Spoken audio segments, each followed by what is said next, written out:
Hi, hello. My first words on the internet today were start YouTube. Because we are streaming live, both here and on YouTube.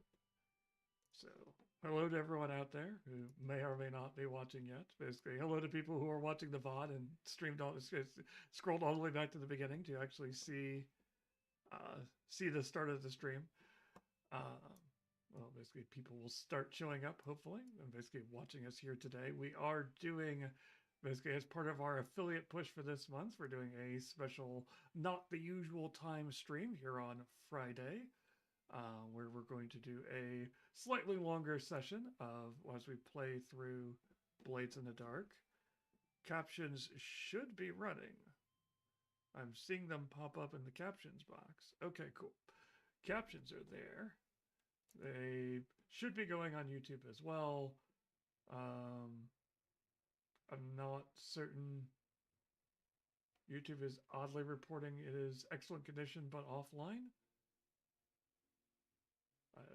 That's odd and slightly concerning. I don't know what's going on with. Okay, there we go. Reconnected.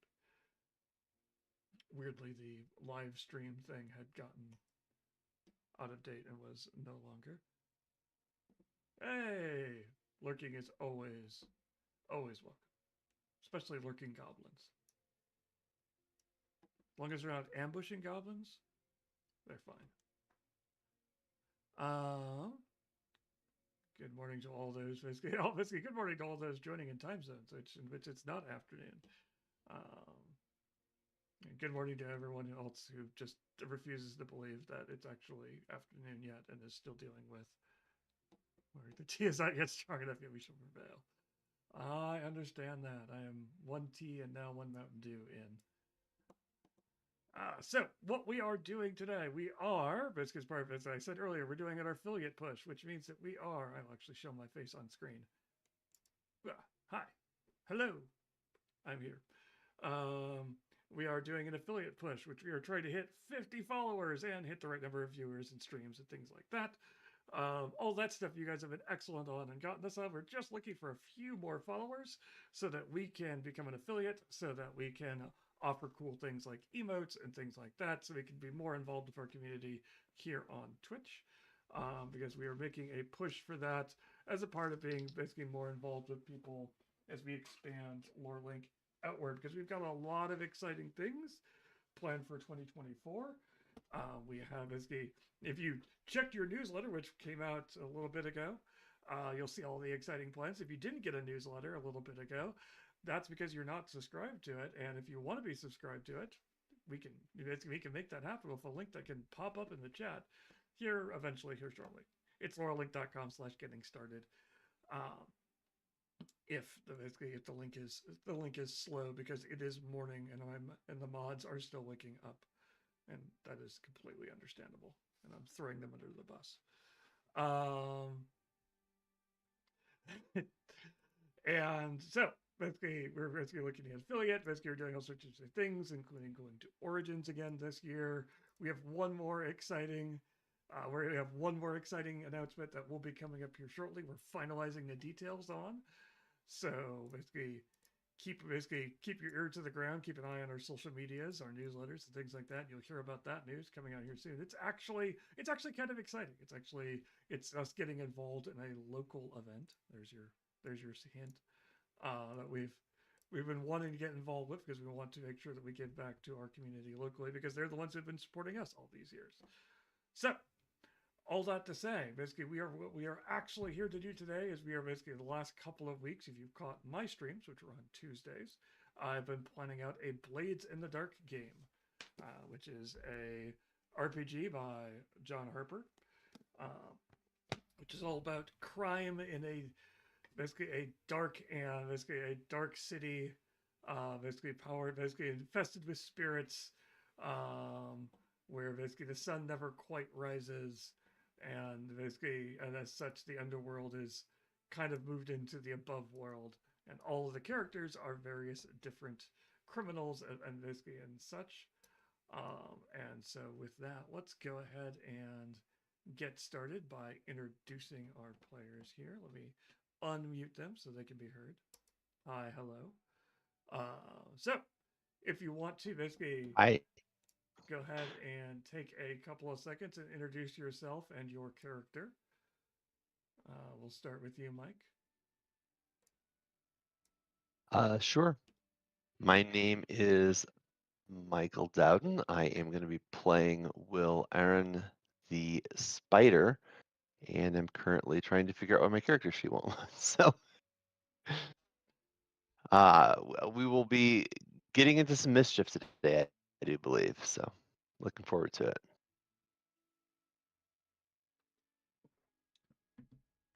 20. Um, yeah, character sheet won't load at all. So Uh-oh. Well, you do have a backup copy if Let's you hear can it for bear find it. with everything me. working right on stream. All right.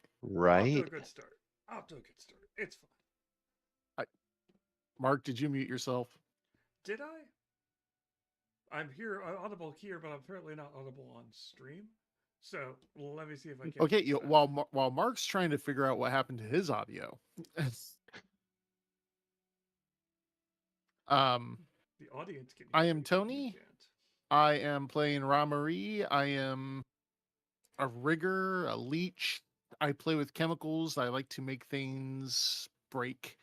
Um, Otherwise, I'm Tony. I run social media for all of us, and I'm still waking up, so I'm gonna slide it on over to 20. Now I'm audible to you guys. Hey, I can hear Mark. Can you all hear me? Yes. Yeah. Making sure. My name's 20. I'm kind of a Jane of all trades around here. And today I'm playing Lorette, aka Candles, who is the cutter, and she's kind of a badass. Okay. Cool. So I'm let gonna jump back in for just a second now that I have my character sheet figured out. It turns out, so this is an interesting note about the character sheets for Blades in the Dark. There's apparently a little button that doesn't look like a button. It just looks like a label that says faction mode, crew mode, or character mode. And when you click that, it completely changes what your character sheet looks like. It's tabs, but it's only a button toggle. So I didn't realize that was there. So I was looking for my character background and couldn't find it. Anyway, Will's nickname is Stitcher and is playing the spider. So it's going to be very interesting. Going to be assisting the team and doing some interesting subterfuge, I suspect. My specific vice is must wear brand new outfits every time I get dressed, basically, as much as possible. So I'm looking forward to leaning into that a little bit. Okay. So for our basically for players and viewers alike who have basically are kind of just trying to catch up on what this Blades in the Dark thing is all about. Let's do a little bit basically a little bit kind of summary. Basically, you are in the city of Duskval. Duskval is pretty much if you take basically your typical Victorian London industrial revolution, just basically in the thick of industrial revolution. So everything is kind of a little bit grungy. Everything is definitely a little bit dark. The air is a little hard to breathe. That kind of atmosphere. And you add into it the fact that the world has gone through some kind of apocalypse. The type is not important. All that needs to be known is as a result of it, the sun has basically essentially no longer shines as brightly as it once did. It's like refracted and shattered. And so you kind of just get a hazy, basically kind of twilight feel during the day, and then a more deeper dark, basically with a very pale moon at night.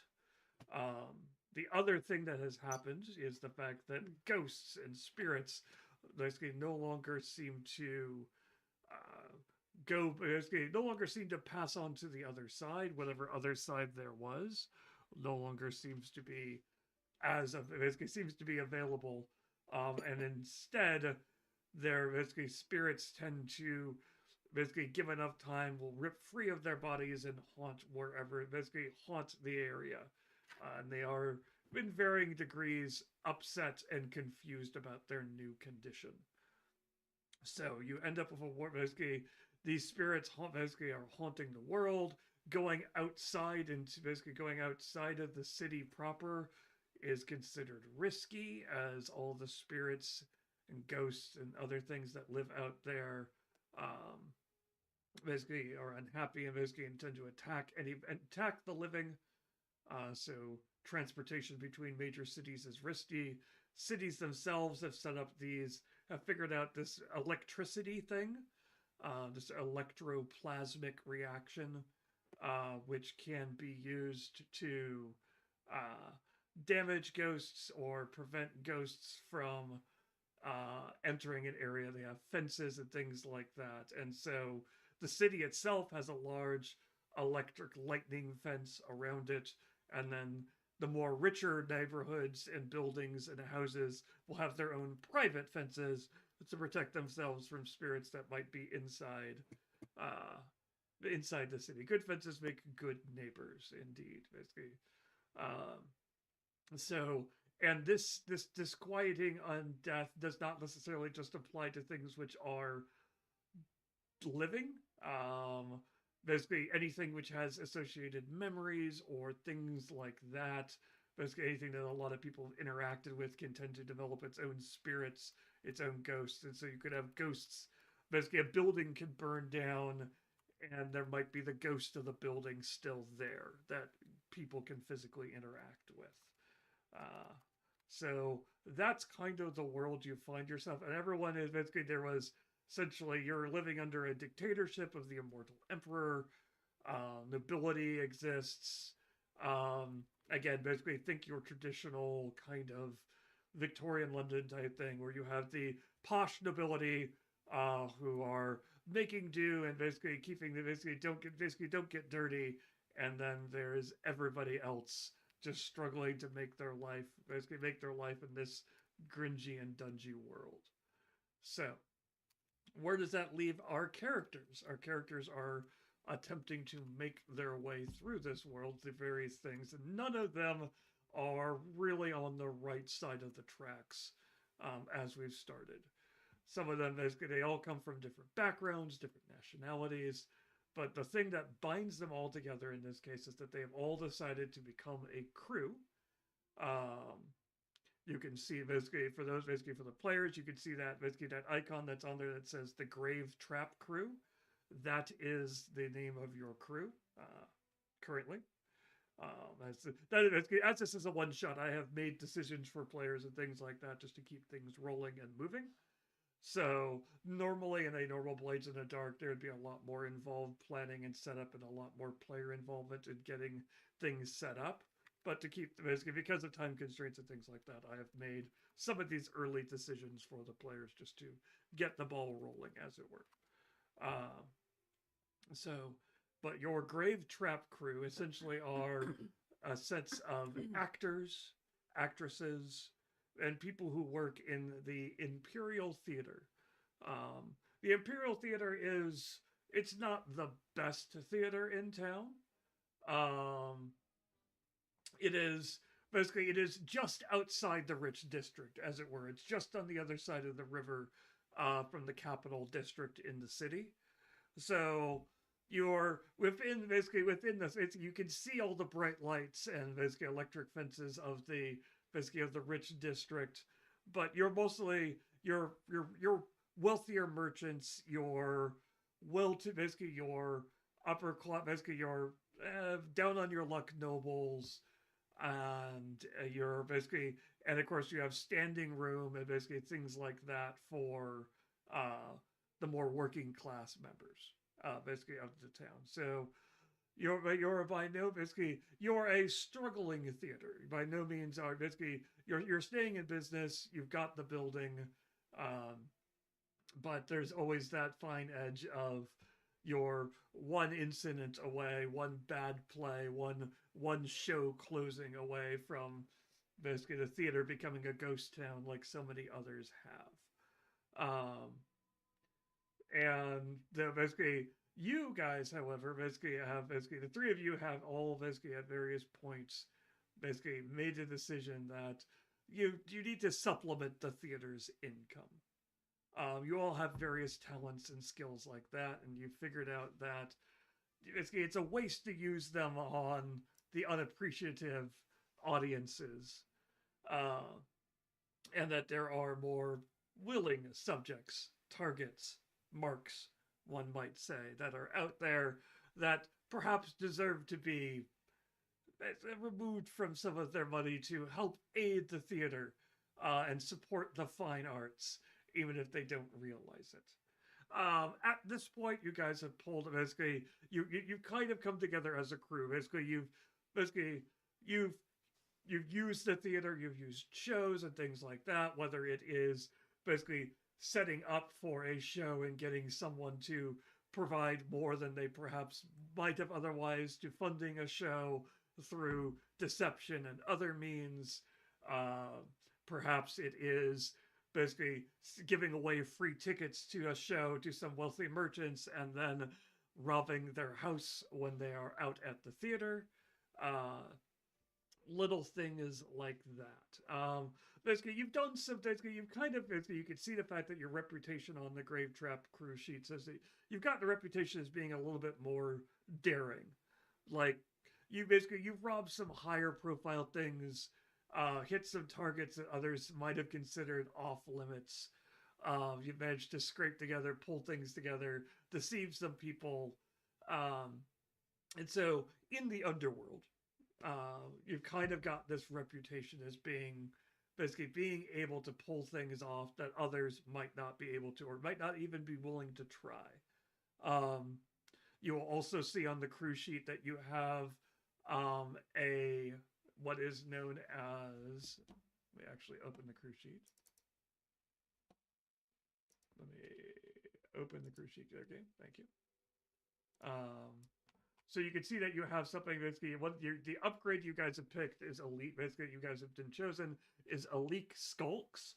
Essentially, that means that basically you have a set of underlings, hirelings, hench people, however you want to describe them, that work for you, that can basically pull off basically various jobs and other things like that. Right now, I'm only showing it to the screen. To the stream 20. If you want to see it, there it is. You should be able to view it by double-clicking on it, or basically holding left shift and double-clicking on it. That will take you directly to your character sheet. And so you've got some contacts and things like that. You're basically your hench people. Your cohort, that's the term they use. They're basically the cohort is essentially made up of basically some of the cast and crew of the theater are also in on this.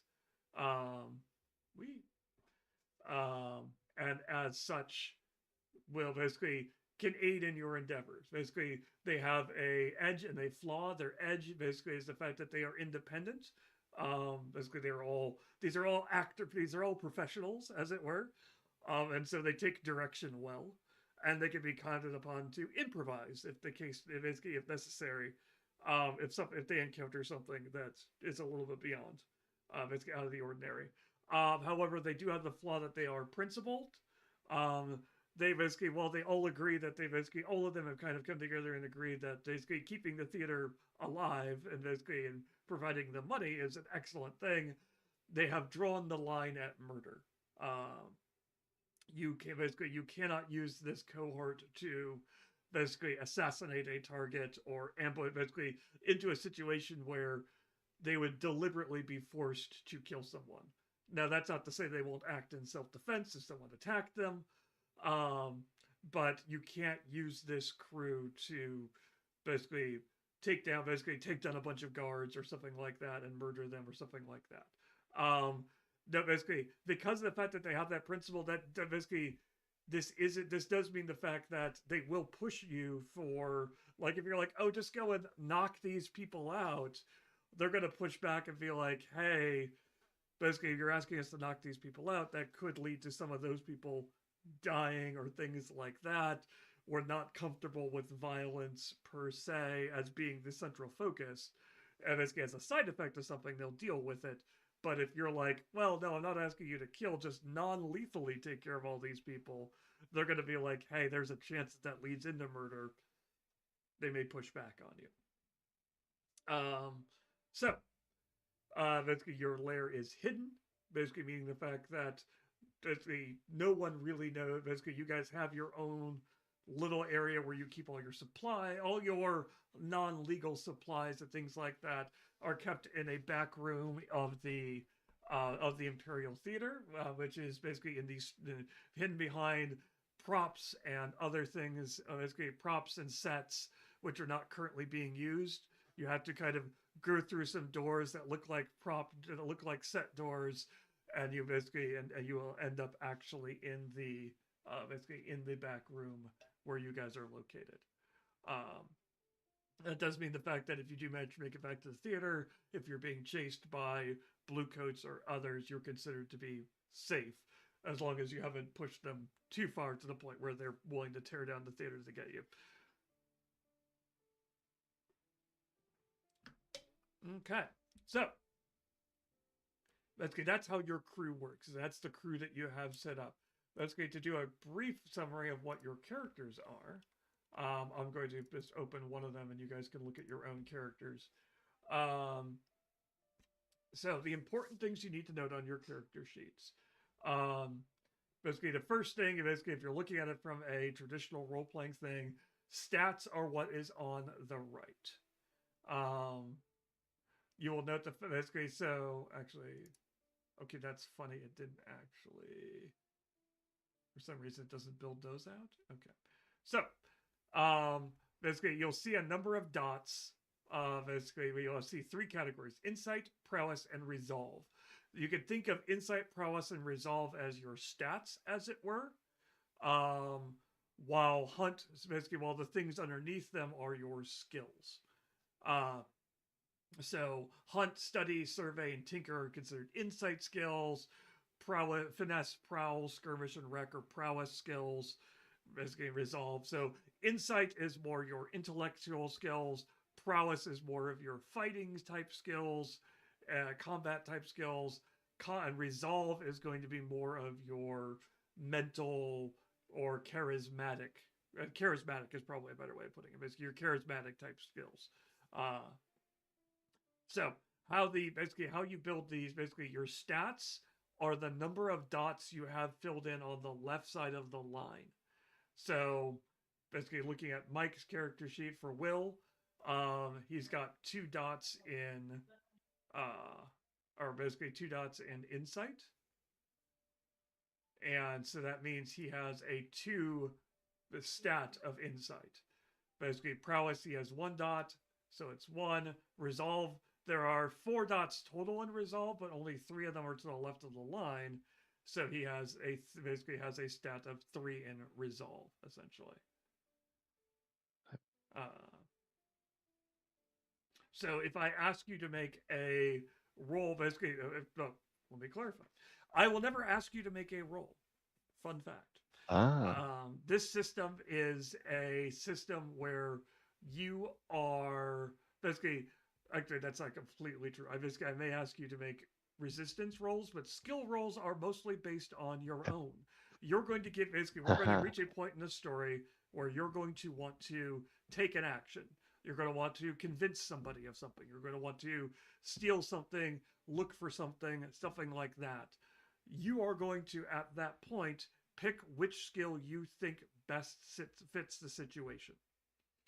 So, for example, if you're having a conversation with a noble and you're wanting to get money out of them for whatever reason, that might be sway. If you're like, oh, I'm going to sweet talk, basically, you're going to be like, I'm going to try to sway them. It might be sort. consort, because you're building a connection, because you're both pretending to be nobles, or both nobles, and you're things like that, or you're working from an underworld perspective and you're trying to connect on that level, or it might be you're trying to just straight out command them to give you the money. And basically, it is up to you which approach you're taking. You choose the skill. I set the two things that I set are basically how risky it is, basically meaning the fact that how likely is it to succeed, and I also set how effective it's likely to be. So basically, in terms of this is for what is known as an action roll, where the result is in doubt. There could be basically failure could happen, and so you will decide and note, any of the skills can be used for any situation. You have to come up with the reason for it, but what skill you pick is likely going to determine how I deal with set the risk and effect. If you are attempting to command a city guards person, you're probably at a high risk, because if this goes wrong, they're going to react badly to it. Or commanding someone who considers themselves your better, the risk could be great, could be desperate, because you're attempting to convince somebody, command somebody who considers themselves your better. But the effect could be great. Basically, if there's someone who is someone who's weak to intimidation or things like that, maybe it'll work out great. Maybe it'll work out terribly. Maybe it's a situation where they're scared of you, but there's only the one of you, and so it won't have a great effect. If you actually succeed or fail or something like that. So that is how action rolls work in this system. The other type of rolls are fortune rolls, which are, there is no real risk to you. We're just determining just how well this goes. So this can apply to something like Tony. Tony deciding to make some kind of make something with Tinker. If he's doing it from the comfort of his own, the comfort from the lair, it could just as simply it's just, okay, how good was the result? How great, how good does he do? And that's just considered a fortune roll. You just roll the dice and you see how effective it was. It's relatively straightforward. The last thing is what is known as resistance. And so that resistance comes into how rolls resolve. When you roll, you will roll a number of dice that will equal the number of dots that you have in that skill. So you told me that you're wanting to roll, Will is rolling consort. He's got 2 in it. He's going to from the start roll 2 dice. Then we start looking at other factors and things like that. Is there is someone assisting you? You can get an extra die. We'll talk about assistance. Are you pushing yourself and giving yourself stress? You'll see that there is a stress tracker on the left side of your screen, on the left side of your character sheet. That is essentially your way of saying, I'm pushing my character more. And so if you choose to take stress, you can fill in one of those stress markers and add an extra die. Simple as that. Also, you take 2 stress for pushing yourself. Sorry, not just 1. The other way you can get an extra die is I as the GM can offer you what is known as a devil's bargain. That is a bad effect. Something kind of a twist on the situation that can help you succeed this time, but at a cost.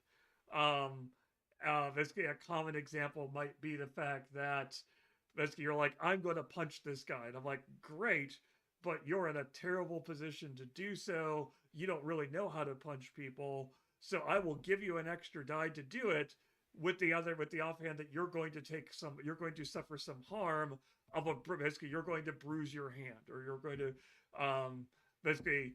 things like that, where it is if basically I'm willing to let you see, basically I'll give you an extra die on your roll to gather information, but the downside is the fact that it's going to become spread. Basically, it's going to become known that you are looking for this information. So, are you willing to take that bargain? Is up to you. I'm not basically, it doesn't get forced on you. It's up to you. But if you take it, basically you take the extra die and basically you accept whatever consequence it is, succeed or fail on the roll. Then you will roll all of those dice that you have gotten, and you're looking for sixes. Sixes are the only thing which are basically full success. Anything basically a basically unqualified success is probably the best way of putting it. You succeed exactly what you do, no consequences. 4 or 5, basically depending on how risky the action is, there will be basically some kind of consequence for it. And then 1, 2, or 3, you fail, and again, depending on how risky it is, basically you'll have some sort of consequence for the action. Now, when it comes to consequence, I will tell you what the consequence is. It is basically, if it's a physical action, it might be you take damage, you take harm. Basically, like you're in a fight, and you're in a fight. You've made your skirmish roll, and you fail at it. I'm gonna be like, they get the upper hand. They slide the blade between your ribs, and you're going to take some serious harm. You're going to take 3 harm or 2 harm. And you're going to be like, oof, that sounds nasty. I don't want to take that. At which point you can roll a resistance roll. The resistance roll, you will take 6 stress to make a resistance roll. That's a lot. Basically, you only really have like 9 or so ticks on that thing before you start taking trauma from your stress. Tell me about it. But basically, you will subtract whatever your highest die is from the resistance roll. Basically, so if it is a physical action, you will roll, basically to resist it, you will roll prowess. And basically, if you roll a 6, basically you'll take no stress. If you roll a 5, you'll take 1 stress. A 1, you take 4 stress. You take 5 stress. So you will only ever really take 5 stress from it, but how well you roll will determine how much stress you take from it. If you manage to roll 2 6s at any point, that's a critical success. If you roll 2 6s in here, basically for this type of roll, you will instead heal a stress. Awesome. So it is up to you. Basically, it's one of those things. Again, this is a system which is all about making the players do things to themselves, and less having the GM do things. So you decide what you're rolling. You decide if you take the devil's bargain. Basically, most of the time, basically, it is highly, highly unlikely that you will ever take stress or even harm without it being your choice. You will choose whether or not you want to take the harm or roll the stress, or basically take the stress instead. It's all up to you. I'm just letting you know the consequences. Choose your own destruction. This game is a lot about basically just pushing you just a little bit. Basically, like, what are your limits? What are your basically how far do you want to push yourself? So that's basically in terms of how you resolve yours, basically how you reduce stress. The obvious way of reducing stress is indulging your vice. That is mostly done as a downtime activity. Basically, obviously, it's not like, oh, I can basically, some of your stresses are things which aren't things that you could do in the middle of a situation, like changing clothes or something like that. Have you met an actor? I assure you I can change clothes in the middle of a situation. That is true. However, that is not a consider. I would not consider that a stress relieving situation.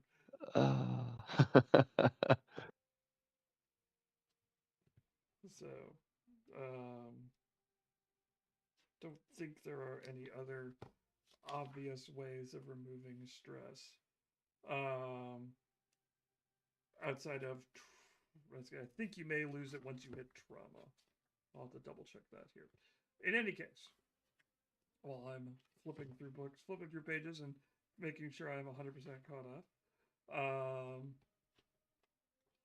So what that leads you to is that essentially, once a PC marks their last stress mark, they suffer a level of trauma.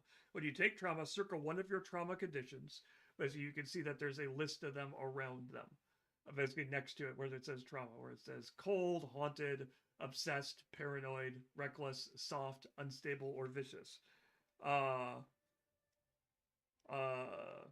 Basically, when you suffer trauma, you're taken out of action. You're left for dead or otherwise dropped out of the current conflict. You'll need to come back later, shaken and drained. When you return, you have 0 stress and your vice has been satisfied for the next downtime. But your trauma condition is then permanent.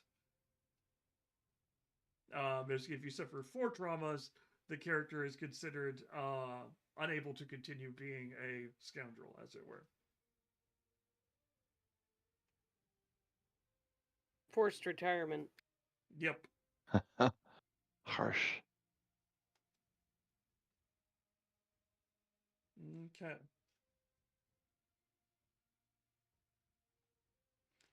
So in the amount of time we're playing today, is it going to be possible to get 4 trauma?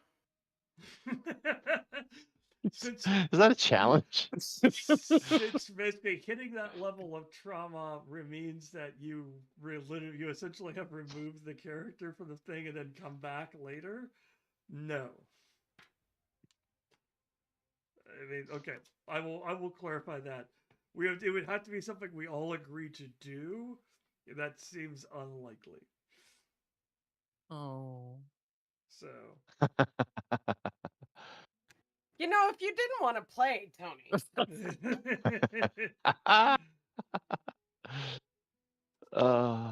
I just like weird challenges. I just want to go out in a blaze of glory. You just like traumatizing poor people. I mean yourselves, not actual poor people. That sounds weird. What I want to know, yes, Mark, is why do you keep picking systems where the players have to do all the work? He's a lazy GM. Smart. Could be any reason. Because you know that you have at least one noob here. As far as I know, no one here has played this system. You were all but I Correct. mean, like, also, I'm just still a TTRPG noob. My Roll20 said I've only played for 50 hours, so what I'm saying is you might have to hold my hand a little. Did you say 50 hours? Yeah. Yeah, definitely a noob. We've done pretty well this past year. That's a lot of hours. I mean, all of those hours have been with y'all. So, like, the only other hours I've TTRPG'd were Pathfinder with my friends. Nice. That's awesome. I'm pushing you creatively. Hopefully you're enjoying it. But real, it's a good thing I actually have some, like, performance training. Like, that works in my favor for this story. I mean, let's face it, gaming's just fancy improv. It is. That's how I've described it to more than one person. Is role-playing is just improv with dice. Yeah, for sure. That is 90% of what it is. Basically, you're in a situation that basically, instead of random person from the audience shouting a suggestion, you roll the dice, and that's your suggestion for how the scene proceeds. Sometimes the dice make funny suggestions. Darn them. Yes, and? Exactly. That's actually how the Doctor Who series interprets its die results. Is basically a critical success is yes and, basically a mitigated success is yes but, a basically a successful failure is no and, or no but, and then a unmitigated basically an absolute failure is just no and.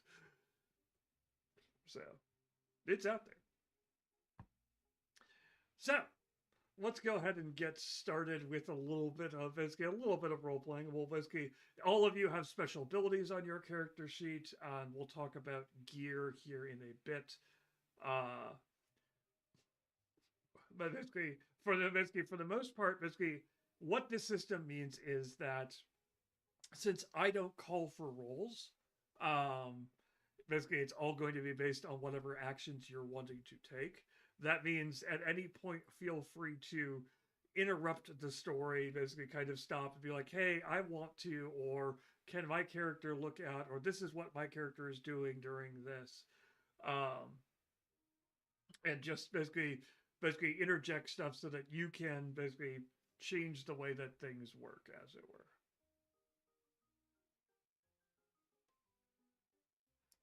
Okay, so basically where this story starts is that your crew has pulled off, again, you've been moderately successful. You've supplemented the theater's income. You're currently not in any major danger of failing. You're currently in production, essentially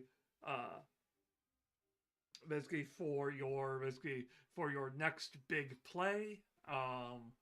You're doing a production of the demon, the god, and the priest. It's a classic, well-regarded tale.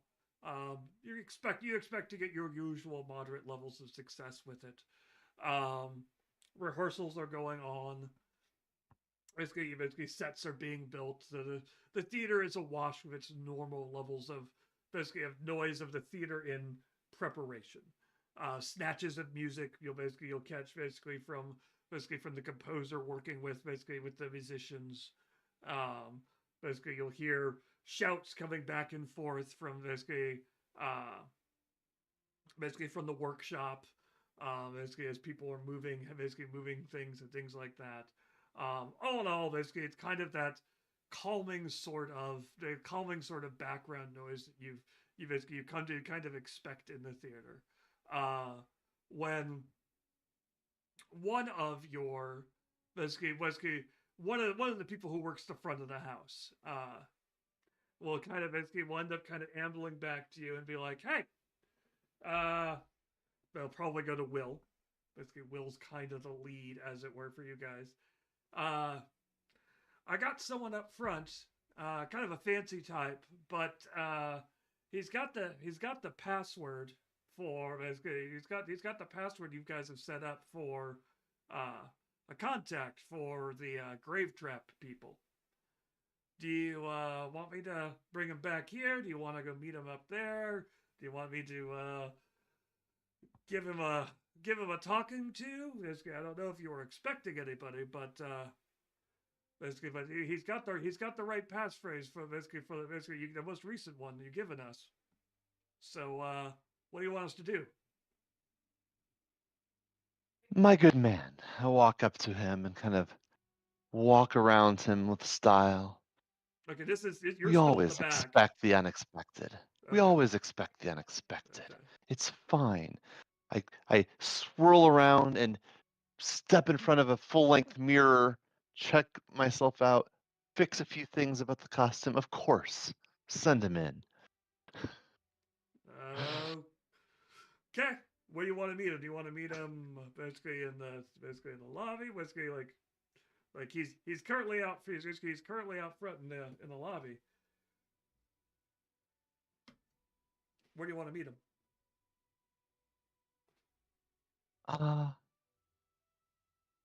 Do we have like a sitting room, a dressing room? Don't want to meet him on stage. I mean, the answer is that you have Maybe you even a have small office. yeah, you definitely have a small office. Basically where Yeah. things like normal business operate the basically upfront business of the up and up business of the theater Show is. him to the office. Offer him a drink. We'll be right there. All right, you want me to basically? Do you want the other guys in there, or do you want the office cleared out? Yeah, clear out the office, of course. Okay, cool. And basically he'll saunter back up to the front. Are you going to alert anybody else, or? Yeah.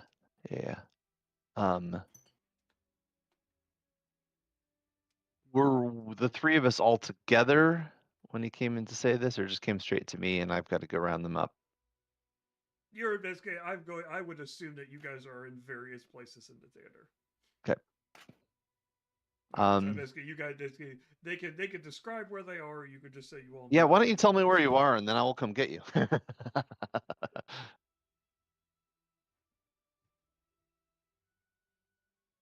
When do you want to go first?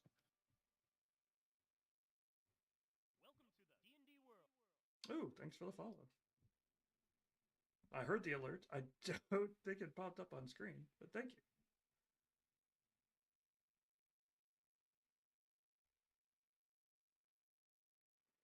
However, we see, but while we may have gained a follower, we have lost a 20. No, Oh no. I'm here. Okay. I thought I was unmuting, but it turns out I was muting. Oh no. Honestly, I don't really know what my character would be doing, but I'm sure you'll find her somewhere backstage. Okay. Good. Well, I'm assuming I've got a little room where I've got all my little tinker toys and chemicals that I'm always using to mess around with. Some of them under the guise of stage effects and others for other Sure. uses. So I'm probably tinkering around back there. Well, I'll walk back to that room first, knock sharply on the door, give it a crack. What an interesting smell you've discovered. Rigger, we got company. Office, please. I give him a nod, thumbs up, wrap up what I'm doing.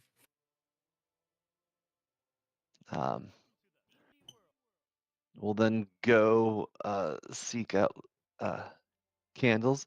Candles, would you care to join me in the office? We have a visitor.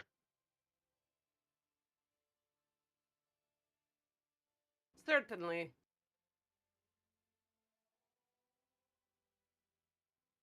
At least the day won't be boring. Not a total loss.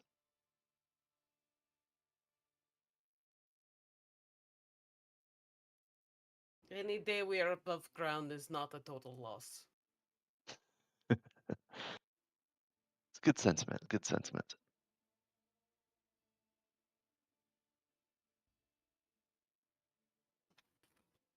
Pause for a moment to pull myself together. Wait a couple seconds for Rigger to wrap up what they were working on so that we can all sweep in together.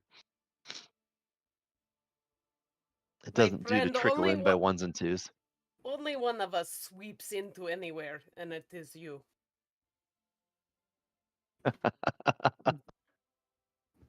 Just kind of walk up, wiping my hands with a rag. Nod. Very good. Yay. Huzzah.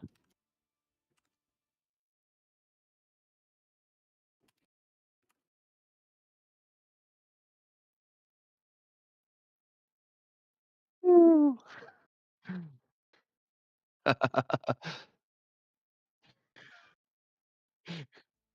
It's time! Now's the moment. This is the moment!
Looks like we lost audio on the stream.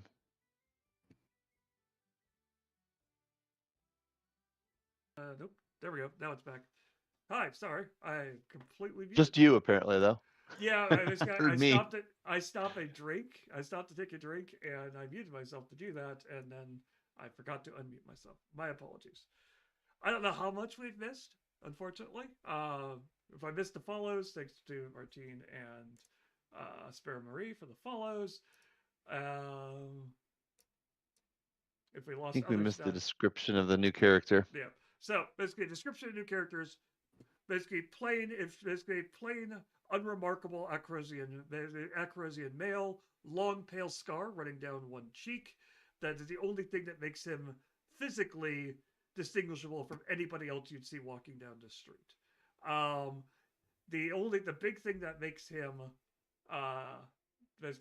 stand out is the fact that he is completely in charge of the situation, even just lounging in a chair in an office.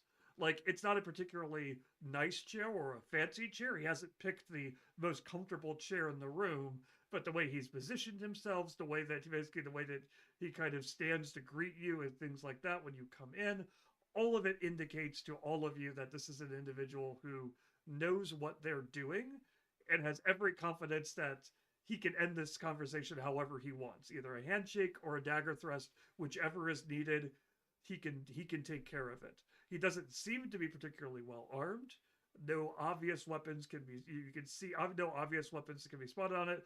Lorette, you're fairly certain that there are some bulges in his clothing that could basically are likely weapons, one way or another.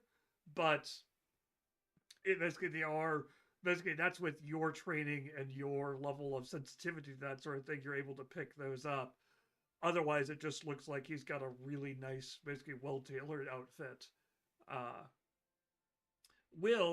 You will recognize him as Loyosh. That's the only name you have for him.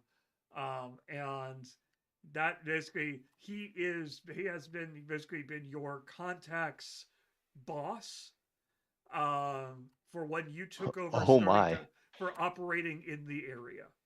Basically, when you started operating in this district, you obviously made contact with basically the local crews, et cetera. Yeah. And you worked basically the individual you talked with basically told you the fact that you would have to pay dues to Loyosh, who basically is a member of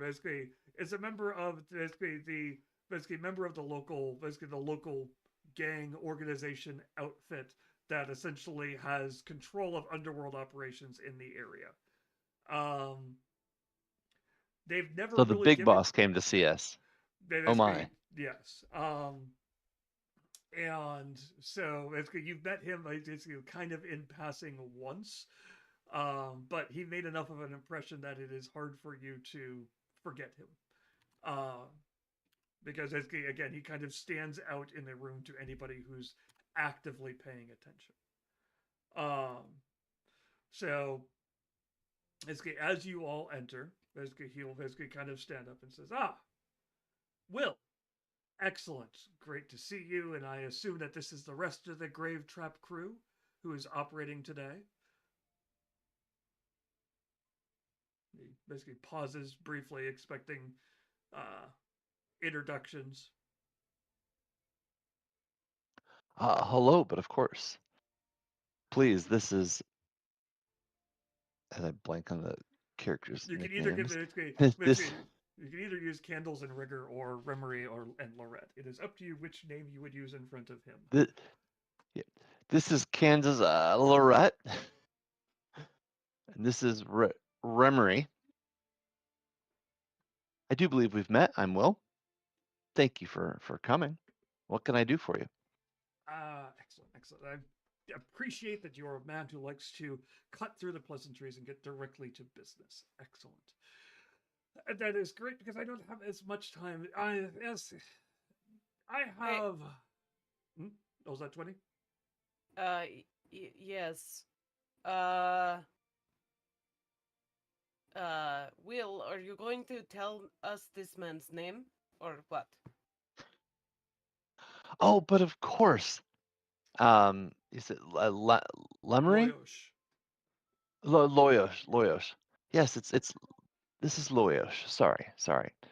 And you But of see course, understanding dawn in Candle's eyes. we've been working in his okay.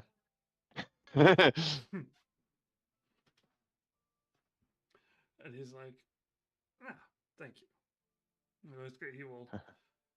It's going to be like, I have an opportunity. It's a word has reached me that you guys have pulled off some interesting, basically, some interesting connection, basically, heists recently. Well, there was that one thing with the, remind me, what was the name of that Duke?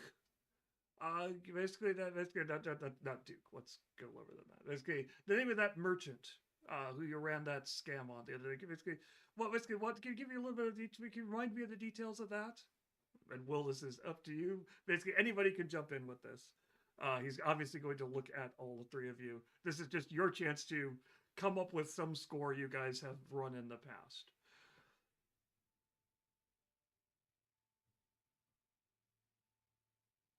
Oh, but of course, you understand when people don't understand the rules, it's very easy to convince them of the cost of doing business. You understand? Oh, of course, we offer a very valuable service. We provide information, details.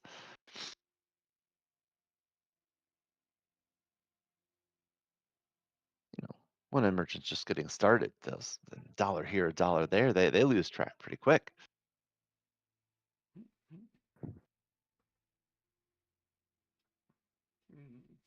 Indeed. So, basically, quite daring, basically, but basically, I feel like basically you guys have basically so. I feel like this is a great opportunity for an opportunity has come across my path, and I normally this would be something that this is high enough significance to me that normally this would be something I would look into myself, but I have obligations elsewhere. And so the timing of this opportunity makes it such that I can't come back to it later, and so it needs to be addressed more or less now. So I am hoping that I can prevail on you to do me a favor with some recompense. Basically, but it is a opportunity to procure an item I've had my eyes on for a while. So there it is, and it seems best suited for your particular set of skills, and the irony of the situation also appeals to me. I admit, I have a little bit of a soft touch when it comes to humorous pairings, as it were. So there is, as you And you know me, I'm all about freedom. I love to help liberate things. Excellent. So, there is as you all are probably aware, there is a theater. Basically, the old theater, the Curtain, which is in Six Towers. Basically, for the players, basically, what your characters would know is Six Towers is the used to be rich, but is now basically downtrodden, basically boarded up type, basically part of town. Basically, think of any part of town where basically like think of any downtown set part of a major city, like things like that, where it basically used to basically you could tell the fact that like 50 years ago, basically it used to be basically the richest part of town, and then business moved elsewhere. Not quite ghost town in terms of where everybody has left, but those who could leave did. So there are lots of fancy buildings, but they're boarded up, or lots of nice looking walks or trees which are overgrown, or landscaping which has gone to seed, etc., etc. That's Six Towers. Um, and the Curtain is basically is the glorious theater that used to be the premier center for the theater scene in Duskfall. and if anybody who is anybody would basically dreamed of performing at the Curtain at some point or another. However, as the town started to go downhill, basically productions got more and more lax at basically at the theater, and they got more and more desperate to attract a crowd until something happened. And some of you will know more than others on this. Something happened that basically resulted in essentially a night of fire, blood, drama, murder. All of those things all kind of happened on one exciteful, fateful night at the Curtain, resulting in the theater partially burning down. Basically, the players, the audience, and others either ending up dead or running from the theater, never to return. Now, basically, a small section of the building is used as a charity soup kitchen known as the Arms of the Weeping Lady. But outside of that, that is all that theater gets used for. It has been boarded up, and of course, as with any part of this town, any site which is the site of that much tragedy and blood or anything like that, is haunted. It's guaranteed to be haunted, not like the school kids running by. Everyone's fairly certain it's haunted in one form or another. So he's like, the Curtain is basically, as you all know, basically the Curtain has been haunted basically for years, decades at this point, and the spirit wardens have been taken upon themselves to keep the situation contained. They don't want spirits getting out and infecting the city as a large, at the whole, given the number and things like that. And so they've taken it upon themselves, as they do, to keep the building under lock and key, as it were, while seeking to clean up what has happened in there. They've sent various teams in at various times trying to quiet spirits, clean the building out, etc., to fulfill whatever strange mandate the spirit wardens have. No one really knows what drives them to do what they do, but they seem to be offended by the building's continued haunted status. However, they have reached the point that they're reaching the point where they're going to dust their hands of the entire thing, and are going to fumigate, shall we say, the building. They're going to, I don't know the exact things, as basically they keep these things kind of to themselves, but essentially they're going to set off something in the building that will cleanse the spirits and things like that which are in there. What this means, however, is that they are going to be, and when they're setting this up, obviously, they're going to want less of their people in the area. Now, this may seem like, great, this is the perfect chance to walk into a haunted house. Why would anybody want to go in there? Well, like I said, the Curtain was the premier site for entertainment in Duskfall.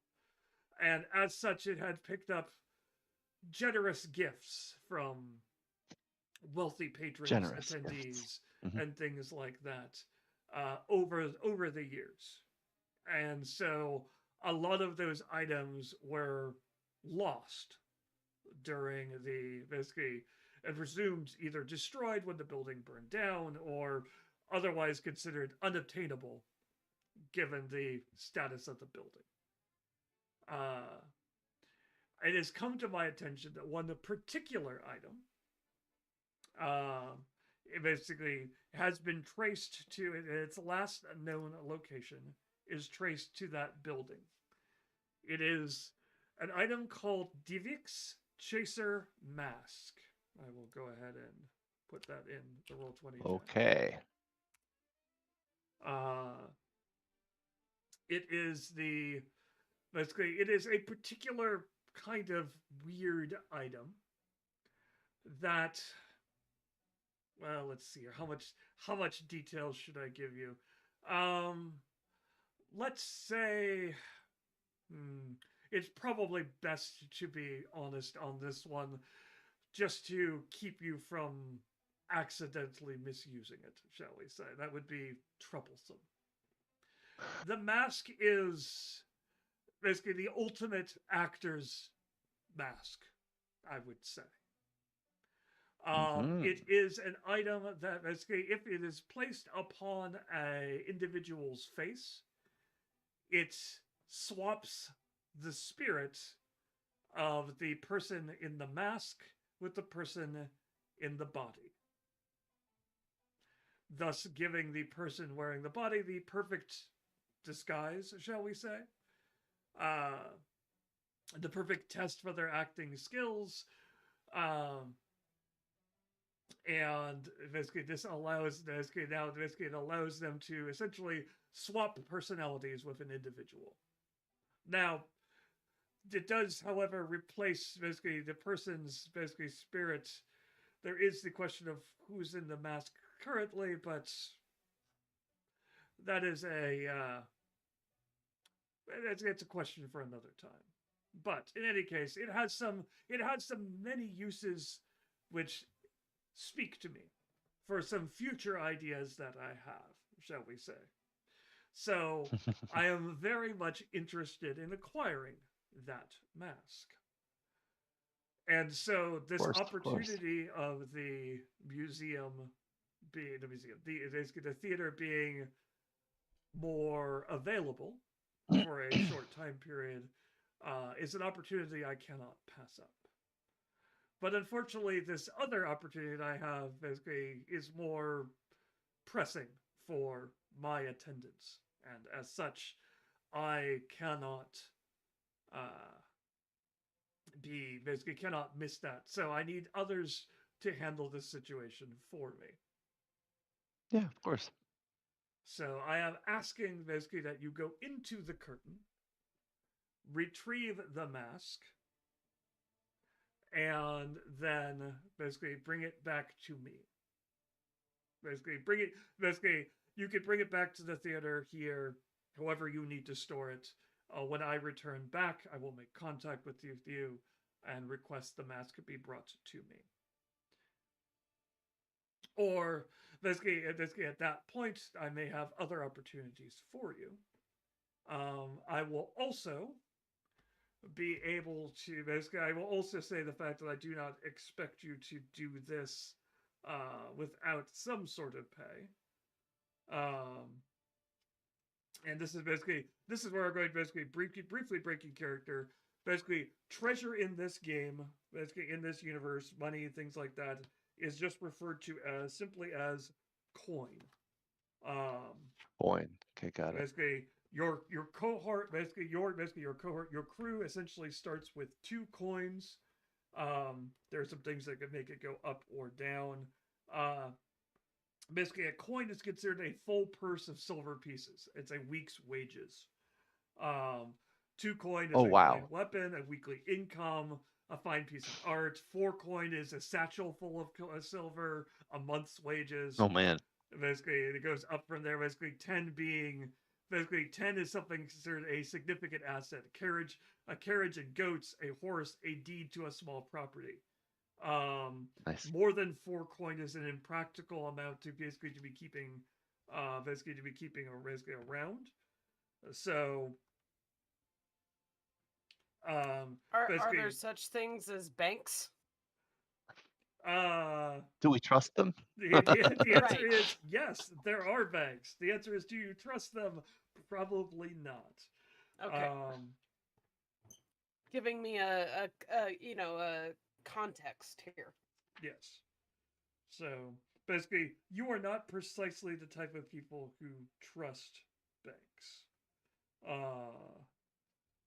Mostly because of the fact that you're. I mean, we are precisely not the type. You're precisely the people for a reason why others may not also trust banks as well. I don't know what you're talking about. We are a band of actors, my good man. I haven't robbed a bank yet this year. Give me some credit. So in terms of this year, basically, that's only 3 weeks old. in terms of score, basically, a minor job is worth 2 coin. A small job is 4 coin. A standard score is 6. And a big score is 8. Nice. So basically, he tosses a basically essentially 1 coin, basically a small satchel worth basically of silver, a week's wages, as it were, on the table.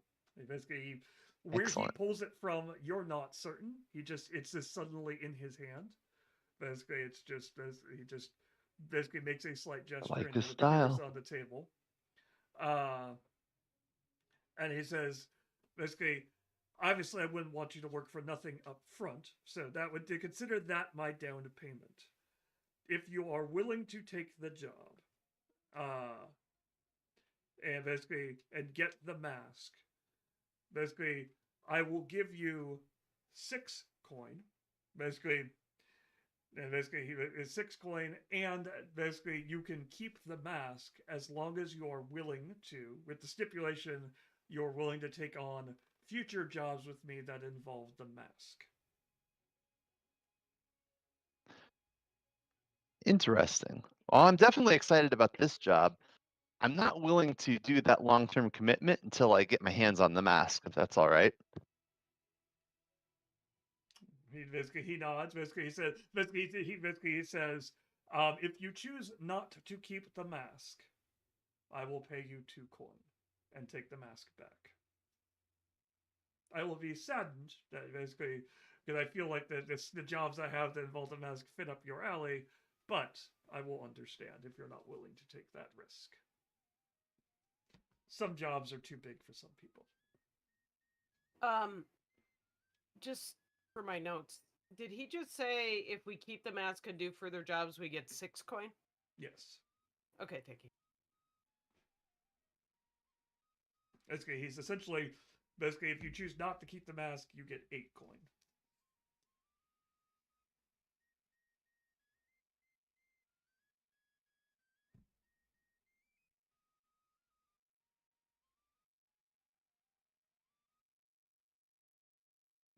Okay. Sounds reasonable. I'm excited about it. Let's do this job. Excellent. I will hold out my hand to shake his hand to certify it, but I'm going to do it in that way that it doesn't quite look. Am I offering my hand for him to kiss it or to shake it? Kind of that over the top type of thing. Oh my lord. He will kind of smile and clasp your hand firmly, turn it over, but then turn it back and just shake it.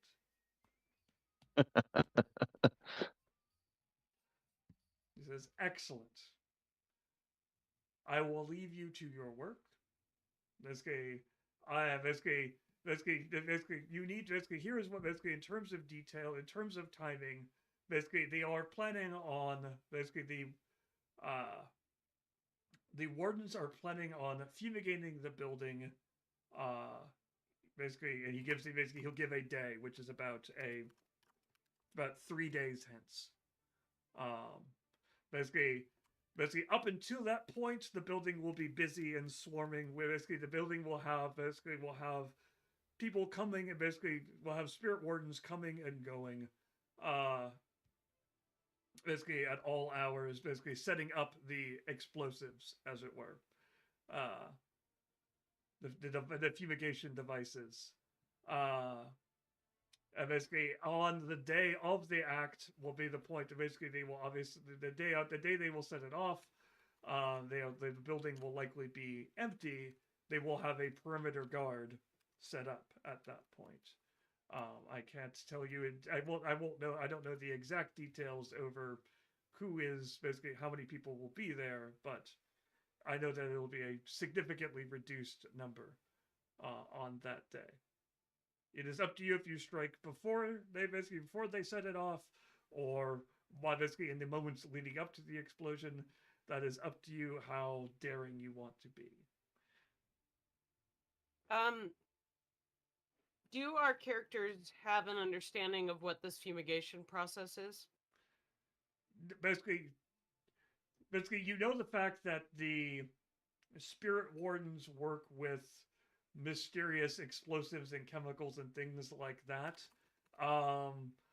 Basically, what it's like, basically, the most, basically, you, as far as you know, you may, or uh, basically, it's going to be some kind of device they set up that is going to basically have some kind of effect on the area, basically an area of effect, which will likely not damage the building significantly, but will damage anything spirit or basically living or non-living in the area. The exact details would require more research. Okay.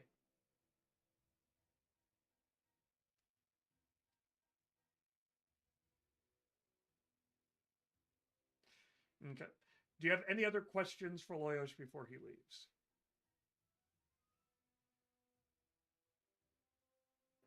Candles doesn't. Okay. Thank you. It's a pleasure. He will sketch a bow and then depart. So, that leads us into the next section of the game. Now that we've introduced that,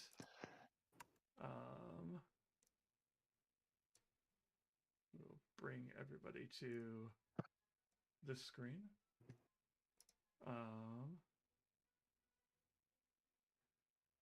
Actually, we'll go ahead and bring you to here.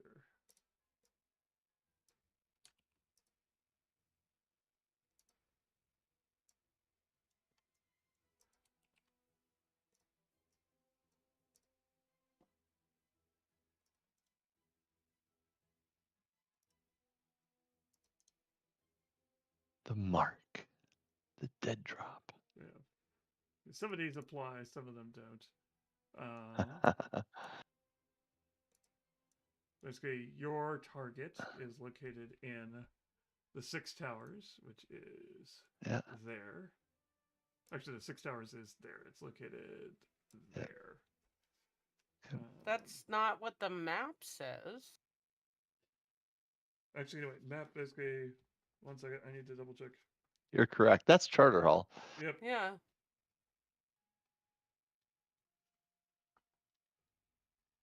I was looking at the wrong part of the map. Whoop, nope, stop that. The mark is everywhere. It's a really big theater. I mean, it is the largest theater in Kind town. of a big deal. It is located there. Your lair is located in Charter Hall.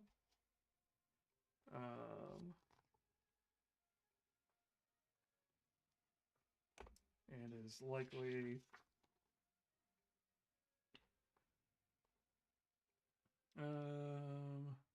it's across the river, so it's probably...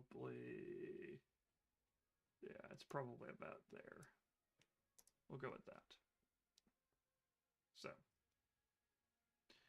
basically, that's your basic thing. I can get you a more detailed map of 6 Towers if you want, but the general idea is anything, basically, if we set up the situation however we want.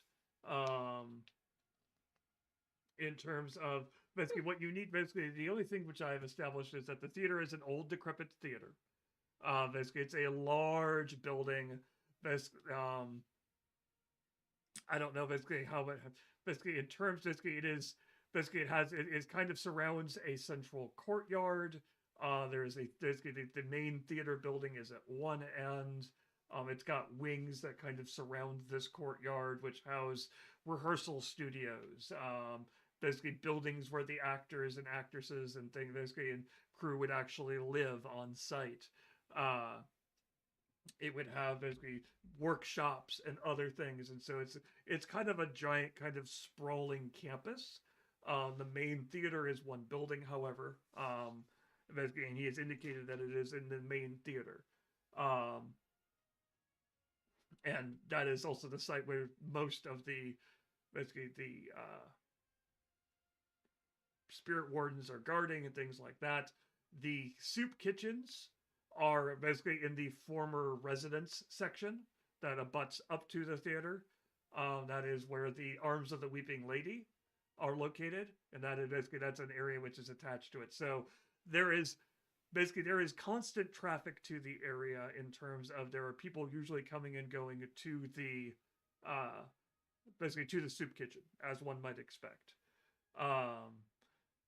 But basically, then the spirit wardens maintain a presence and a guard, and have signs posted and basically entrances boarded up, etc., for the theater itself, saying, "Do not enter spirit warden." Basically, premises haunted, dangerous, the usual. So, what we have entered here is what is known as the planning section. Blades in the Dark basically believes the fact that doesn't really want you basically. You don't spend a whole lot of, we're not going to spend a whole lot of time in planning here. What we're going to do is we are going to set up basically essentially how you want to deal with this. What type of plan your characters have made for this situation. And then we'll deal with a detail. Basically, there's a key detail we'll get out of it. And then we will move from there. Basically, we'll make a roll, which is known as the engagement roll, which will determine how well you start off in this plan. Basically, because we start off essentially in medias res. Basically, we're not going to detail you guys walking there, basically getting caught, basically things like that. Basically, in terms, basically all of that stuff we could deal with in what were known as flashbacks and things like that. But it is just let's get the general plan and then we get into the action. So, okay. The types of plans can be assault, basically doing violence to a target, deceptions, lure, trick, or manipulate, stealth, trespass unseen, occult, if you want to engage a supernatural power. Basically, this can be something like, oh, what if we can get a ghost to basically disrupt the ghost or have the ghost do something. Social, negotiate, bargain, or persuade, and transport doesn't really apply here. It's we're going to get something from point A to point B. It's more of you're smuggling or basically you're trying to intercept somebody who is being transported or something like that. Doesn't apply as much here unless you really decide the fact that we don't want to engage with it at all. We're going to do something else and we're going to deal with it as a transport. It is up to you. The situation could go anywhere from here. It is up to you how you want to proceed. I just need the type of plan you're going to take, and then the detail. Now, that said, you guys can ask questions and things like that basically I can give you information that your characters would know or do some footwork and things like that and figure out. This isn't meant to be a huge rolling section or something like that. It's mostly meant to be basically we want to do this or set up this or basically check into this. What's the odds? Basically how likely or unlikely is this? This is meant to be more of a conversation up until the first engagement roll, then stuff hits the fan, as it were.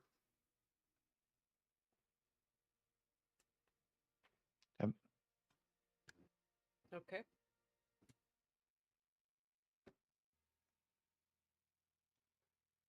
Basically, the engagement roll, basically, if it's bold or daring, you get an extra die in the engagement. If it's overly complex or contingent on a lot of factors, you lose a die on the engagement roll. If you expand the explosive weakness of the target, you get you get an extra die. If you're hitting them when they're strongest, you lose a die. Basically, if you try to make use of friends or contacts you have, you roll a die. Or if there are enemies or rivals which could interfere, you lose a die. That's something you really don't control. That's something I tell you. And then basically, if you're hitting a particular higher tier or lower tier target, you modify it based on that. And you always start with one die just for sheer luck. Huh. Nice. I can dig that. So, what is our plan then? How do we want to go about getting this?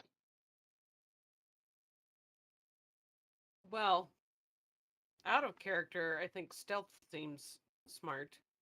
In character, Candles is looking to you for that.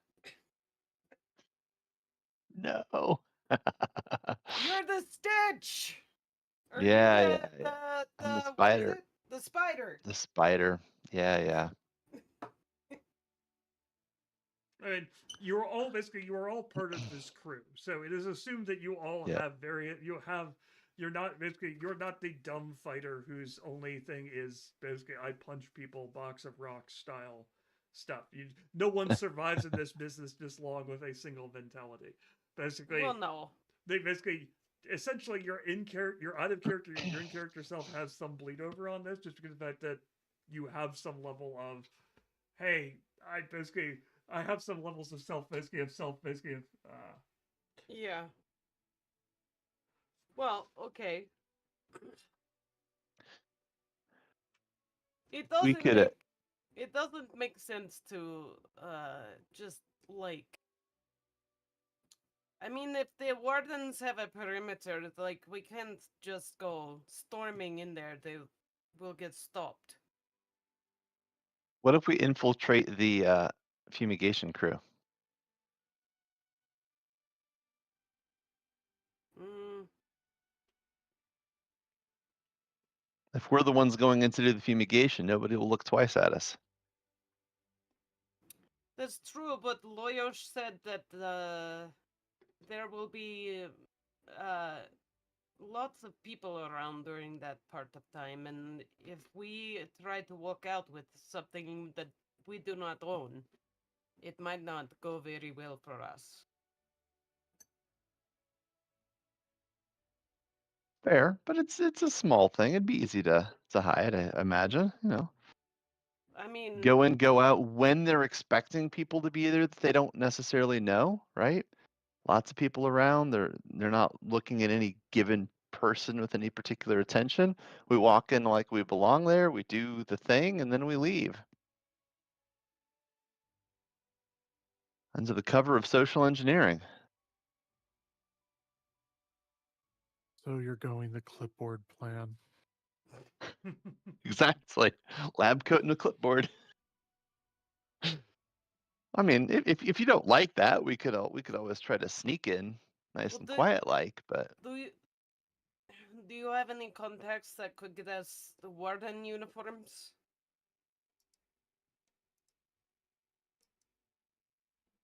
sure. I know clothing. I mean, yes, you have a different outfit every day. I don't know where you keep them all. Uh, let's see. I do have contacts. I know I have contacts. Connected. Uh-huh. Out of character, we are a theater company. We have costumers. Yeah. Oh, we can manage costumes exactly. I mean, that Good is point. that is But, like in character I could see Rigger being like, we have a costuming department here. That basically essentially falls under your cohort. Basically, Oh, essentially, the okay. theater crew is basically part of your crew is the cohort. So you're saying our costume designer can make us anything we want? I wouldn't say anything. I mean, you're Within basically reason. you have a budget, as it were. Sure. They're not going to be perfect replicas. Yes.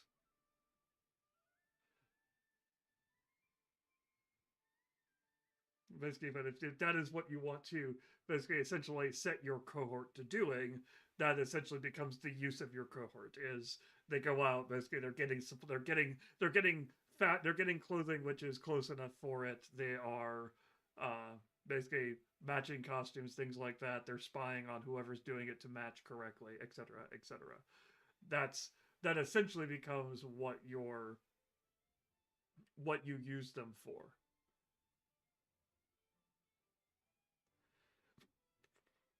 well, Basically, if you okay wanted them then. to do something else, basically, then you would have to you would pick something else. Like if you wanted them to do recon or something like that, or sneak in and set up this, or set up a distraction over here, that would be a different use of them.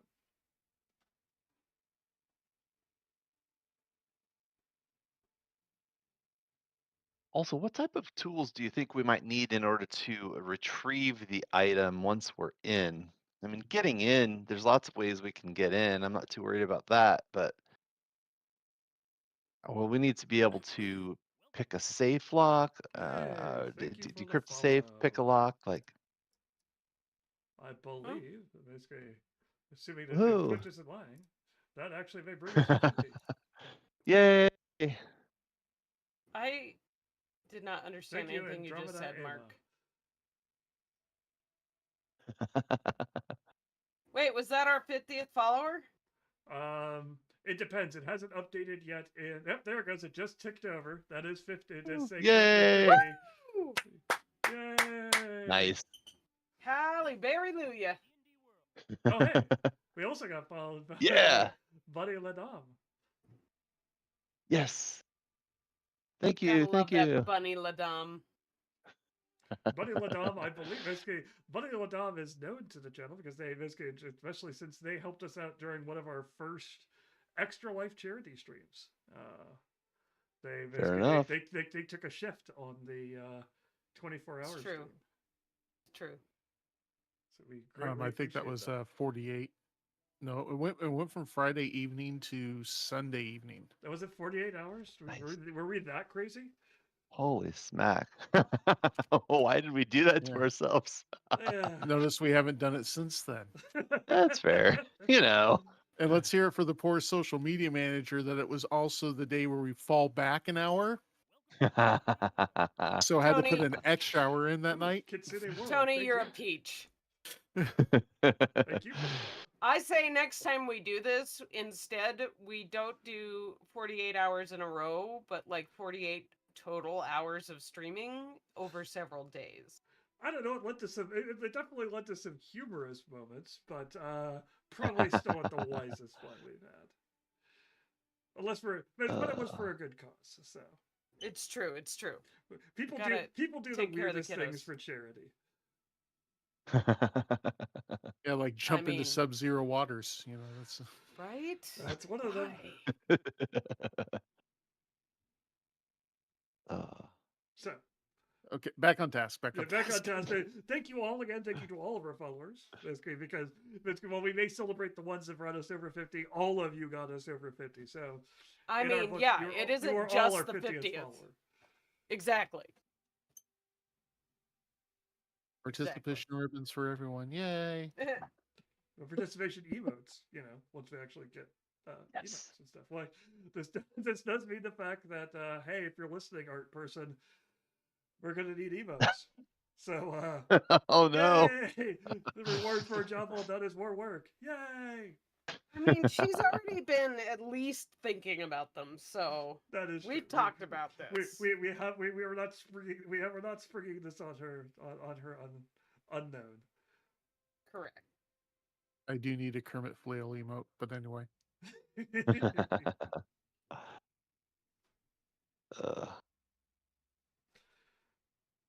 Cool. All right. So So plan. We what digress. I was asking is what we were going to need once we're inside to actually liberate the item in question. Like, is it in a heavy duty safe? Are we going to need to, I don't know, melt metal, pick Yeah, a lock, decipher a like a spinny lock, like answer the combo lock, Sphinx's whatever. questions. Yeah, exactly. Did Loyosh say where in the theater it was? I didn't think to ask. He did not say where in the theater it was. Essentially what you know is that basically if it was indeed a gift from basically you have a couple of locations it would likely be. Like every theater has a storage area where basically things which are not in use and are not expected to be in use are stored. You guys have one in your theater. Basically, it's a room full of boxes and props. It's essentially where your hideout is. So that would be one area that it could be stored. The other would be that if it was a prized treasure, something that was basically out on display, or basically as a gift, if it was a gift from a rich patron, as it were, which is something he mentioned. Basically that theater likely had a museum of basically, or a vault or that kind of thing, where those type of basically the fancier gifts would be stored. So it'd be either storage or secure storage. Yep. I was gonna say, if it's a museum, would it be on display for public? Or are we just talking like an archival? They likely had both. Basically, they likely had a secure storage where they stored things that were not on display, and an area where fancy gifts with nice placards next to them that says basically donated by the Rustovan family.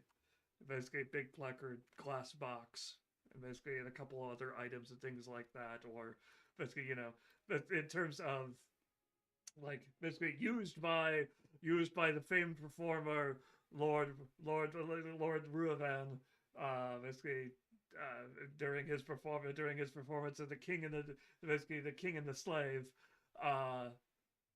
yeah, basically donated by his family, by the family with great thanks, etc., etc.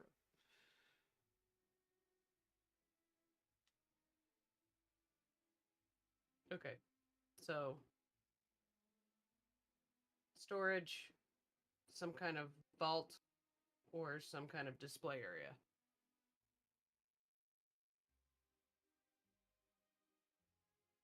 Are there any plans available for the theater? Do any of you have contacts or something like that That's that a could get great you that? point.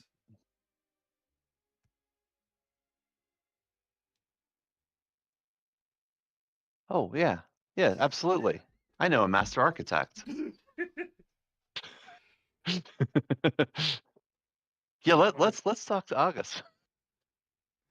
Okay. So you're going to get plans from your contacts. Yeah, totally. Okay. Absolutely. So, yes, basically you will be able to get a general layout of the theater. Mhm. It will it will have all three of those areas we just talked about. Basically the main hall is where most of those basically like in terms of if you've been in a fancier type of more opera house style theater, a lot of them will have a grand foyer where basically it's got flights of stairs. Basically, you'll have doors on the bottom floor which will lead to the orchestra level seating, then grand flights of stairs that lead up to mezzanine and balcony level and box seating and things like that. And so it will basically it'll have that kind of setup, and basically things which are on display to the public would be in that grand foyer. Basically, but they'll be in glass cases in that area. Going backstage, basically going in the backstage area, there is a storage and secure storage area which are located in the same place. Which would be the connection, basically, which will be basically it's a smaller room essentially in the storage room is where secure storage is. Not quite, basically more secure than like a caged area inside of, basically if you've been in a warehouse or something like that where they'll have a caged area for basically more secure storage. It'd probably be more basically kind of that same idea, only secured a little bit more. That's where Fry's Electronics kept all their electric components that were so small you could slip them in your pocket and walk out. Yes, that same idea. Would basically that kind of location. is there anything anything else you want to know plans wise? Points of entry.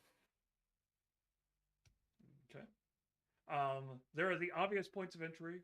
Basically, there are basically as with basically there are multiple doors in the entrance. Basically front doors type things.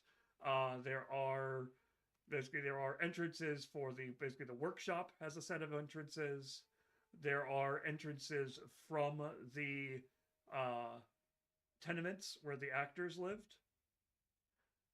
There are entrances basically into the workshop I talked about, and there are larger entrances that would be used for bringing in larger sets and things like that that go directly into the stage area.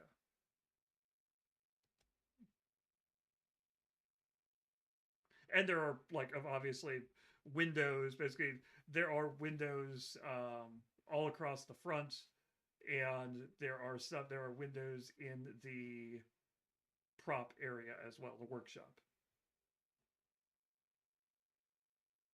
No windows into the actual stage area itself for obvious reasons. Okay. None into the green rooms or things like that. But there's a stage door for actors, as well as the tenement entrance for actors who are living in the theater as well. Right. And probably a catering kitchen entrance. Now, do we know if there's been any looting done at the theater? Is everything the way it was? Good question. Like, because the way this world works, it's like when people try to sneak out with stuff, I'm afraid there's a ghost attached to it, or The answer is in the time that immediately followed the theater burning down, in the chaos that followed that, there was definitely some looting that happened. Then there were several publicized deaths from spirits or ghosts or other things in the theater, which led to the spirit wardens essentially condemning the building. So I would think that probably mark off the public display area as one of the places to look for this mask, because that's the easiest place for people to do a snatch and grab or smash and grab. Am I wrong? No, you make very good sense.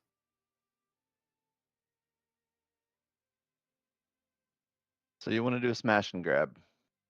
No, I'm just saying not in what the he said. past when people did the Ah. smash and grabs.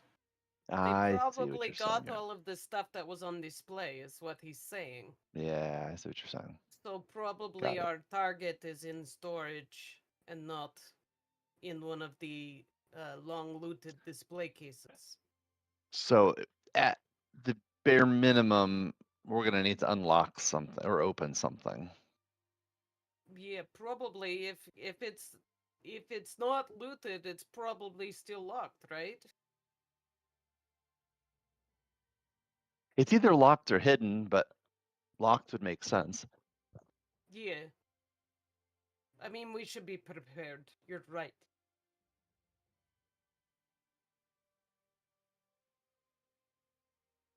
Also, like, what part of the building was destroyed by fire? The fire started from the theater, basically the main stage area, and spread from there. Basically, it damaged most of the building is damaged in some form or another.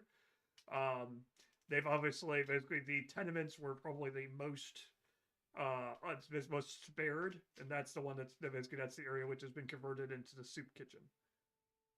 Basically, the tenements and the kitchen area.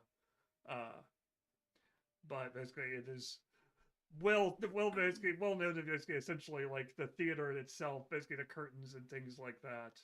Basically, the stage is where the fire started, and it spread from there. Green room, etc.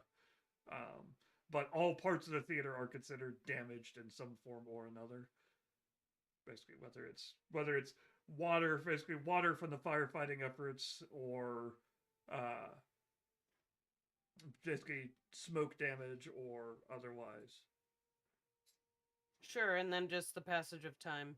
Yep. So do we know if this area where the storage room is was affected directly by fire? It basically, from what you can see on the plans, it is unlikely that that unless a fire was deliberately set in there, it is less likely that the fire damaged. Basically, there are more. So looking over the plans, Mhm. and probably knowing how damaged the building is, are we able to see the kind of damage that the storage areas might have taken? Your guess is most of the storage area damage at this point is neglect, decay, probably some water damage because they were spraying. Basically water was being basically fire and stuff like that. So there are holes in the roof. So elements have gotten in, birds have gotten in, things like that. No direct that room was never on fire. Mark, did you mute? No. No. Or did all my sound just go out? Can you hear us, Tony? Can you no longer hear us? Oh no, we lost Tony. The spirits have taken Tony.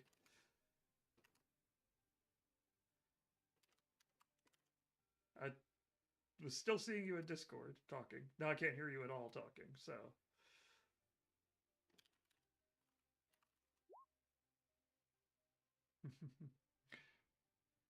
Please wait while we commune with the spirits, meeting someone who is currently no longer in the call. Please hold. Please listen to this wonderful background music. If you're curious what music is playing, this is from Pretzel Rocks and the video explanation point sound. It'll actually tell you either the current song that's playing or a song that was playing or just a random song sometime. This is Rise from the Ashes, so it may just be behind. I don't know. Interesting. Can you hear me now? Yes. Yes, Can you hear I us? can hear you, Tony. It I took can't a second took a second for the headphones to reboot. Sorry. Okay, not a problem. Is that what happened? They just disconnected? I think No, I I got can't- up to stretch and it got unplugged. Oh. Oops, got it. What I can't hear is Mark's music, but that's fine. Yeah, Oh, that's not- you know what? That's not piping through. This- On stream. The song command is Oh, it's not on giving stream? you the last song Oh. I played on Pretzel. That's hilarious. So I will have to fix that. I'm glad we figured it out, though. I was like, wait a minute. Streaming is hard, y'all. Mark doesn't play this genre of music. Like, wait a second. That's not right at all. So yeah, if you like lo-fi, that's the one. Anyway. Problem solved.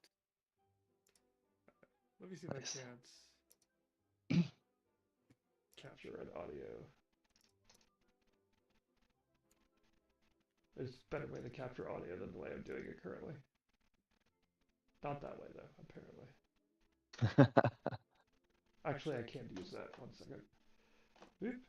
So we're doing that. You continue on while I'm dealing with that. And so, did you hear my response to your last question, Tony? No, I think I had already lost sound by the time I asked the question, which is why I asked it. I didn't hear anybody else talking. I couldn't figure out why you interrupted him, and Yeah. now I understand. Yeah, I was that's a little like, okay. my all right. bad. No, you're muted. Technical issues. How dare. So, in any case. How dare I try to stretch after sitting here for 2 hours? You fool. So, in any case,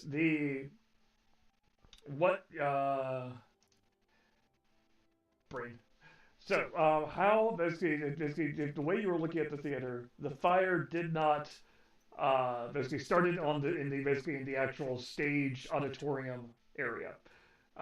It spread out from there. No part of the building was likely unaffected by the fire, whether directly burning or basically due to efforts later to put out the fire, other parts of the structure collapsing around it. Um, might also have basically probably cause damage as well. Um, and so no part of the building is unaffected. There are holes in the roof. There are basically walls have collapsed, etc., etc. The only undamaged section of the least damaged section are the tenements and the kitchens, which are currently being used as the soup kitchens. Basically, soup kitchens kind of a charity housing area. Um, the rest of it is basically has been kind of is the one that's boarded up and things like that. The storage area, as far as you can tell, should not have burned directly, um, unless somebody deliberately set a fire in there. It would not have been a basically. It is not basically. Given the way the theater is designed, there's enough airspace and air gaps and things like that that it is not likely it burned directly. However, it is likely that there were holes in the roof, elements have gotten in. Basically, it is probably basically in some sort of basically disrepair. Um, but basically, the secure storage is probably the most uh, basically probably the least damaged area in the storage area because it is covered. And basically, care was probably taken to keep those items covered and protected from the beginning. So it is likely that it is fine.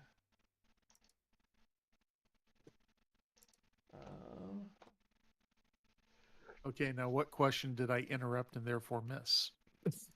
Basically, it was Well, he 20 was asking a similar basically thing.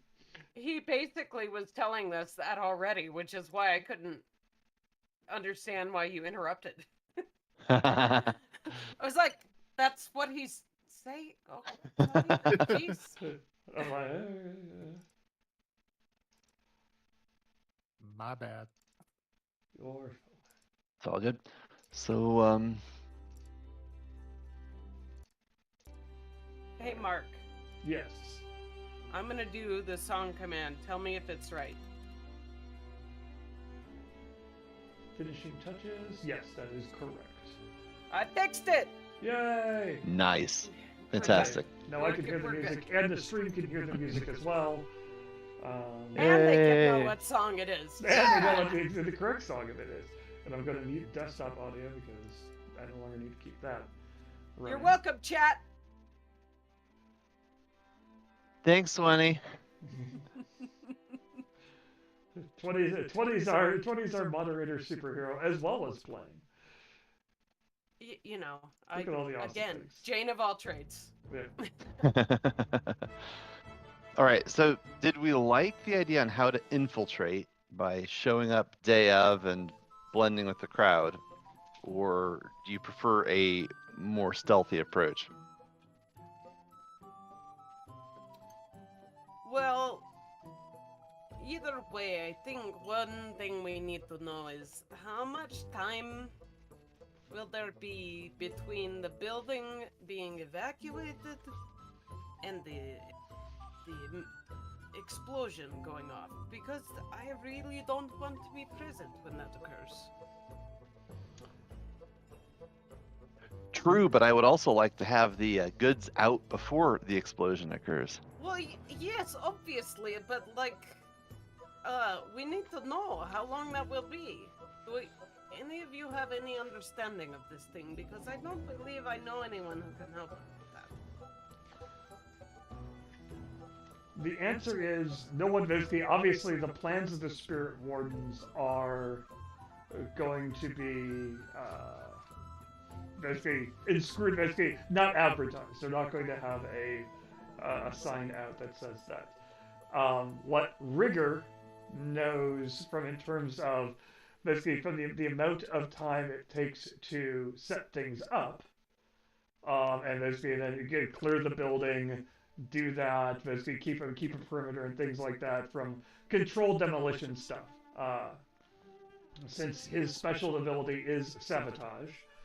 Also, I'm misremembering. I think I gave him sabotage. Yes. Sabotage. Basically, your guess would be it would probably be basically once they've evacuated the building. Basically it'll reach. Basically, they'll plant the explosives, which is what they're probably doing currently. That's a several day thing, planting, double checking, etc., etc. There will be on the day of. Everyone will get out. A team will go in and do final check. So it will be one team in the building doing a final check. Reduced numbers to prevent injury in case of something going off. Then it will they will also they will go through, do a final check on placement, plant detonator, do final check on placement, plant detonators, final check on placement, plant detonators. Then they will leave the building. Then they will probably, you're looking at a couple of hours after that point. So in total, it's probably a 6-hour process actually we'll say it's probably an 8-hour process. 4 hours of which will be a single team, which is a team planting. And then after that point, no teams in the building, 4 hours from that point until actual detonation. Okay. Plenty of time. Yes. We'll be cool as cucumbers.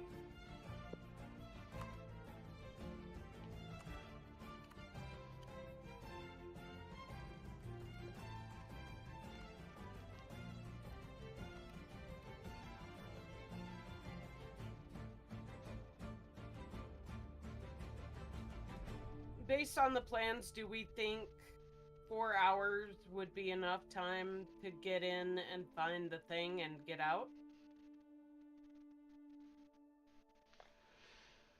Barring any, basically, if it was a normal raid, yeah, that's not a huge problem. Now, Normal being... unlikely to be interrupted by ghosts. So this can't be considered a normal raid if this place is super haunted. Correct. Mm. The ghosts add a unique twist to it. Your specialty being ghosts, somewhat. Right. Basically, it's going to depend on so all these people are going to be kind of going through the area, so the spirits are going to be somewhat disturbed to begin with. Just because of the fact that there's going to be an increase in the amount of activity in the building. Now, the more aggressive ghosts, maybe they are they've attacked the crews that have come in. Maybe they're more depends on how clever the spirit. Like the mindless aggressive spirits will likely have been cleared out by the time you make it in. Which means you're dealing, unfortunately, with the more subtle, aggressive spirits. Great.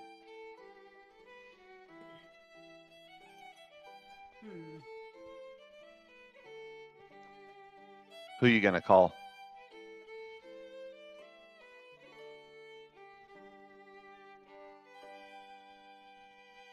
I mean, if Tony could just bring in one of his 3D printed proton packs, I think Exactly. we'll be fine. Yeah. Oh no, I've already got one together. I don't need a 3D printed one. Well, The either 3D way, printed like, one's on the list. But I'm like, only one? one should be fine, right? goal's 3, but sure. Yeah, I'm like, one is never enough.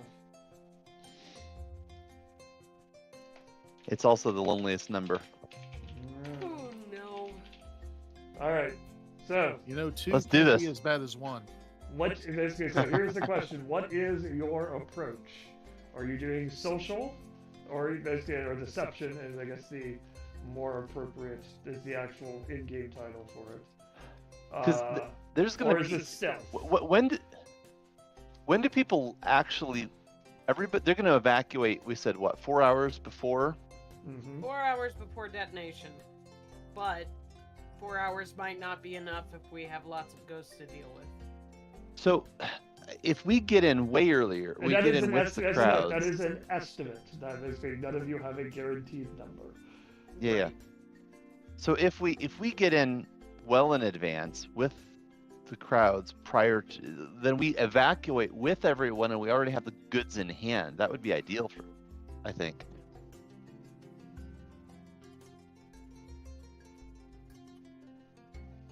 In terms of timeline, Mark, are we still on the same day that Loyosh spoke to us on?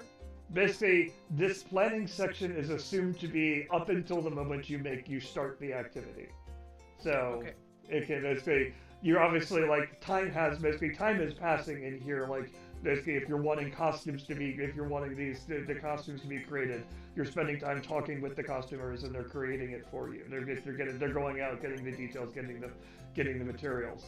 If you are basically you're consulting with Will's contact and being like, okay, what about this or this? Basically, can we get the plans, et cetera, et cetera. So time is passing in here, but it is, again, basically, a lot of this is, it's all the setup for this, and then you're not supposed to get into the nitty gritty at this point. Because if you decide that there's something that you wanted to have set up in advance, like, basically, if I throw a complication at you and you're like, aha, it's okay, I bribed one of the people to put a box that had X or Y in it, basically in this room or backstage or in here, or I spent the time to create one of these and I had this ready, or things like that. Basically, that is those are called flashbacks. They cost you stress, but they allow you to say, basically, the more outlandish it gets, the more stress it creates. So if you're like, basically, a simple one is, basically, I would have prepared for X or Y and I would have had this waiting. Okay. I would have talked to one of the spirit wardens and known that they do X or Y. Okay, it's a little bit more unreasonable. I set it up, I went out and I assassinated one of the spirit warden captain of the watch, and replaced him with one of our actors. Okay, now you're in the outlandish stage and you're taking like 3 stress to set that up. Okay, got it. Excuse me. Apparently, it's time for more caffeine. But basically, as a note for people for planning purposes, I am planning on basically once you make the decision on what your approach is, we will take a brief break to basically bathrooms, drinks, etc., and we will come back and start with the engagement roll. I am not moving again until this thing is over. It's okay. Oh no! By Oh, the time the that's end gonna be a comes, problem. Tony's gonna be clenching. Like, this is your reminder to hydrate. This is your reminder to get up and move as you usually, but or never move again if you fear tech. I'm just social media.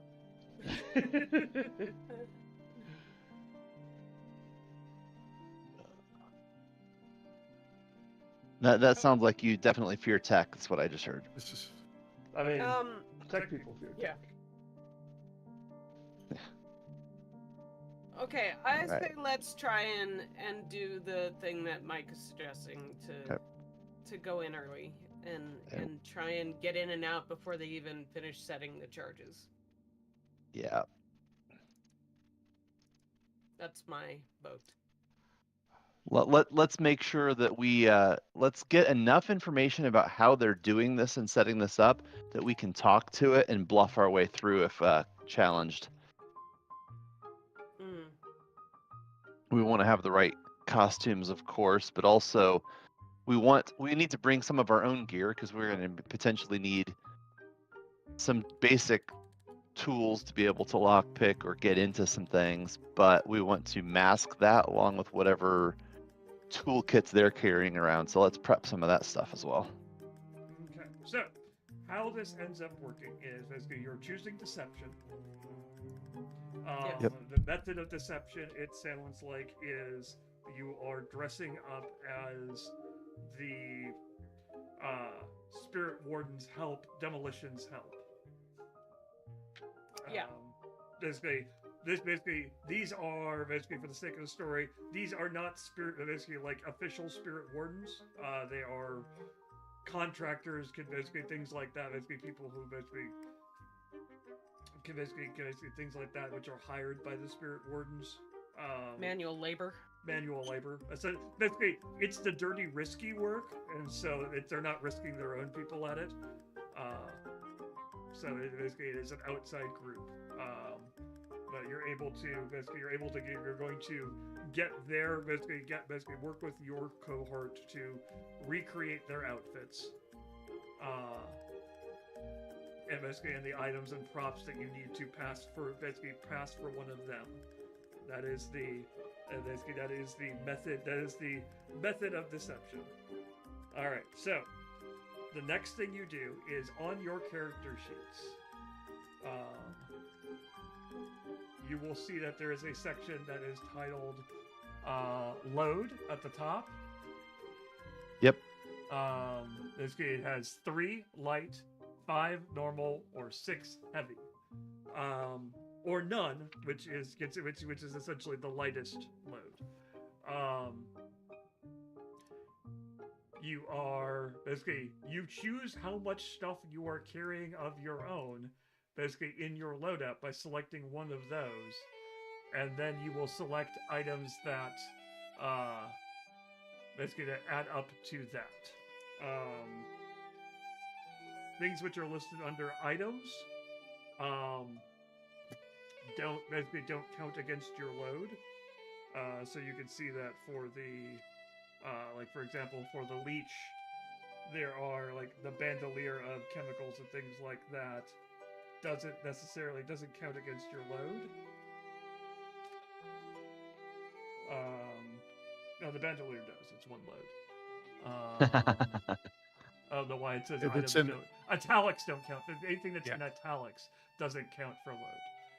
So it's a blowgun and that's it. Yes. And I feel like there are other things that don't count for load. I mean, I have some things that don't count.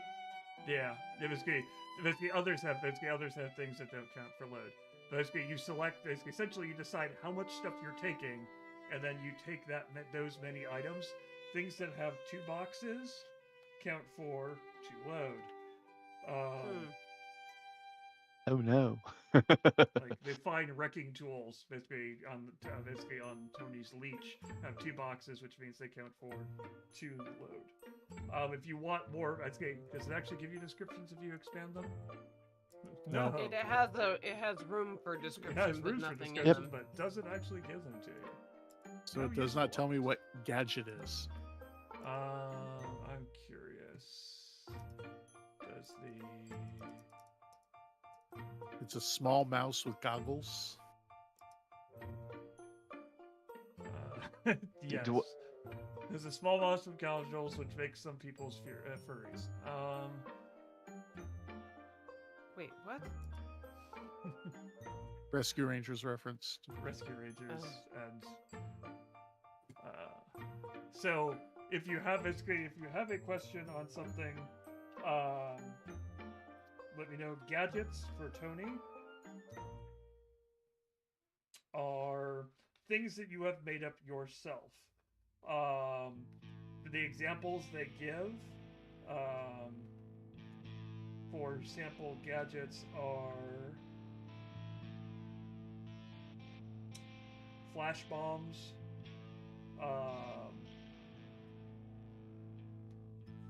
basically, what level of...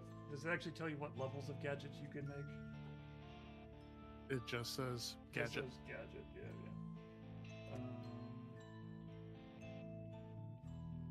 Charge a load for each gadget. Deploy, replace load.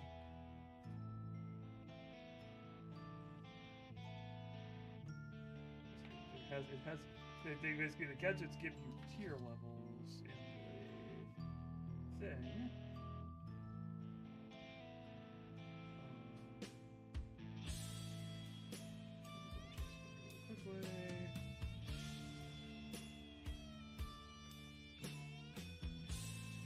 Creations are with their quality level, tiers 1 through 6, followed by a number of uses if they're consumable. Creations are well known by tinkerers, don't need to be studied before producing them. Tinkerers need a quality equal to a crew tier level, which is 2.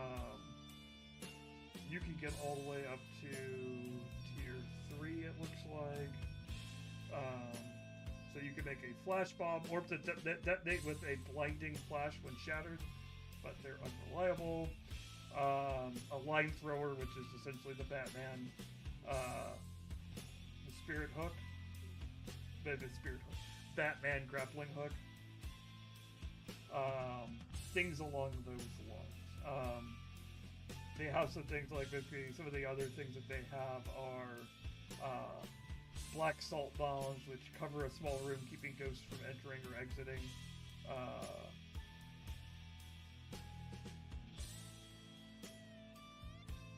Things like that. So basically, pretty much decide what you would basically. You can come up with some items off of that: grenades, bombs, smoke bombs, or other bombs you can have. So basically, All right, I think I got my load out. Fire stuff that basically erupts into searing flame under contact with air.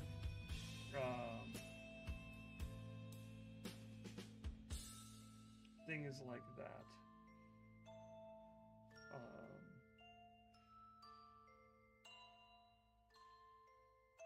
That's the sort of things you could find under gadget. So if you have something, feel free to ask me and be like, oh, okay, I have a gadget that does this. And I can tell you, no, that's too complicated, or sure, but it has this downside.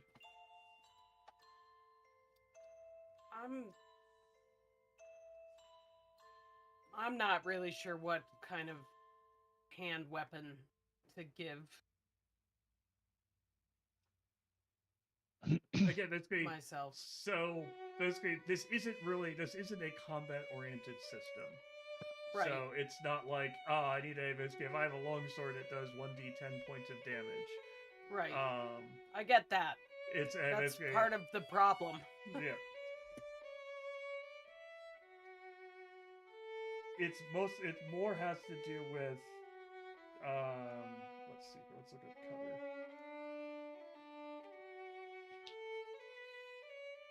Basically, like a heavy weapon, like a hand weapon, basically it's something you're carrying, which you can carry light in one hand and have something else, but you could stab somebody. Basically, you're more likely to do like lethal type of damage to have advantage on somebody. You have greater effect on somebody if you have a dagger versus if you're punching them, if you're just punching them. If you have a heavy weapon, basically you're more likely to have great effect, overwhelming effect on somebody, or something like that. Scary weapon or tool is mostly going for, basically it doesn't necessarily more effective in combat, but if you're going to intimidate somebody, having one of those wavy, spiky daggers that looks like it's going to do a lot of pain and hurt, even if it's absolutely really ridiculous to use, can give you greater effect on command rolls or other type of rolls, things like that, to basically get somebody to do what you want. Rage Essence basically greatly increases your user's strength, resistance to pain, and irrational aggression for the span of several minutes. You suffer 2 consequences when you're using can't tell friend from foe, and can't stop until they're all broken. You can resist these as usual, meaning you can make a resistance roll to be able to tell friend from foe, or stop before everything is broken. Yeah.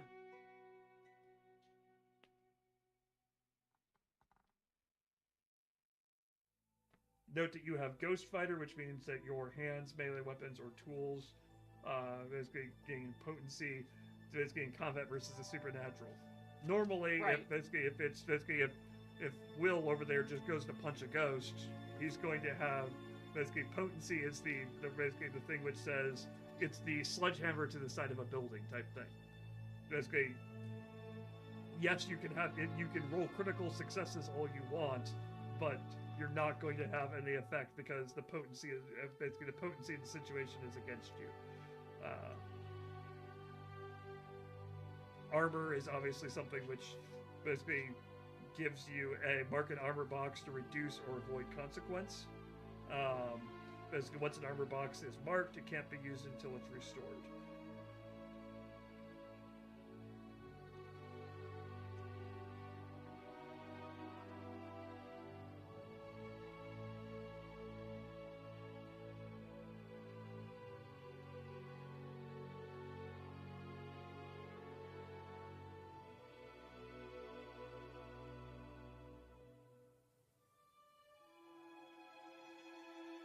All right, I think I've got my loadout. Yeah, I think I've got mine, and I feel horrible that Gadget is not one of them after he went through all that work. That's fun. Huh? Basically, you might later be like, hey, I want to do a flashback and be like, basically, and we've actually secreted this gadget in this box. Basically, I thought I had it stored in this box or something like that ahead of time, so that we could sneak it through. Basically, the only things flashback can't do is change events which are stated to have happened. Like, if someone's the example they give, if Inspector so-and-so is interrogating you, you can't be like, hey, I have a flashback where we assassinated Inspector so-and-so last night. That's not that's not an appropriate use for flashback. Now, could you have a thing where you're bribing him it's an actor that you replaced him with or something like that? Yes, those are legitimate uses, but no, he's actually not here isn't a legitimate use. You can't actually retcon him, is what you're saying. You cannot retcon stuff out of existence, but you can retcon stuff into existence that could help you. It's like additive versus subtractive magic. Yep. Okay, I think my loadout is ready too. All right. So. Oh, I do have one question. Go for it. Given the setting, I know we have some types of electricity. It's a little steampunky. Are there such things as flashlights, or are there only lanterns? There are powered lanterns. They're basically they're essentially like electroplasmic lanterns, as it were. It's a torch. Yeah, I took a lantern. Okay. I'm just assuming that there won't be proper light sources everywhere inside of a burned out building. Yeah, that's why I was asking about flashlights. Okay, if you have a lantern, I think we'll be fine.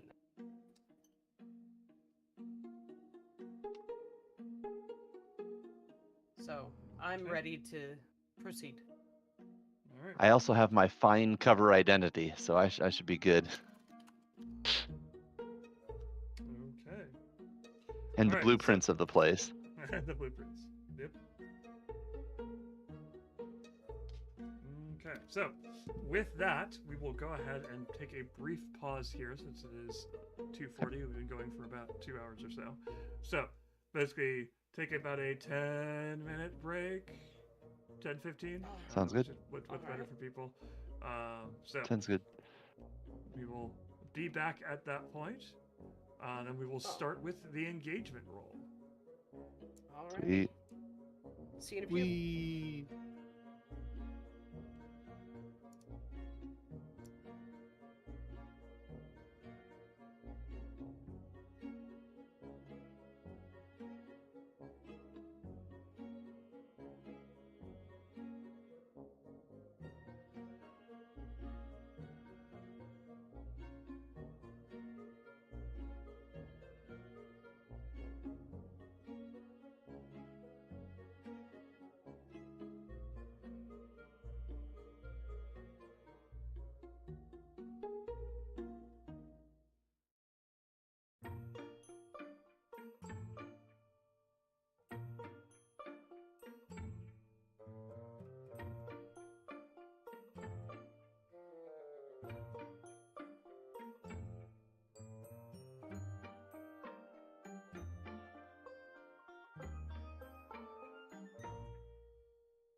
And now I'm audible here, and now the Discord is audible. All right, so we should be audible. Basically, we should be back. So we had to debug a slight audio issue, but we should be back. The music is a little loud on stream. Music is a little loud on stream. Okay, you're going down.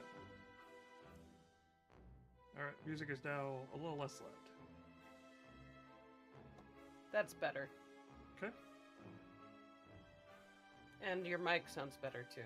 All right, mic sounds better. How about mic talks? I can talk. Which mic sounds better, Mark's or me? I mean, you both sound pretty good. Cool. To my ears. I'm just here. Hi, Tony. Hi, just here. I'm Dad. No, wait, that doesn't work here at all. Okay, so. A for effort, though.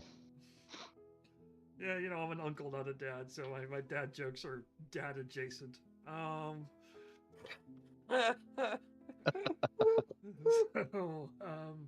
was actually a perfect dad joke. It's great.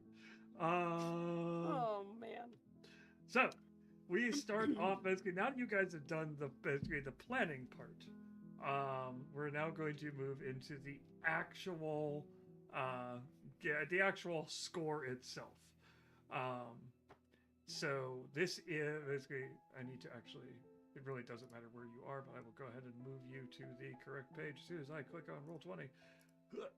There we go. I will move you to the score page, which tells you that you are in 6 towers. You will note that there are clocks at the lower right. Basically, there is a 4, basically a 6, an 8, a 16, I think that one is. Not certain what that one is. That may just be another 8. But basically, clocks are ways that I will indicate that things are impending, coming, things are building, or you are making progress towards something. So, like for example, I may set up one of these clocks and basically set it at 4 and identify it as basically the clock on you finding the mask. Basically, everyone could take individual efforts and things like that. And basically, as you get closer to actually finding the mask, I will basically add ticks to the clock and remove it so that everybody can see that. There is also likely to be a clock which will indicate basically where you basically how close 4, 6, 8, 10, and 12. Oh, that makes sense. Only the purple one is the 12 and the teal one is the 10. We'll switch the order there. But basically, there will likely be a clock which will just say countdown to detonation, which you will kind of guess what that is. Meaning the fact that basically this is the amount of time you have until basically that they basically set off the explosives. There may also be a clock for the steam wardens calling in reinforcements or being alerted, things like that. So clocks are my way of indicating to you, the player, that there is something going on in the background that is building. And basically, a lot of times we've talked about consequences. A lot of times those consequences will be adding ticks to clocks. And again, you can resist consequences like you can resist harm or anything like that by making a roll, taking stress, and basically taking stress to roll against it. But you have it's another way of essentially something bad happens. It may not have an immediate effect, but it may add a tick to the clock where the ghost wardens figure out you're here, or it may add a clock. Basically, if you take too long, basically dealing with something, it may add a clock to the time till detonation, etc., etc. So, that is basically how we do it. So, how engagement works.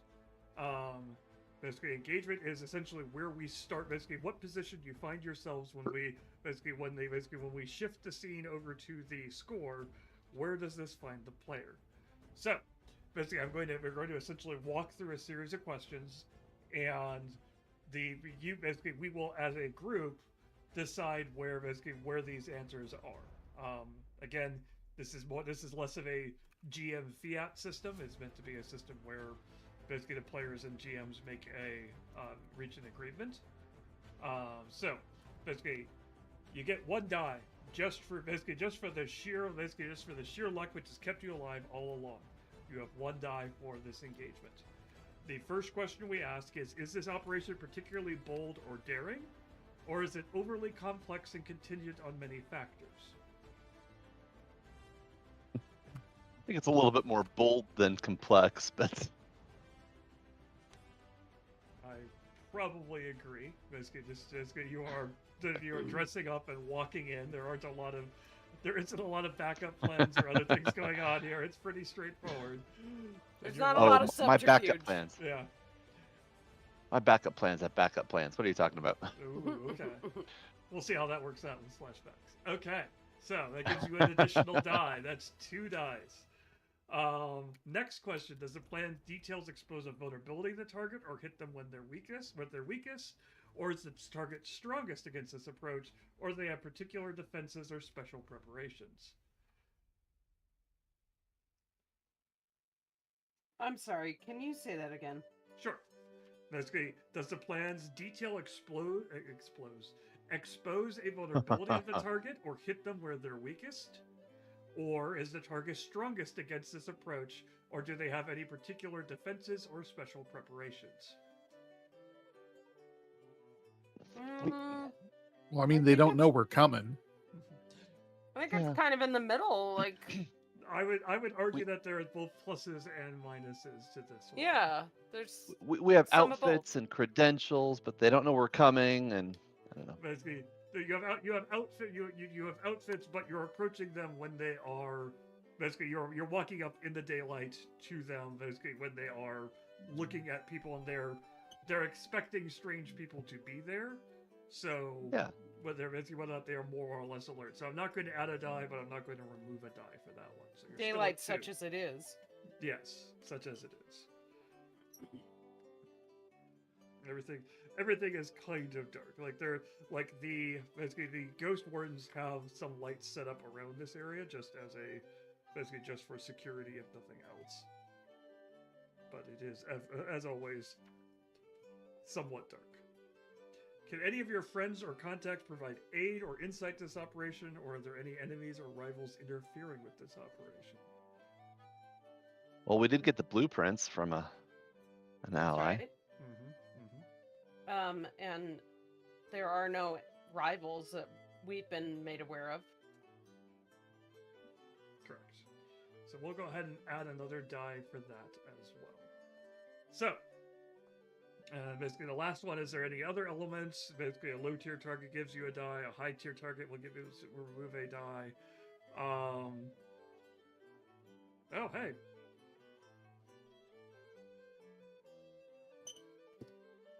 I'm trying to remember what that noise is, what that notification noise is for, because I don't have. We got alerts on. raided. We got Thanks raided. for the raid. Oh, awesome! Sweet. Thank you so much. Thank you, Ray. Hello, Thorn. Welcome. Hey! Woo! Thank you very much for the raid. Basically, for the raiders, basically, we will letting you know the fact that this is basically. Oh, hi. Basically, we are playing Blades in the Dark. Basically, we are Lorelink, which is a company. Basically, both in terms of basically an acting company, as it were, almost, but more a company which is actually producing basically a program which is for GMs, DMs, and lore masters, etc., to help them run their games better. If you look below me, you can see basically I'm using the game, basically using that down there. We are currently playing this game as a push for an affiliate. Basically, we are looking to we're reaching 50 followers. We've reached that number already, but we'll always take more. And we are basically looking to raise awareness, basically at various different gaming systems and things like that as we play them with Lorelink. So, thanks for being here. Thanks for the raid. And I need to remember what that sound is. I'm looking at the screen like, I don't know. I remember what that sound alert is for, and because it's buried somewhere and I don't know why it's buried. It makes me so sad. The alert box? the alert box for whatever reason is not appearing on screen. I don't know. Is it your top source? It may not be my top source. I'm going to. It needs to be on thank top. You. Thank you very much Yeah. for the follow. It needs to be on top. I'm pushing it to the top. I really wish there was a. Is there just a right click set to top? Oh, No. Thank you for the thank you follow. Basically, S double. I'm gonna miss basically double 3D basically double 3D Spitzer and Stinger 297. Thank you both for the follows. And I need to move that to the top. All right. While I'm doing that, so basically, how the engagement. We're about roll... to infiltrate this place. Yeah. Yep. So basically, where we find our basically we are running basically Blades in the Dark is a system which is about basically essentially crews in a haunted Victorian, basically robber crews, thief crews in a haunted Victorian world city who are attempting to basically attempting to make their way through the day, basically by stealing, robbing, murdering, or otherwise breaking the law to their advantage. So they're about to break into a haunted theater to retrieve a maybe haunted mask for a important client. And we're about to make the roll, which starts off the game, which tells us what position they find themselves in to start. So, if someone wants to open the crew, basically left-clicked and basically hold down left shift and double-click on the crew. Basically the crew icon there, the Grave Trap crew. You should see on that page there's something that says basically engagement.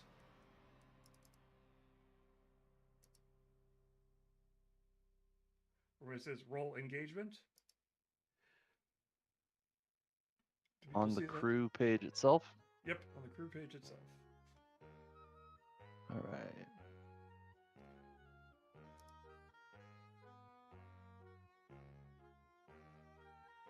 So do we need to do this on our own character sheet or on the crew sheet? On the crew sheet. The crew basically the crew sheet takes things basically doing it on the crew sheet. It basically takes. What's the number of dice?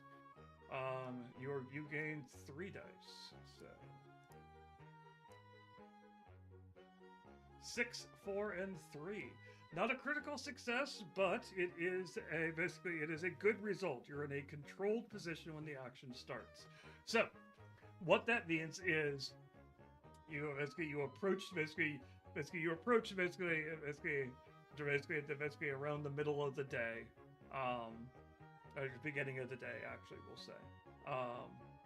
It's up to you, basically, whether or not you wanted to show up on day 1 of them planting it, or the first day, or the last day of them planting explosives. I suppose I should ask that. Basically, you were coming in basically while they were still planting, not while they were doing basically adding detonators, correct? That was the plan. Yep. To get in before they even started that process. Okay. So probably day 2, I would say. All right. So basically day 2. So you are showing up. Basically beginning of the day. Basically there are various crews milling about and things like that. Are you guys carrying anything? Basically, you're mostly carrying things on yourself. You're not carrying. Basically, I guess we'll deal with if you're carrying boxes or other stuff later. Basically, you'll approach. Basically, you'll get. Basically, you'll be kind of spotted by a spirit warden. Spirit wardens are basically kind of think. Basically, they're essentially the equivalent of the. Basically, think the old style. Doctors' masks, Victorian doctors' mask type. They're like doctors, right? Like yes. This haunted mask. Yeah. But they're not. The masks aren't that extreme. But they're the huge beak. But they are all wearing basically bronze face masks, which cover their entire face. They have cloaks and hoods. Basically up so that you can't really identify any identifying characteristics. One of them will basically kind of spot you entering the area and flag you down and immediately basically get your name, basically kind of look you over, basically we'll answer some quick questions, basically over basically what you're doing there. Basically, you're basically clarifying that you're actually here to work. Then you will be given a basically given a box, basically which is basically has basically some of the explosive, basically which has basically things and symbols written on it. Rigger, you will identify it as being basically one, basically essentially basically a set of the explosives. And you'll be told to basically go in and head for basically you're going to plant these in the orchestra pit. You are given explicit instructions not to pick up anything, not to take anything. Basically, do not engage with any spirits that may approach you. And basically, you're warned that basically where you are heading is probably one of the more dangerous areas. So you are advised to get in and get out as quickly as possible. You're kind of given a kind of very, very low level map of the area, basically of the building. It matches up with what you have already, Will. Which has various X's and other stuff on it, and basically it has he points to one X which has been circled in the orchestra pit area, and basically it has kind of a more precise location for it. Basically, you're to place it basically just in the orchestra pit, just basically pressed into the bottom of the stage. And so basically, after getting those brief instructions, after he clarifies that you have understood the directions and understood the consequences, basically the consequences both basically to your soul if you should fail, as well as to your physical body and your continued existence, basically your continued freedom if you attempt to take anything from the building. He kind of gruffly just waves you in, and basically gestures you in the direction of the front door. So you will find yourself basically so we will pick up on the action in the front steps. Basically you just kind of you kind of make your first steps in. Basically the building has obviously been closed up for many years at this point. So even though it's been a little bit more open, the air is very definitely cold and stale. But even with all of the basically, like, there are other people in the building. Basically, you've seen other people walk in, and it's still, there's just this kind of silence that kind of basically presses in on you when you walk in. But you swear you can hear like footsteps kind of echoing, and there's this faintest strain of an orchestra tuning. Basically, you swear you hear, but as soon as you try to focus on it, it disappears. Nice. That's not creepy in the slightest.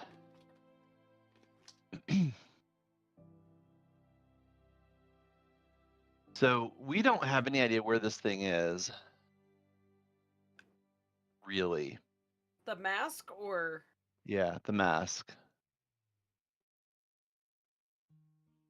So let's take a somewhat indirect path to our final working location. Where were the storage rooms in comparison to the theater and the orchestra pit? Basically, you're coming into essentially the grand foyer, essentially where you were starting off, since you're coming in through the front door. So the orchestra pit is going to be directly in front of you, going through into the auditorium, basically down the rows of seats, and then into the essentially down and into the orchestra pit. But there would be the most direct route if you were basically not concerned with anything else and just wanted to get into the orchestra pit as quickly as possible. And basically that is the direct route. there are other routes into the orchestra pit, obviously. There basically from here there are there are obviously staff only doors that lead Yep. into the back corridors from here, which wending your way through there you will go through various offices and basically front of the house business type stuff, front of the house type storage, and then you'll start getting back into the basically theater type storage. So you'll get into the If- back. You go through the backdrop workshop, past the dressing rooms, past basically through the backdrop workshop, and then beyond that is where the storage is. So I'm going to assume that this, like a lot of orchestra pits, is down below, like basement level entry. Like sometimes there's a way up and down from either the room level or from stage level, but a lot of times that's all behind the scenes. So we could get to the orchestra pit by going straight down, but we couldn't necessarily get into the pit that way, at least not very easily. So let's go the back route and come in underneath, I mean, yeah, which also takes us the back path we want to take in the first place. right. And also, let's not forget that we ourselves work in a theater and we would know these things. Correct.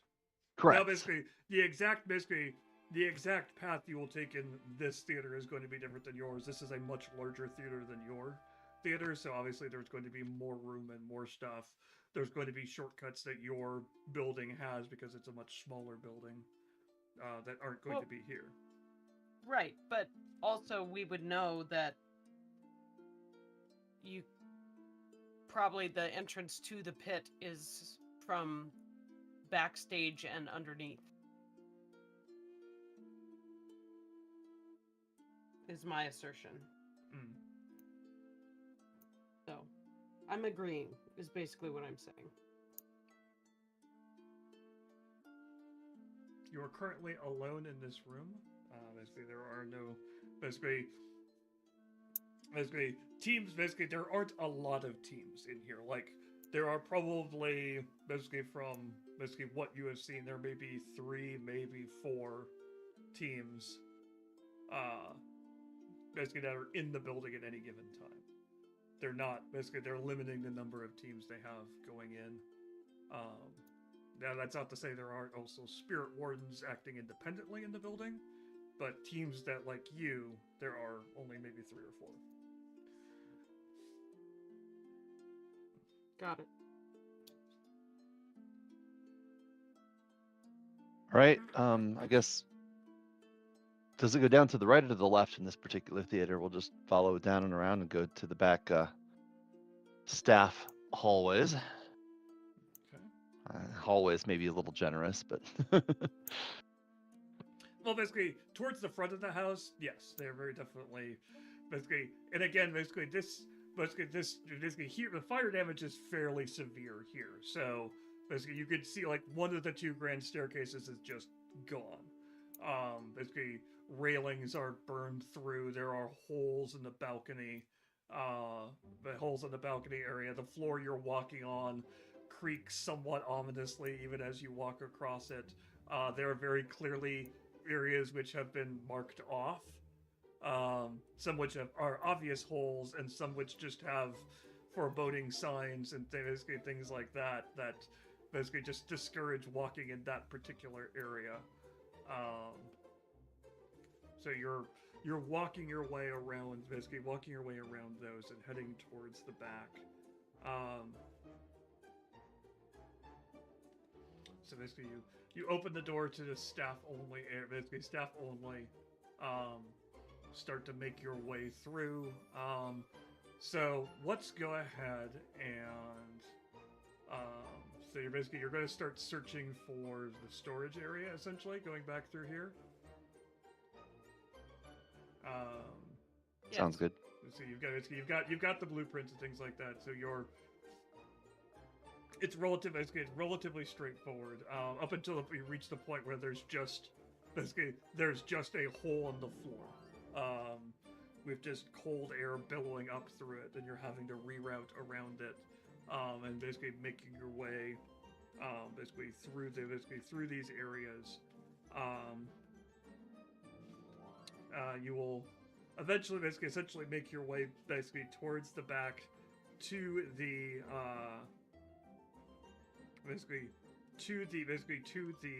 storage room, where you will see before you get there, you will see that there is a at least a bronzed masked figure who's currently standing in front of that door. Basically, the door that leads into the storage area. Basically, using the direct hallway route.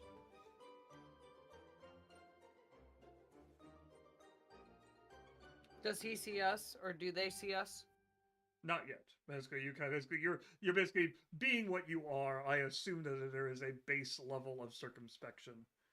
You're not being particularly noisy, and basically they don't look to be particularly alert, for at least not for your type of trouble. Let's just say. Well, we can't go the front way unless we can distract them.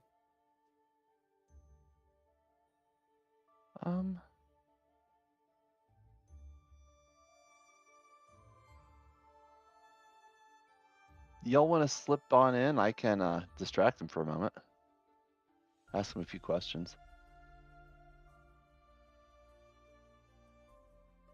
Does it look like they're busy working, or that they're kind of guiding traffic, as it were? More guiding. Basically, they're not actively doing anything, so either they're there to guide traffic or they're there to guard. Hard to tell which.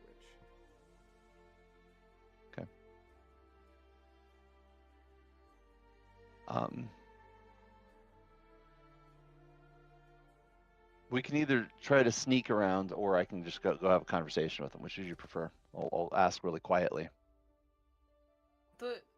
Was there a back entrance to the storage, or is there only one door on the plans? Basically, from the plans, this is the main entrance. This is the main entrance to the storage from the hallways where you're in currently. Basically, you would have to backtrack, and there's an entrance to storage, basically, that you could get to via the stage, but you would have to backtrack and go into the auditorium. Or there's an entrance to storage from outside, but you would have to really backtrack to get to that. Basically, those are the marked entrances which are on there. And from where we are, can we see if there are any damaged walls that would allow us to climb through? The walls you can see basically immediately in front of you are various conditions. Basically, like, none of them have gaping holes, which are obvious, basically, from where you are currently. Okay. But they don't look to be, basically, they show varying degrees of rot, of drywall peeling, etc. Basically, wood is peeled away. You can see the fact that it doesn't look like the building is going to collapse in this section, in a few seconds, but no one would trust these walls to guard anything important if they cared about it. The problem is so let's taking the go around walls to the... out. Yeah. What's wrong with that, Tony? No, the problem with they're going to hear us. You think? Yeah. I mean, given how quiet it is in here, even when we know there are other teams, I think, yes, they will hear.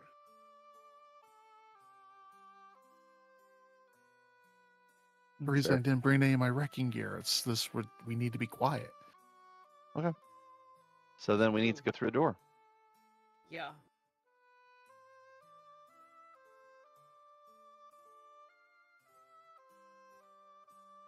Okay. Now, question. Yep. Mark. Mm-hmm. Runner of the game. As I am able to have the blowgun and darts with syringes as a one of the items that I just have. Mm-hmm. And he likes working with chemicals. It would not be outside the realm of believability that he would have some sort of knockout chemical, correct? I actually have knockout. I have a Yep. vial of slumber essence on my person right now. Then why hasn't this come up before now? I'll pass it. I'll pass you that. Why wasn't Give this you a considered wink. among our resources? And while you are getting your blowgun ready, I will walk up and start talking to the guy. Well, couple more questions. CYA. Okay. Is there anybody else nearby? Not In other that words, you- drug and pull him into the room. It's like, can he distract? I hit, he grab as he collapses, and we drag him in without the sound of like the bodies hit the Perfect. floor. Let the bodies hit the floor. Bodies hit the floor. Good lord. Let the bodies hit the floor. And It's Raining Men are the same song from two different views. Oh, whoa. No, Okay, Tony. We digress. Oh, that's funny. Oh my So god. funny. Nice. All right. So, basically, the answer is, as far as you can tell, there is no one else in this section of the theater. Now, basically, there is no one else living in this section of the theater. Let me clarify. You have all of you at this point have sworn you have seen somebody just up ahead who's gone around a corner, and then you've reached that corner and there's no one there. Or you've heard snatches of a conversation, which is either just too far out of sight to be basically too far to be audible, or seems to be completely nonsensical in your current setting. Some people discussing the current play going on, or basically arguing over who is going to be who's getting this role or this lead, or where's the hammer, or things like that. You've heard like little tiny snatches of that this entire time, but nothing. Basically no physical living body. This is the first living body you have seen so far. Nope, nobody that would probably be particularly butthurt of us taking out a spirit warden temporarily. Not as far as you can tell. Okay. Because that is just what your characters know, basically just off the top of their head. Perfect. Thanks for the lurk, Steve.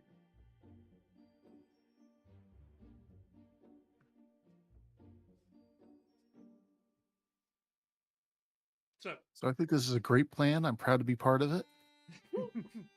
So, basically, there are kind of two ways. Basically, there are two ways to look at this situation. Depending on how you guys want to talk about it. Basically, it's essentially what determines is who is taking the lead, as it were. Is Will the lead with the conversation, and Rigger is Rigger there as Stitches, Rigger there as backup in case something goes wrong, or is this Rigger is taking whatever action they're taking to knock them out, I've forgotten what nickname I gave Will. I gave him the name. I should know. Stitch. But Stitch is there to Stitch is just there to assist. With their All right. With by being there. It's I thought it was. Oh, go ahead, Mark. Go ahead. I'm sorry. No, there's essentially the action will end up being one role or another. So the question becomes whose role is it and who is assisting. Well, what do you think? Because Stitch is going to distract while Rigger is going to take the shot, and then Stitch has to catch the body and get in the room. So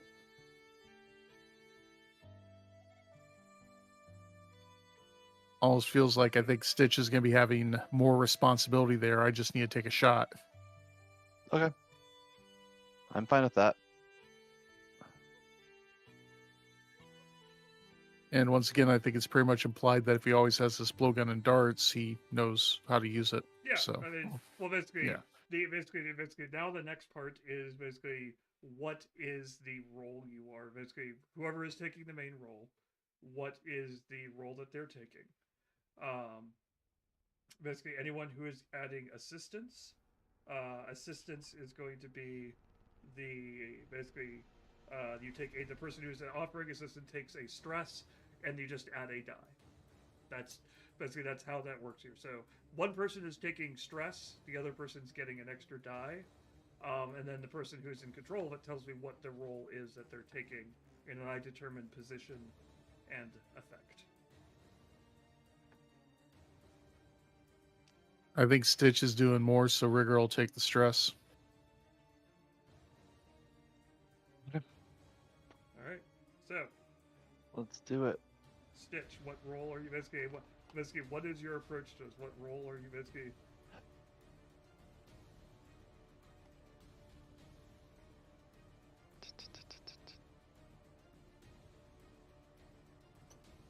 We're going to.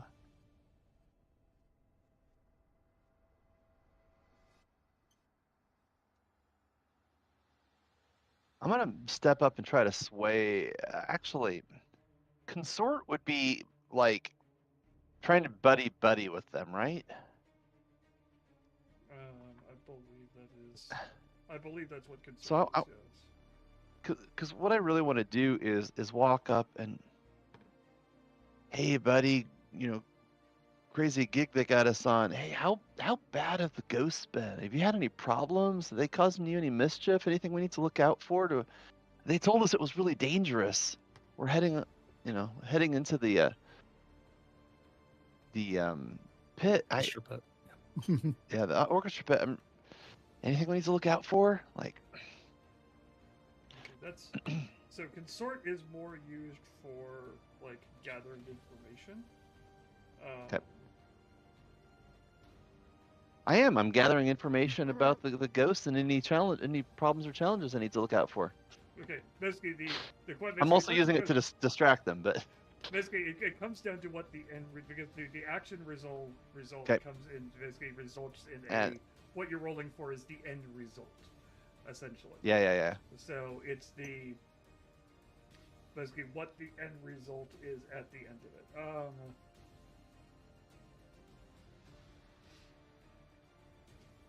it. Would that be a sway then, or a command to get their attention? I mean, it's up to you. Basically, you basically what they are. Attune is ghost. Oh, there was sway. I see. Resolve, sway. Sway someone with charm, logic, deception, disguise, or bluff. Yeah. I'm gonna sway them. That's what I'm gonna do. Okay.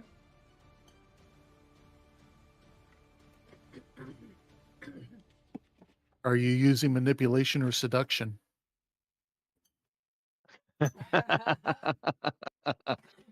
In this particular case, manipulation. I was gonna say, I don't know that seduction is appropriate in this context. Sorry, I just realized when you said that oh wait, you can put your mouse over it and see what that means. And Yep. Is that I just figured that out myself. So is this a risky position, controlled, desperate?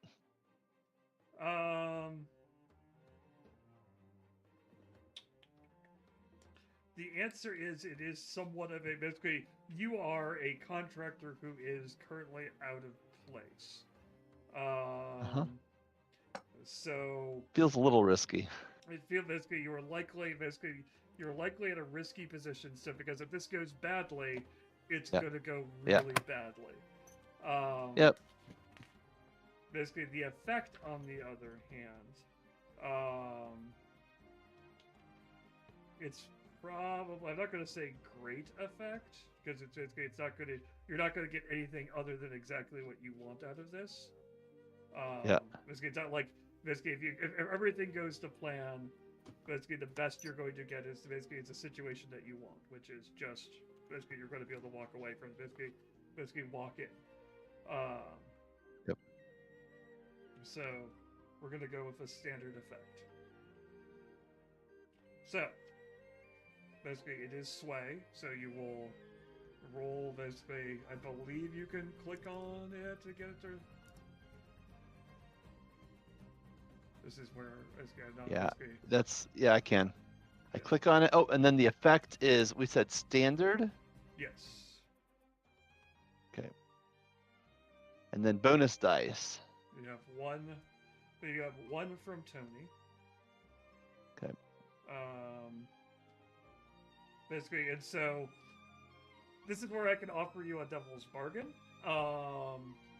Basically, the devil's bargain. Basically, so there are two. Basically, the devil's bargain I will offer in your case. There's essentially two ways that you could do. Oh, you already rolled. Never mind. I would offer you. A Sorry. but you're good. Okay. 4 and a 5. Okay, so success with a minor, basically a minor bit of complication. It's not. You dropped the guard, didn't you? So what I will do is, so basically you pull that all off. I forgot to But- leave a shot open. I don't know. No, basically, yeah, you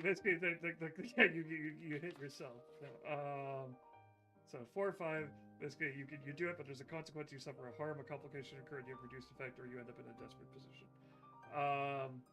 So the complication I'm going to say is basically you've knocked this guy out,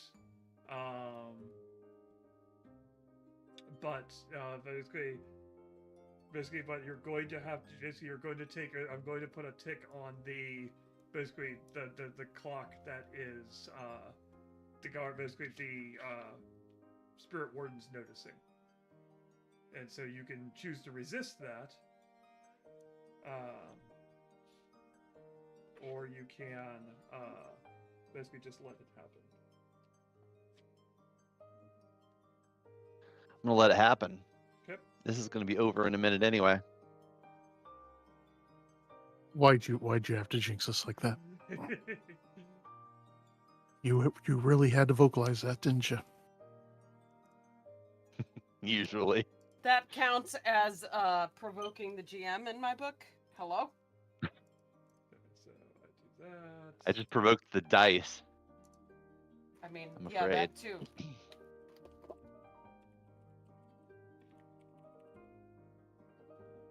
Bad.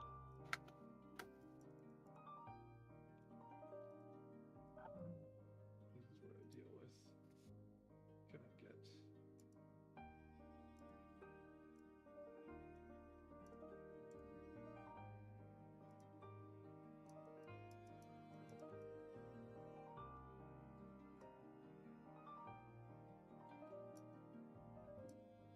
Okay, so there's a tick on that clock.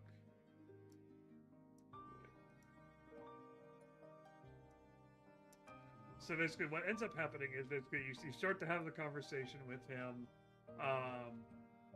but like he's immediately like trying to figure out what's going on, because it's like, you know, okay, what are you doing in this section? This is where basically we've already set all the explosives in this area.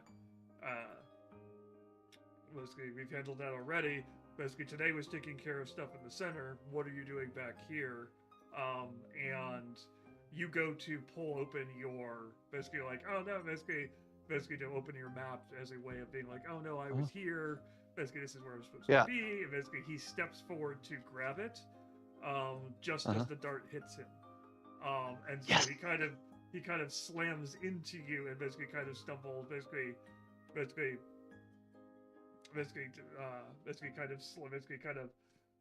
bumps into you, and there's a little bit of bumbling as your hands are now full with the map rather than being able to catch the guy. Yeah. So there's a little bit of A little bit more of a thump than we wanted. Oops. Fold that up, put it away. Hold on.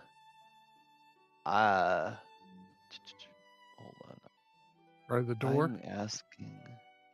Yeah. What is? Oh, candles. Can you get the door? Of course. She'll I'm open just the kind of door figuring and help him get the guy inside. Thank you. Heavier than I expected. Okay, so you get inside the door. Basically, you open the door, and it's the size you expected. Basically colder air. Basically, you swing. Basically, you hear the fluttering of wings, as if you startled something winged in the room. Now, was it actually there or a ghost? Hard to tell. But basically, the room. Basically, you can see from as far as you can see in the little light that you have coming from behind you. Basically, it's just piles of boxes in various conditions. Some opened, basically some with their contents spilled out, basically spilling out because the boxes collapsed. Some still nailed shut, but basically faded and basically with little holes in them and things like that. It has that slightly musty smell of basically there are probably rats and other things which are basically living amongst all of this stuff. It's basically scattered throughout the area. So you can basically just faintly at the edge of your vision, you're pretty certain you can see the secure storage area, basically across the room.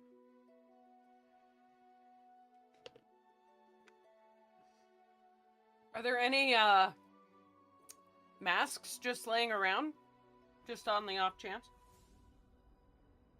I mean, are there masks laying around? Sure. You know what I'm just now realizing? Mm-hmm. I don't know what this thing is supposed to look like. Did we ask Loyosh that? You did not. Sure we did. Sorry. What do I got to do to have asked that? The problem is the fact that there is no real way for you to have done that. Basically, okay, I take that back.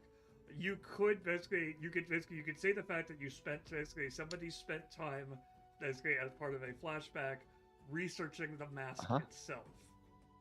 Yep, that sounds smart. Let's do that. Basically, the question then I turn it over to you. What type of role would you we're making it a role?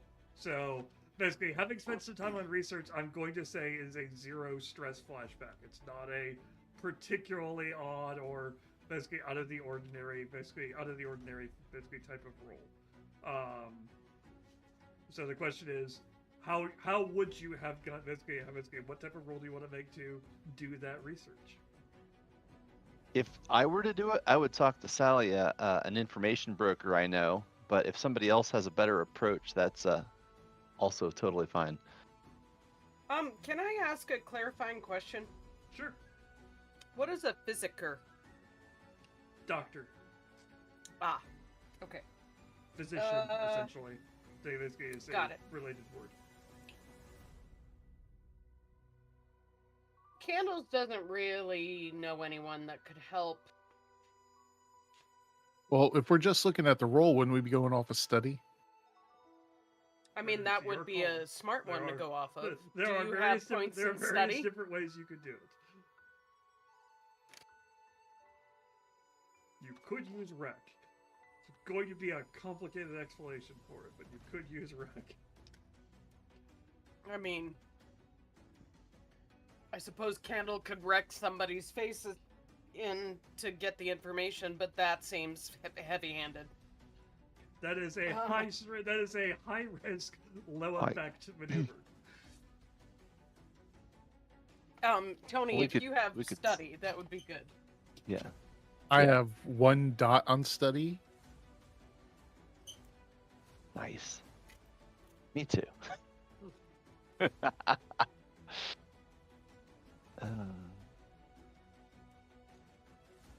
Tell you what, I will grant you foresight by relaying information I got from Salia to help you while you study. Does that work, Mark? Basically, foresight enables you to grant a die to somebody. basically without taking stress, if I remember correctly, correct? Yep. And how I prepared for it is having a conversation with Salia. That works out. I'm trying to remember, do you have a crew? The synchronized actions. Oh, synchronized actions are if you're taking group actions, right? So there are group actions as well. Probably should basically that is something I should probably explain. This doesn't have to do with this, but basically as a future note on group actions, because that's probably what I should have resolved the last thing as. Got it. Group actions 7. I'm just gonna remember the exact rules for. Because we were trying to coordinate as a crew. Got it. That makes sense. That's not group actions at all. Game index. What are you doing to me?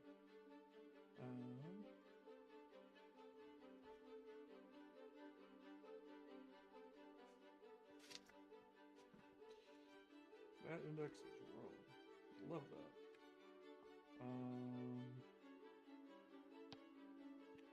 Let's see if I can't find this up real quickly. But Tony, while I'm looking that up, basically so you have basically you have one dot. Basically, you have your dot in sway or study rather, and you're getting an additional dot from Mike. You can choose to stress and push yourself if you want to add an additional die. Try to think. There really isn't a devil's bargain for this one. You're just doing research. I can think of some complications that can happen depending on what you roll, but I can't really think of a good devil's bargain for it. So basically, does the number unless basically you have 2 dice unless you want to add basically stress and add to it. I'm not piling up the stress in the first 10 minutes of this. No. That's as close as I'm getting to a devil's bargain right now. It's like, you're not stressed. It's fine. Just add a little bit more stress, man. So the position is controlled? The position is controlled. Nice. Effect standard? Yep. 2 bonus dice. So 1 bonus dice or 2? Without stress. 1 from me. So just 1 bonus die. Yep. Right? Yep. All right, cool. Submit. 4/4. 4/4. 4/4 on a controlled position. Pairs are good, right? Yes, they are when they're 6s. When they're not 6s, they're just kind of there. They're just the dice telling you this is what your number is. 4/4 in a control position. You hesitate, withdraw, obstructive action. Minor complication, reduced effect.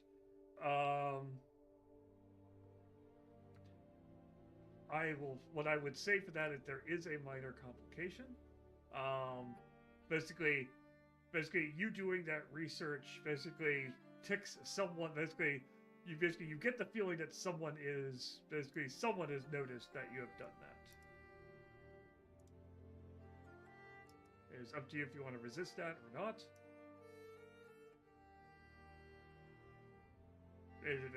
There's a resist, take a stress. Resist is 6 stress minus the result on the die. Yes. No. I was kidding about the trauma thing. No. Yeah. So it's 1 tick for something that may come up later. Okay. So basically, someone noticed basically. So, the mask. I have an image of the mask. 1 second, let me pull it up. Actually, do I have an image of the mask? If you pull up an image of Majora's Mask, I'm going to be so upset with you. Actually, that's the mask I'm using is that one. Yes. So it is an ivory mask. I don't actually have it loaded into Roll20, which is my bad. I have it in Lurling. You know, that's helpful to you, right? And that's what counts in this stream. The people are watching me right now. You can see the fact that I am basically what is something you can do very relatively quickly. Basically, add an item. I've got the image already loaded. You can see that there. Insert. save, and so now I've got that mask associated with the image. So for the future, I'm just going to look at that, and I can look at that image and basically be able to give you a brief description of what it is. Basically, it is a ivory full face mask with gold filigree, basically acting as essentially rouge on the cheeks, eyebrows, lipstick, and the entire mask itself is edged in gold. There are basically the images you have seen with it always have the eye holes blacked out. You're not certain that that is because that there are no eye holes, or if there is some kind of black fabric covering the eyes.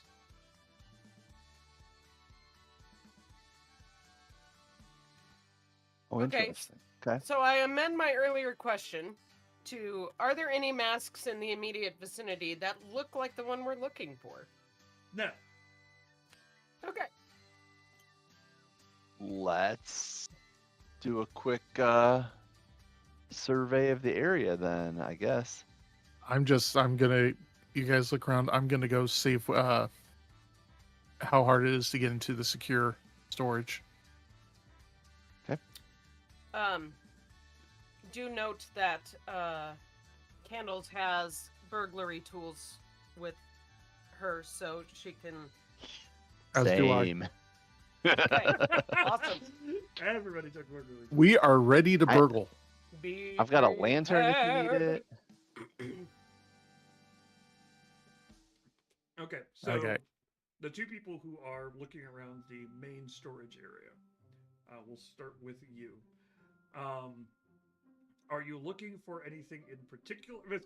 Basically, the question I'm going to ask here is: are you hoping to? Are you just doing it once over to see if you can find the mask?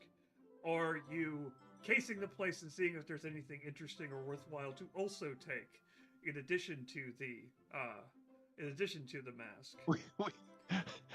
I got enough problems. I am looking for either the mask or for a likely lockbox or hiding place that it might be out of the way. Candles, with her experience with the spirit realm, is not interested in taking anything else that may have spirits attached to it. So no, she's not casing for anything else.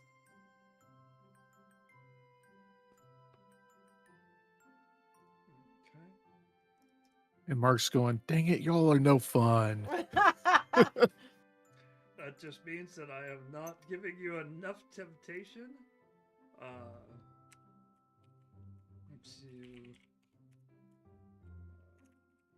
To properly. Once I have what I came for, I might consider some extracurriculars, but until the job is done, nah. Check. What I should have done is I should have added group actions.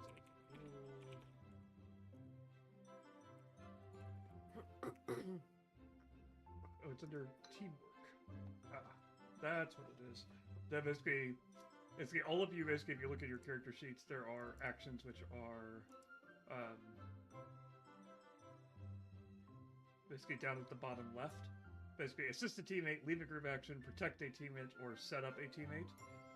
All of those are basically various teamwork maneuvers that you can take for when you're working together. To clarify those, since we're in a... What is wrong with this book? Teamwork maneuvers, 110. I look at page 110. Cult special abilities. What? Okay, the index is useless. I'm just going to use the website. It's Alt, fine. teammates, tomato. You know. So, basically, you can assist another player who's rolling an action, which is what we did. You get one die, you basically one thing, and you get one die. If you really want to help someone as someone is already assisting, only one character can assist. Otherwise, you have to do a setup maneuver. A setup action is when you have indirect effect on an obstacle. If your action has its intended target, any member of the team who follows through on your maneuver gets a +1 effect level or improved position for their role. You choose the benefit based on the nature of your setup action. This is how you do you will create a distraction scene. You roll sway to distract a constable if you're charged, and any team who follows through with a prowl action to sneak past him can get an improved position. It's less risky since you're drawing the guard's attention. Okay, so that is how we were supposed to do that. is basically it's a setup action. Group actions, basically coordinate multiple members of the team to tackle a problem together. Each PC who's involved makes an action roll using the same action. The team counts the single best result for the overall effort, basically for everyone who rolled. However, the character leading the group takes 1 stress for each PC that rolled 1 to 3 as their best result. So basically, if everybody is sneaking in, one person leads the sneak, and Got it. everybody rolls, and you use the best action. I actually like that. But the person who's leading it takes the stress for everybody who screws it up. That's a really good way of doing it. I like that a lot. So basically, you guys are just doing a simple kind of hunt through these boxes. It is up to you how you want to do it. Whether it's basically you're independently going to search through all of these boxes, you're going to do a group action to search through all of these, basically to search through these boxes in the area and things like that. And if so, what type of roll you're going to make. Again, basically this roll, it's up to you to decide what type of roll it is. Again, the more conversational ones are unlikely to be useful, unless you're like waking the guy up and demanding that he basically tell you where the box would be. And how would they know? Jeez. Exactly. And, it would be a difficult conversation. Yeah. No, I actually would like to go and check out the door with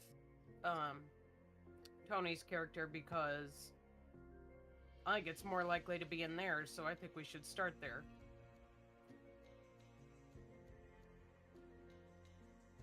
Okay. I mean, that's why I was making beeline to it. So Okay, Yeah. so it's just going to be Stitch who's going to be searching the room. Okay. So, Stitch, how are you searching the room? I'm doing a survey. I'm kind of getting my bearings. I'm not gonna rummage around per se, but I am gonna look around things. If I have to pick something up to look behind it, I might do that. But I'm definitely not rifling through anything. And again, I'm not only looking for signs of the mask, but also like if it's a mask, for example, it could be on a mannequin head, or maybe there's a box it could be in. I'm looking for stuff like that. Okay. So just basic survey roll then. Mm-hmm. Is this controlled or risky?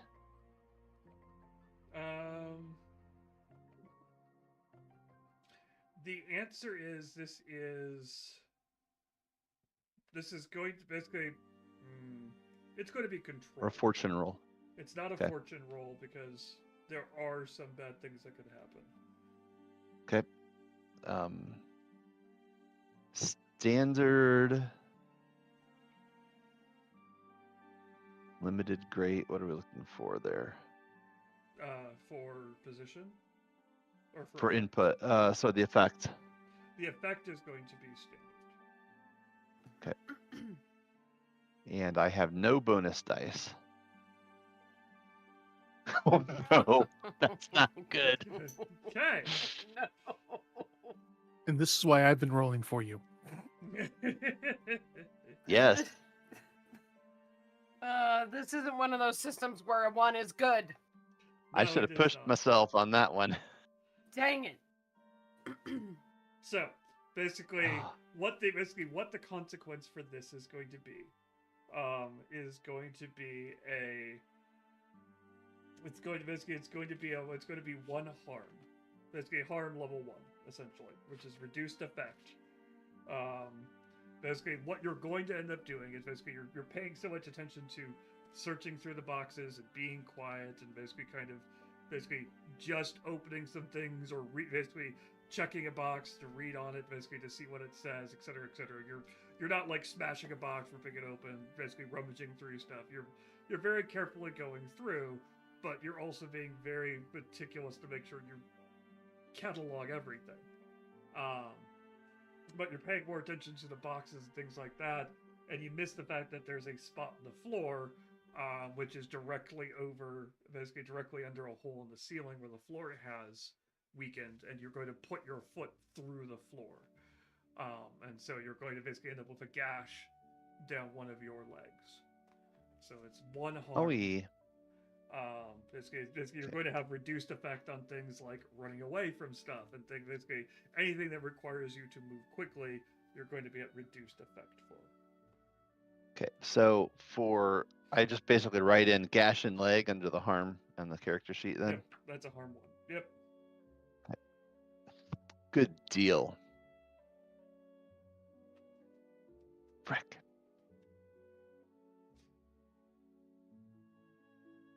I say very quietly as I Yeah, basically, luckily you tend to my wound. Yeah, basically, luckily because of the fact it's so rotted, it just gives way and you just go through, and it doesn't shatter or splinter or otherwise make a loud noise.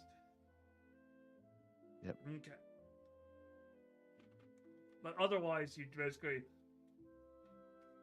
So going through it, you will note basically there are several boxes worth of stuff that would be worthwhile to your theater.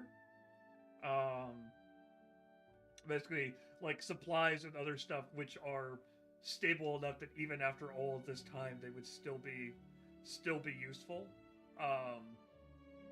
Basically, this is mostly stuff like basically not embroidery or thread, but like sequins or something like that. Embellishments for costumes.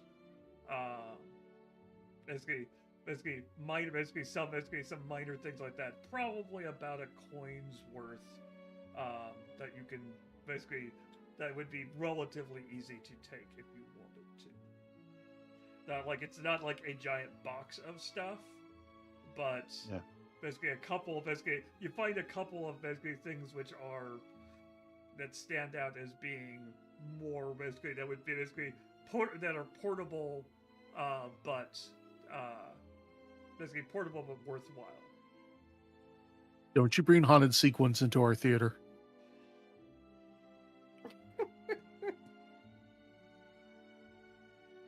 I'm sorry, I just wanted to say haunted sequence. I don't know what you're talking about, I say, as I pocket a bit of loot.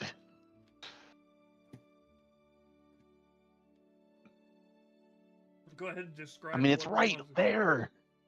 You can describe it however you want to describe it, but basically, essentially, it is worth one coin. Well, I figure that for me to be willing to take the risk over it, it's probably some sort of fashion accessories. It's pretty. Yep. Yeah, exactly. Okay. Because Stitch likes to look pretty, and that's why Yeah, his name is Stitch. Probably might yeah, exactly. Probably like some jewelry, or maybe even like a couple fancy ties, stuff like Those that. sequins A are haunted, actually sparkly made of cape. gold. Tie tacks. Fabric Yes. is likely. Fabric is going to have a harder time surviving, but basically things like metallic things like tie tacks or sequins or other stuff like that is more likely to survive. Okay. Basically, go ahead and mark that on your character sheet. So meanwhile, where would equipment go on here? I would just put it under notes. Unless it either goes under notes or... Yeah. I don't think there's a... Oh, there it is.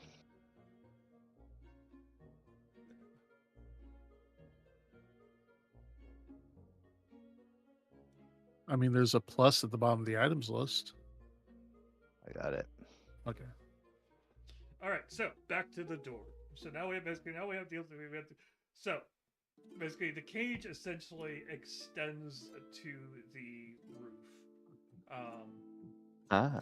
In most in most places. In some places it is no longer reaching the roof, but sometimes that is because the roof is not there. Basically, the actual cage itself seems to have weathered. Basically, it's rusty in some places, but doesn't look like it's crumbling or falling apart. There is a however, it's kind of to use a more modern example. It is very definitely more more of a chain link, kind of a not chain link, chain link. Basically up above head height, and it is like steel bars, basically from probably 6 foot down. So it is more secure, basically within easy grasp. How and then there big is a good. Sorry. I was just gonna ask, what are the dimensions of this cage?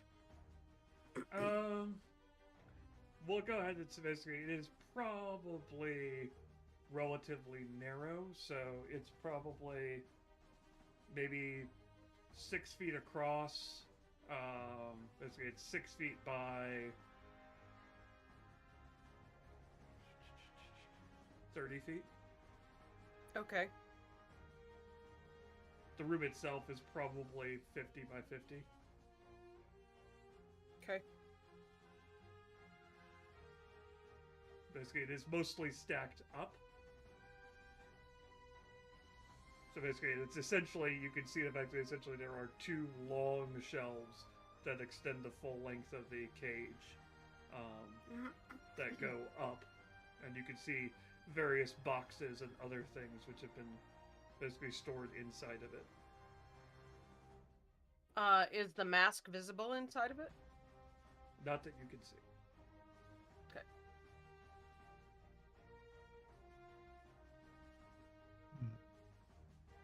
All right. So, what about this door? Basically, it is basically kind of your like a bank vault type door. Not the cartoonish big steel thick thing, but basically thick metal bars. I guess jail cell might be another good example.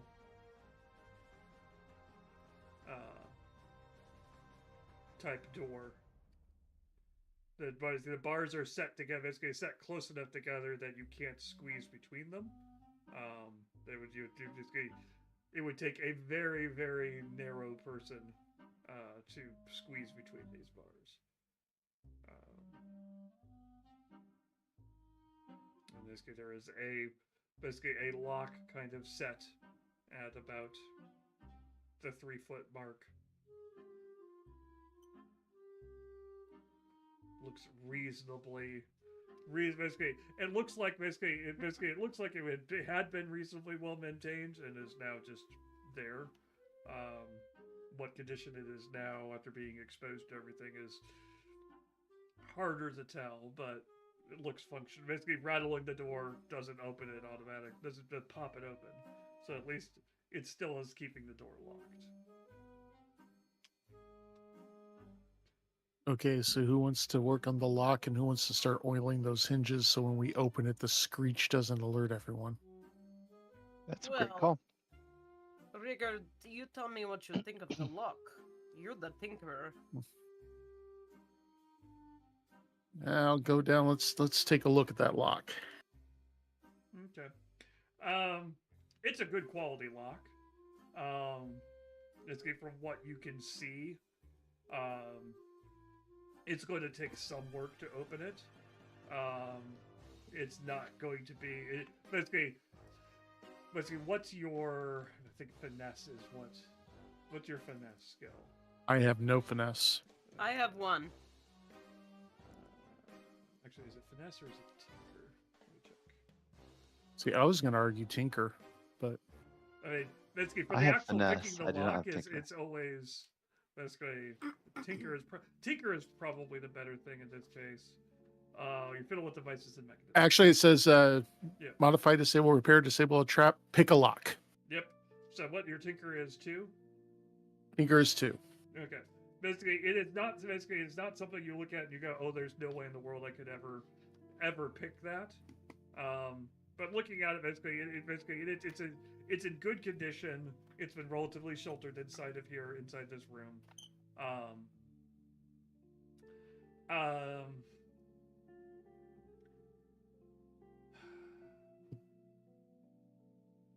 Basically, I'm going to say that basically, if you were to take basically,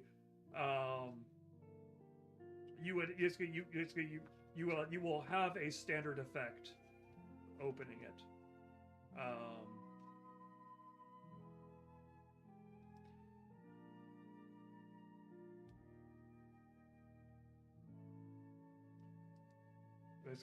Basically just looking at it, you're like, oh yeah, this is a lock that I could pick.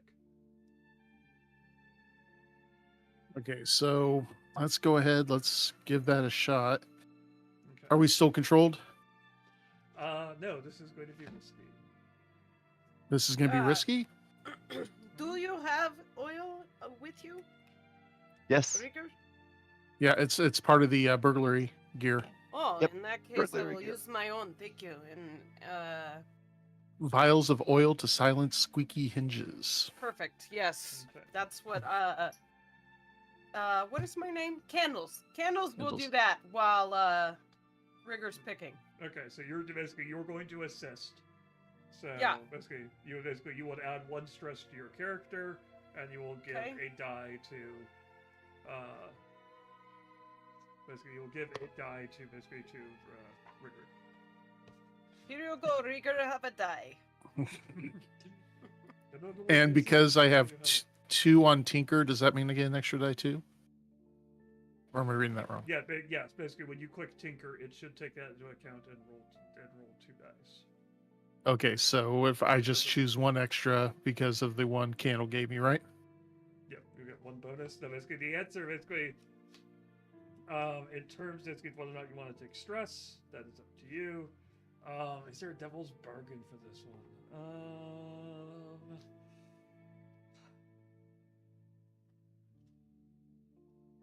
Basically, yes. I will say that there are essentially 2 ways you could do this. You could do it fast or you could do it slow. If you're willing to take your time with it, I'll give you an extra die. But I will basically that will add a tick to the Spirit Ward's notice clock. Because there is an unconscious body outside this room. The No, we unconscious pulled the body was body brought in with us. Inside the room. Okay, there's an unconscious body is no longer. There is a guard that is out of position. Okay. See, I've that's got no fair. problem with that. You just got to get it right. Yeah. So it's up to you. It's up to you whether or not you take that bargain or not. All right, yep. You want me to do this fast or you want me to do this well?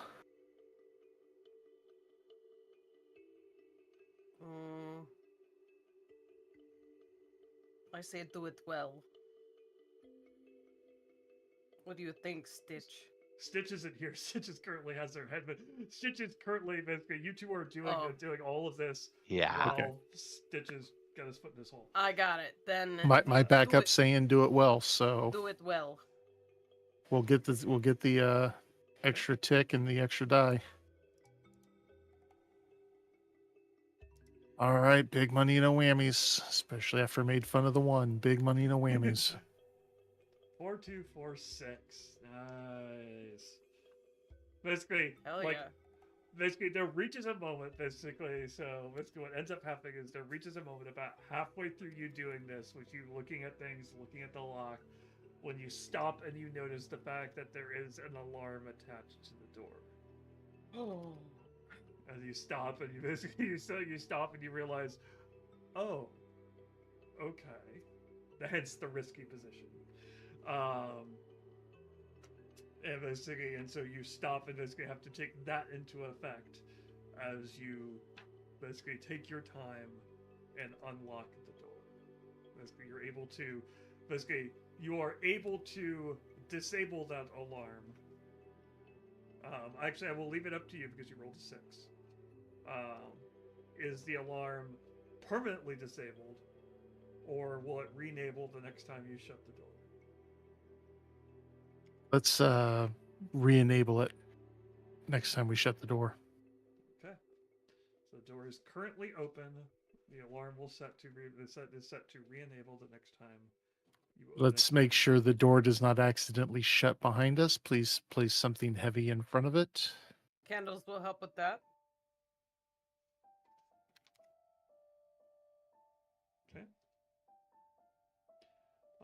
Everyone in the room, basically, as soon as you open that door, you swear you hear a breath. A sudden intake of breath.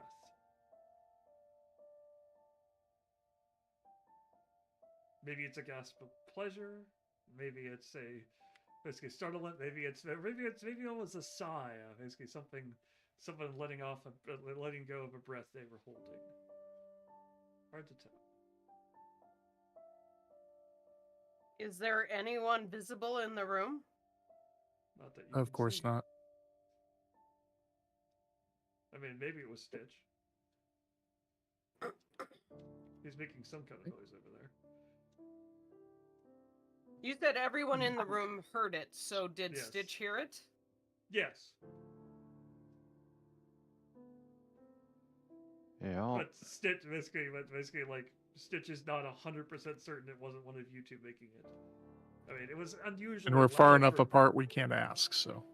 It's unusually loud for basically one of your members to be making that noise. Was that you, Rieger? Not me. It wasn't me. Let's dig through here as quick as we can. Mm, You go down one side, I'll go down the other. Sound good? all right. Okay, at this point, Stitch, you can rejoin with them. Excuse me. Okay. I will limp in with them after carefully double checking that the door is not going to close on us. It looks secure. Stitch, was that you? Did you gasp? I did gasp. I slipped and fell and cut my leg.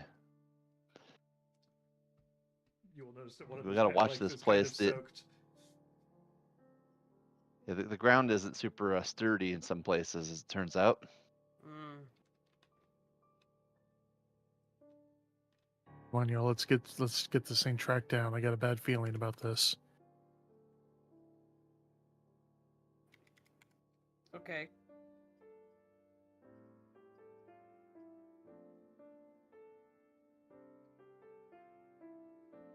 Okay, so basically you're in the cage, and there are basically your first glance. Basically, this is no actions or rolls needed.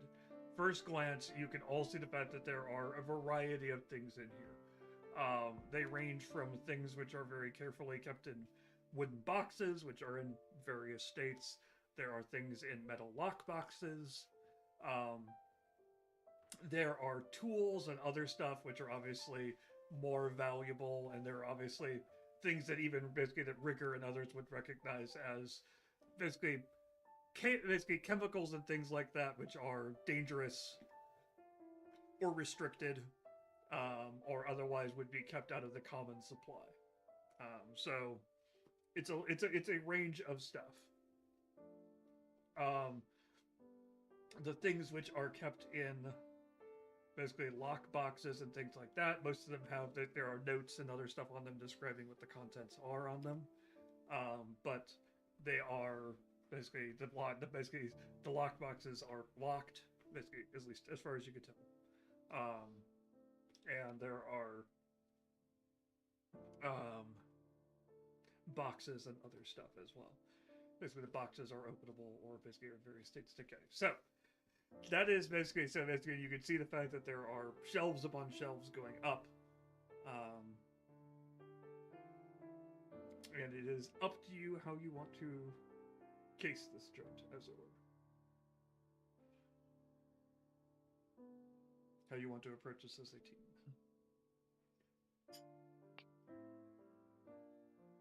Ideas? Yeah.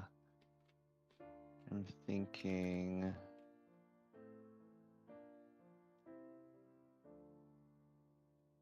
So we really don't want to be in here too terribly long. With the missing guard and strange size? Yeah, no, let's I want to get out of here. Lots of shelves, but we know what we're looking for, but we don't know. If we don't see it, like what types of things are on the shelves? Are we looking? Is it like lots and lots of boxes and crates, or Your first glance, it seems to be organized, at least somewhat organized by section. So, Okay. like the area which is closest to the front of the cage seems to be things which are, basically, again, as a theater person, you guys would know this. Stuff that's close to the front of the cage is stuff that is just used more often. So this is your chemicals and dangerous supplies and things like that, or more worthwhile tools and things like that are towards the front. Higher up are things which are basically more of the same, basically things which basically are more supplies, extra supplies of stuff and things like that. The further in you go, the more basically things which are obvious what they are disappears into things which are in crates or in lockboxes.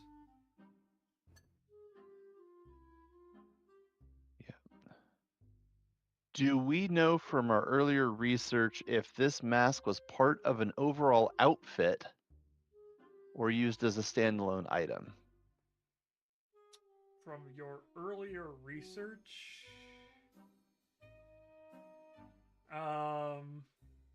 it was donated. However, you aren't certain if it was donated as a set or donated as an individual item. Or if it was used, like when was it used last? Like in a production of something. There are no records of it being used in a production. Okay.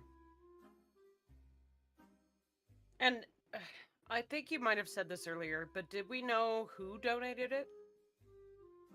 No, that has been lost as well. Okay. Well, Kendall's will start reading the sides of boxes to see if any of them are labeled with mask or masks. I would also suggest that it's probably more towards the back, and probably in something roughly the size and shape of a single mask. Large crates, I would deprioritize. Is it smaller than a bread box? Is it larger than a bread box? Is it a bread box? Right. So the question is It's the size of a bread box. How you want to approach this, to paraphrase Matt Merther. Basically, are you doing this each as individuals, each making your own roles? Well, I think we should team up. Or are you going to make this a single person making a role with one person assisting? Or are you setting, is this a setup, or is this a group action?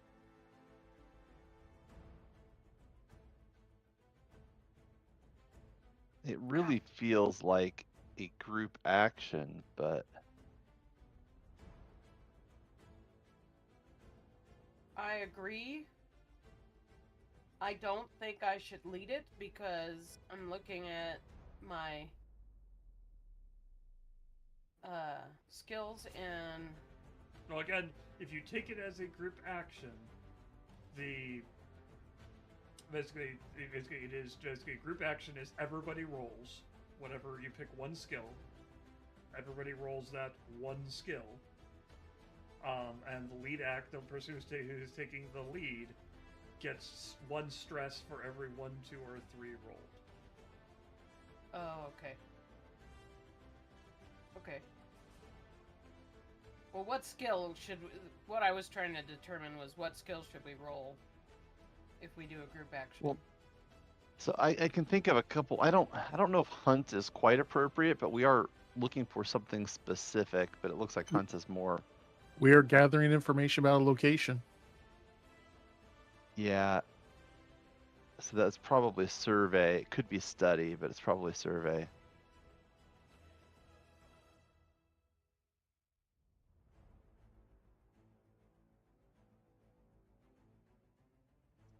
Yeah, I'm leaning towards hunt mainly because I've actually got a dot on that one. Yeah, hunt is not all bad. I Hunt don't a have anything on target, hunt though. right? Yeah, So you could call the mask a target. I don't think study is correct. Yeah, study because didn't look we're not. right. Yeah, study isn't right, and survey isn't really right because we don't care about the location. We care about the item we're looking for. I would argue hunt is correct, even though I don't have anything on hunt. I have one. The other question is, should we be asking the spirits here? That's an interesting question. That might be a thing you could do to help. I I could don't know. attune and see.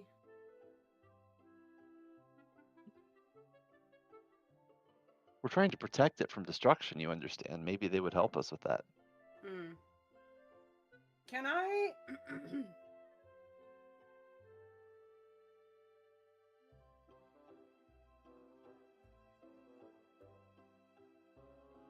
Can I just attempt to perceive if there are any ghosts in the room? Yes, that is attune essentially opens yourself up to the ghost field. And basically at a basic level, it is basically checking to see if there's anything disturbing the field. Is like the most basic, like, controlled level action for attuning. Okay. I would like to do that, so I haven't rolled yet, so tell me how to roll. Okay. Click on the skill. Okay. It will then basically ask you what for position. Okay, what's my position on this Your one? position on this one is controlled. Okay. And since you're just trying to detect ghosts,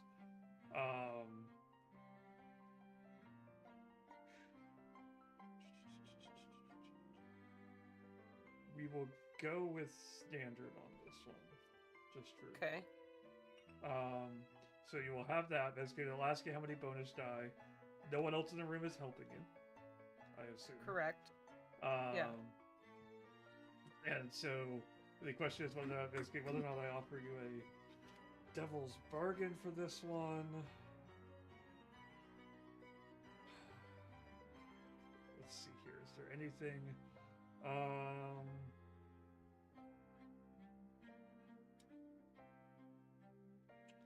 For now, basically, we will offer a devil's bargain. For this one, we'll keep it normal. Okay.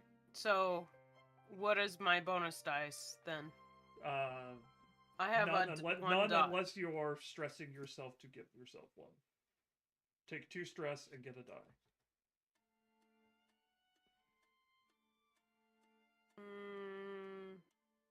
Okay, I'll take that deal. Okay. So you're exerting yourself. So give yourself 1 bonus die. 1 and a 4. Good thing you took that bonus die. Mm-hmm. Okay. So there is a consequence to that, and that is we will go ahead and start another 4 o'clock. No. Yeah, the spirit warden's notice is a little. This is a different. This is taking longer than I thought. That's the ghost screwing us clock, is what that is. Okay, it is up to you if you wish to resist that or not. Again, resisting is 6 stress. No. And then, okay. So, basically, the answer is you kind of you open yourself up, and not basically there are a ton of basically, like, it's not hard to tell. Basically, like, the instant you start, basically, like, everything just starts buzzing. You're like, yes, there is. You're not surprised at all. There are ghosts in this building. Not a shock. So you're trying to narrow your focus to this area, to this room, and you're having to push stuff away, basically, kind of filtering out background noise, filtering out Yeah. just a low level, because like there's a lot of basically the spirit of the theater itself is Ooh. here. Mm. And basically as you kind of push that away to basically see if there are any particular individuals in the room, you feel that kind of basically like you push it away, but you feel like it kind of like you like if you're pushing out with your hands, it feels like it takes your hands slightly as you push it away, and then it disappears. The spirit of the theater does? The spirit of the theater does. Okay. Noted. And from basically, you start basically remember when I told you when you first walked in here, basically there was snatches of footsteps and the sound of an orchestra tuning and things like that. Now you're starting, basically that orchestra sounds like they're starting to go through basically more the opening notes of like an opera, like those intro, basically people have been seated and now the orchestra is performing, their audience is here warming up. The overture is about to begin. Yes. Okay. That's the feeling you get. But basically that's the notice that you get. On the other hand, you are fairly certain that there are at least 2 ghosts who are present in the room.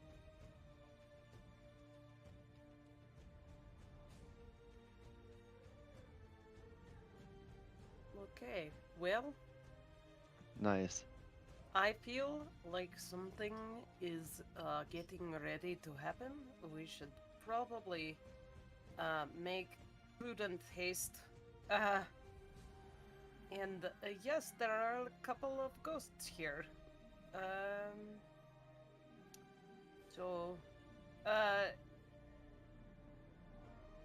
if the spirits present are willing to communicate, do you know where this mask that we are looking for is? And she will describe it.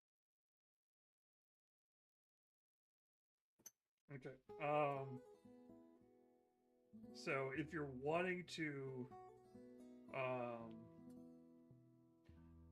communicate specifically with one of the ghosts, that's going to be a risky attune. Or you could just try speaking out loud and seeing if anything happens. Yeah, that's basically what I'm doing. Okay. Yeah.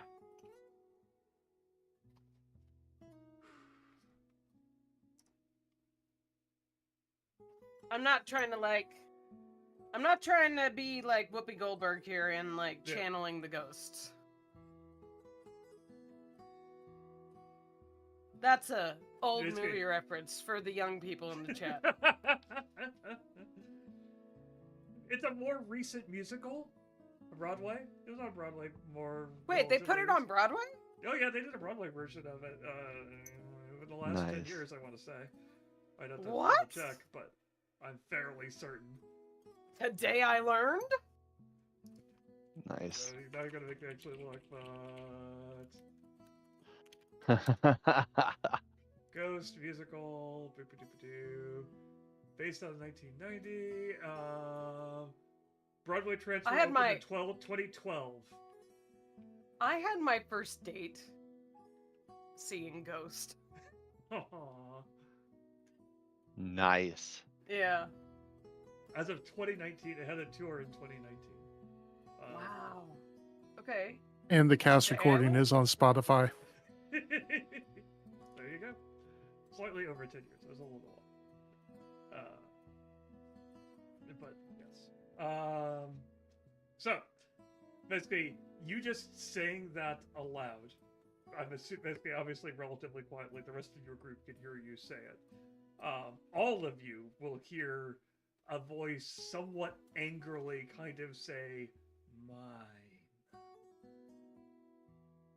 and then silence, stillness. My, as in M-Y? Mine, as in... Mine. Yes. Got it. As in either a hole in the ground where dwarfs mine gold, or to get gold and diamonds, or indicated of possessiveness. Your choice.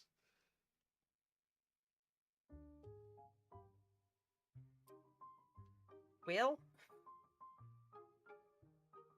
now what?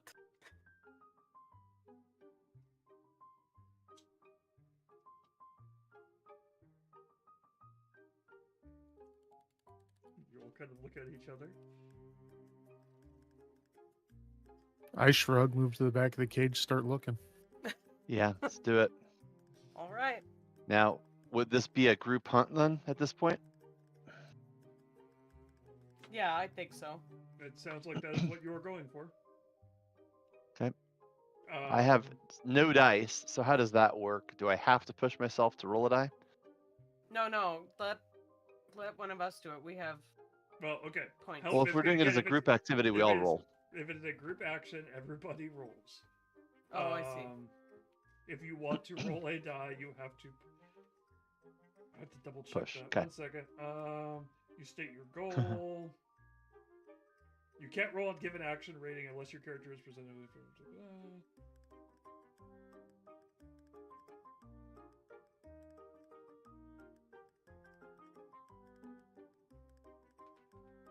By default, a roll is risky. So it's risky? It is. Yes, it is. It is risky. I will say it is. We'll go with a great effect. We'll go with there's a possibility of a great effect. Okay. And none of us get bonus die, right?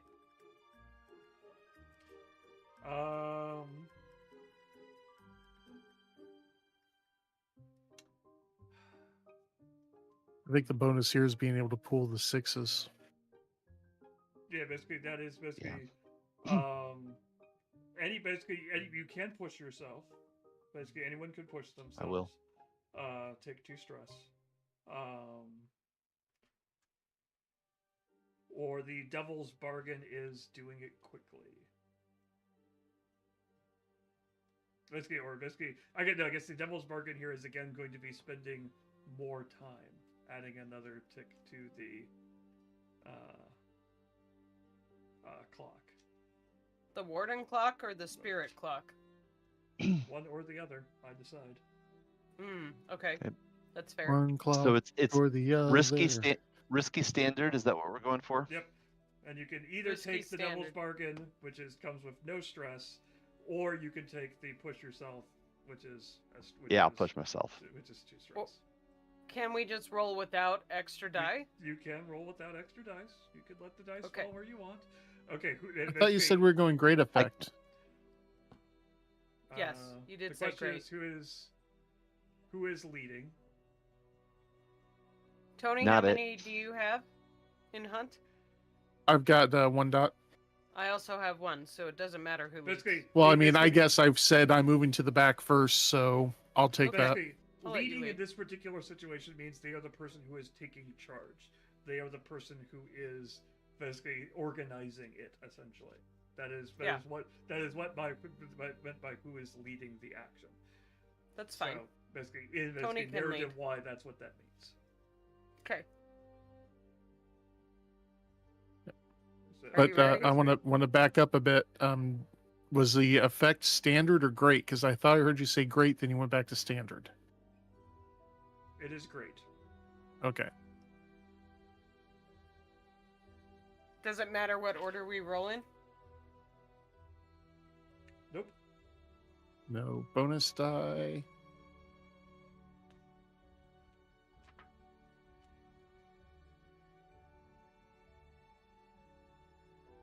Baby. Oh man. 3 plus 3 is 6. Well, I got a 6.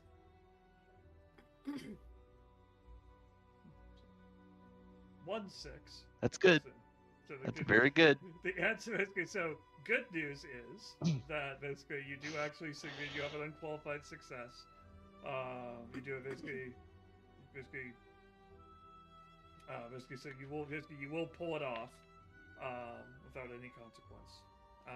Outside of the consequence of the fact that Tony will take an additional 2 stress because you two Yahoos rolled 3s each.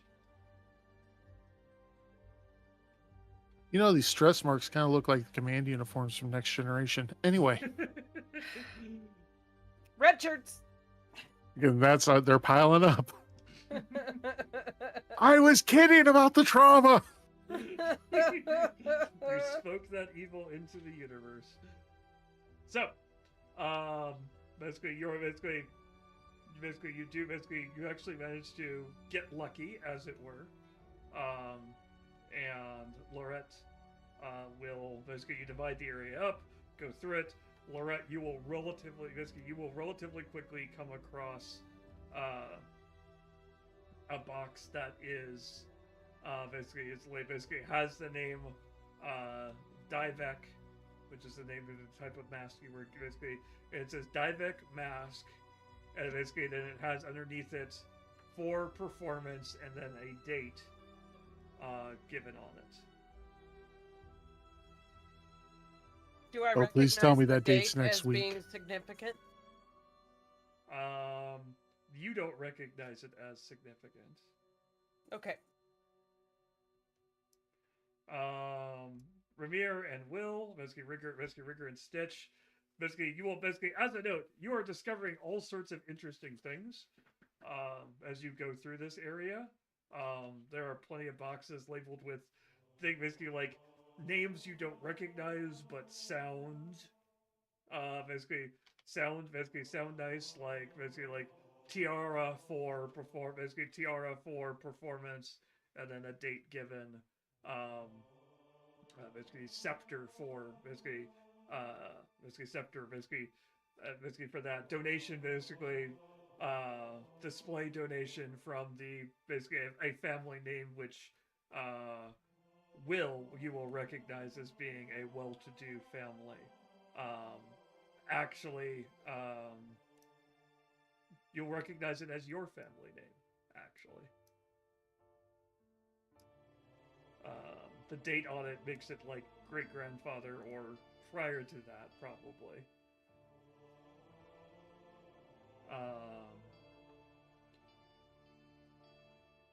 Rigger, you will there's at least one box of chemicals in here that you are fairly certain should if stored correctly, would be stable.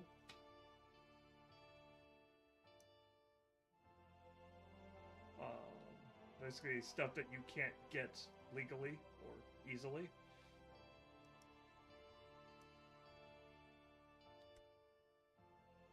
I found it. We should probably get out of here. Yep, let's go. Are either of Good you job. two taking Hold any on. of that extra step I mentioned? No. Like I'm I kind of twitchy, like I'm wanting it, but I don't want to bring anything else back with us. I don't it's want just those more ghosts. Yeah, it's more to conceal, and I already grabbed a single coin worth of stuff. I'm out. Okay.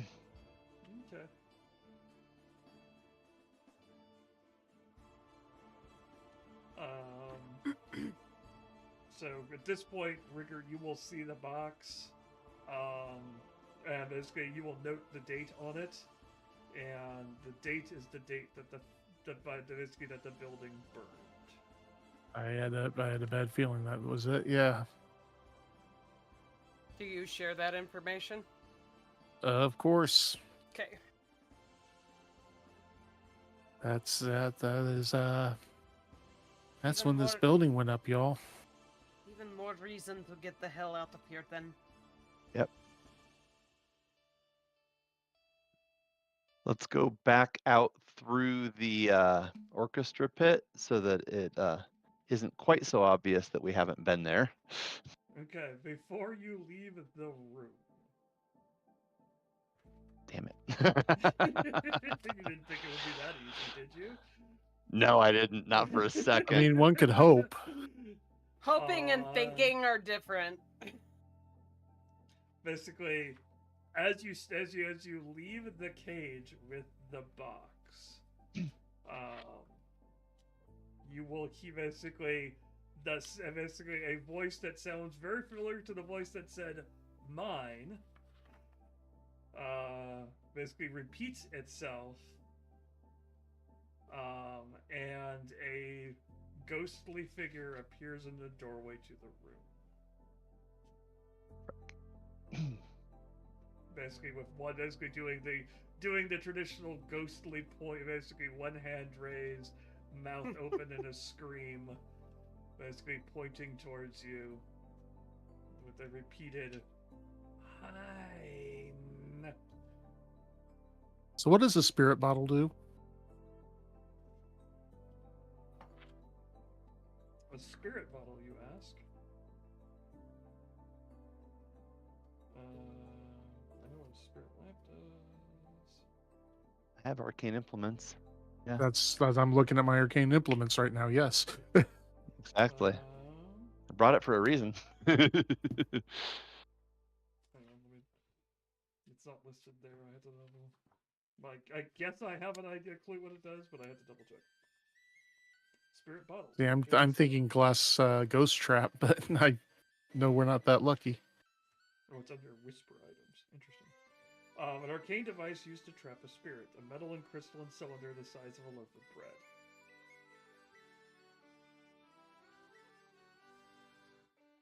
I'm pulling out my bottle. What is the Spirit Bane charm?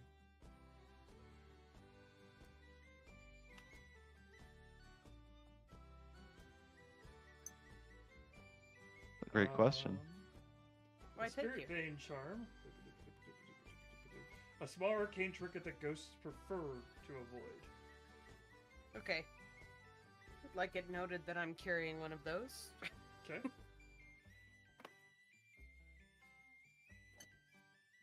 See, I'm just a fan of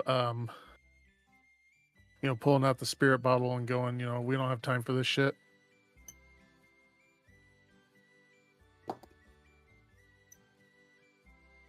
Okay.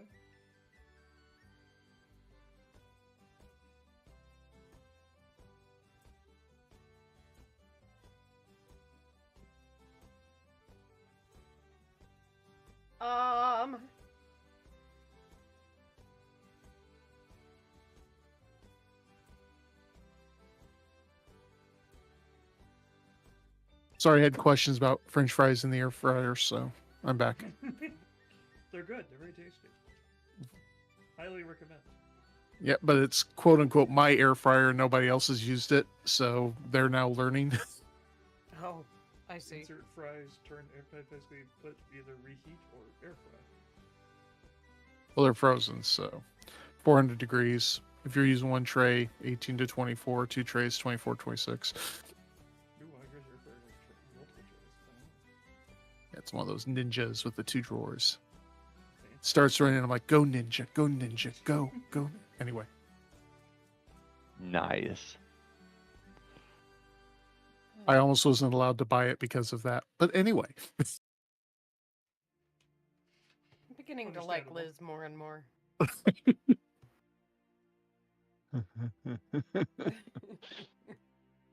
Okay, so basically you have a spirit bottle in your hand.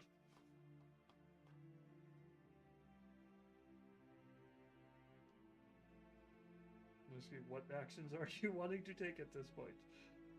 I would like to use the spirit bottle to capture the spirit. Okay. Because we don't have the time to mess with this fucker. Sorry, language. We don't have the time to mess with him. You get one. It's we're now definitively I get PG-13. If you say it again, we're going to be rated R. Good job, Tony. You used R1. Congrats. We don't have time to deal with this homie.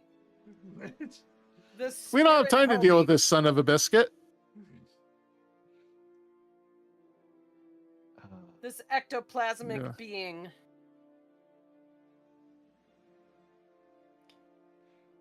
Good luck with the bottle. P.S. Right. So basically, again, it's your actions which you decide what you're doing with it. Basically, you have in terms of how you want to use the spirit bottle to interact with this ghost.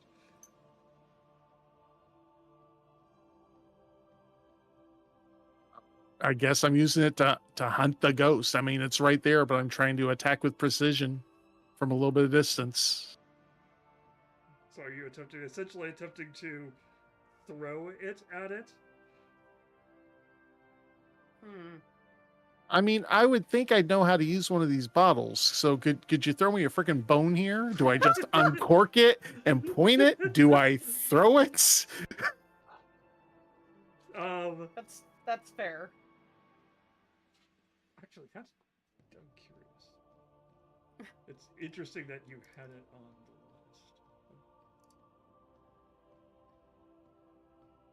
list. Oh, arcane implements are. Yeah, arcane implements consists of a vial of quicksilver, a pouch of black salt, spirit anchor in the form of a small stone, a spirit bottle, a vial of ectoplasm designed to break and splatter on impact. So if electroplasm will take him out, I'll go with the break and splatter. Basically, But I don't know what electroplasm does. Other than, power a lantern. What my guess is that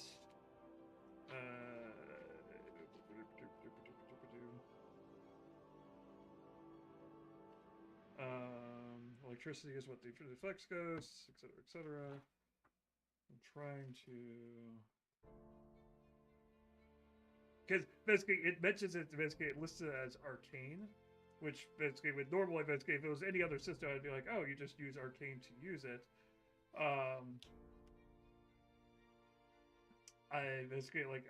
It's like, but it feels like I'm forcing you to use a tune to use it.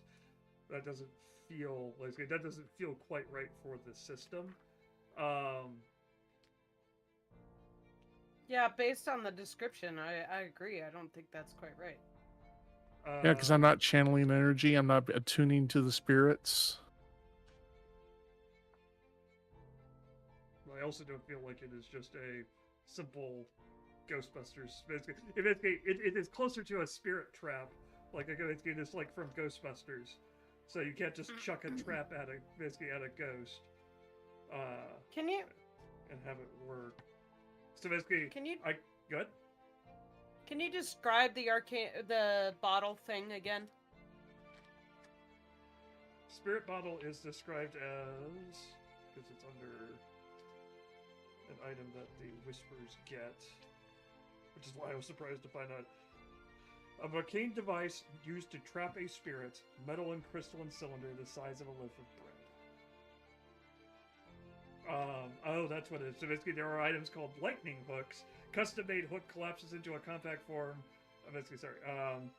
Basically suitable for grappling a spirit and dragging it into a spirit bottle. Aha. So it has to be grappled. Basically, it is the equivalent of the Ghostbusters spirit trap. Uh-huh. So Got it. Think of it that way, Tony. And none of us have a proton pack. No, but I can grapple spirits. You can. There are ways you could force it in there, but basically it is not just a simple push the button and the ghost disappears. Well, it's still going to be quicker than trying anything else. Let's have a candle wrap it up and we'll stick it in the box. Yeah, I hand the mask to Stitch and I move to grab the spirit while activating my Ghost Fighter powers. So help me figure out what kind of role that would be. Basically, it sounds like what you're going for is skirmish. Yeah. Basically, unless you're wanting to just do this with brute force, which would be wreck. No, I think skirmish makes the most sense, and I have two points in it. Okay. So you're trying to do that while someone else is attempting to basically get the spirit bottle ready and open for you to drag it into. Yeah.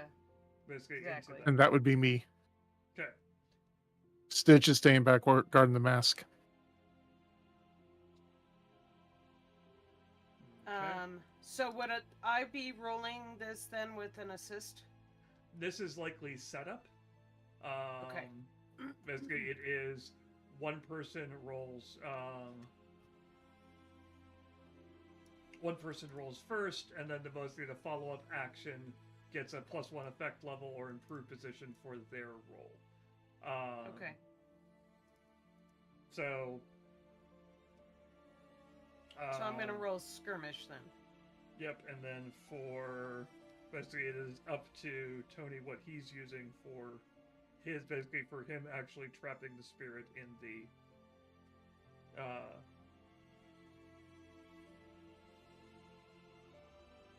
bottle. I'm going off hunt.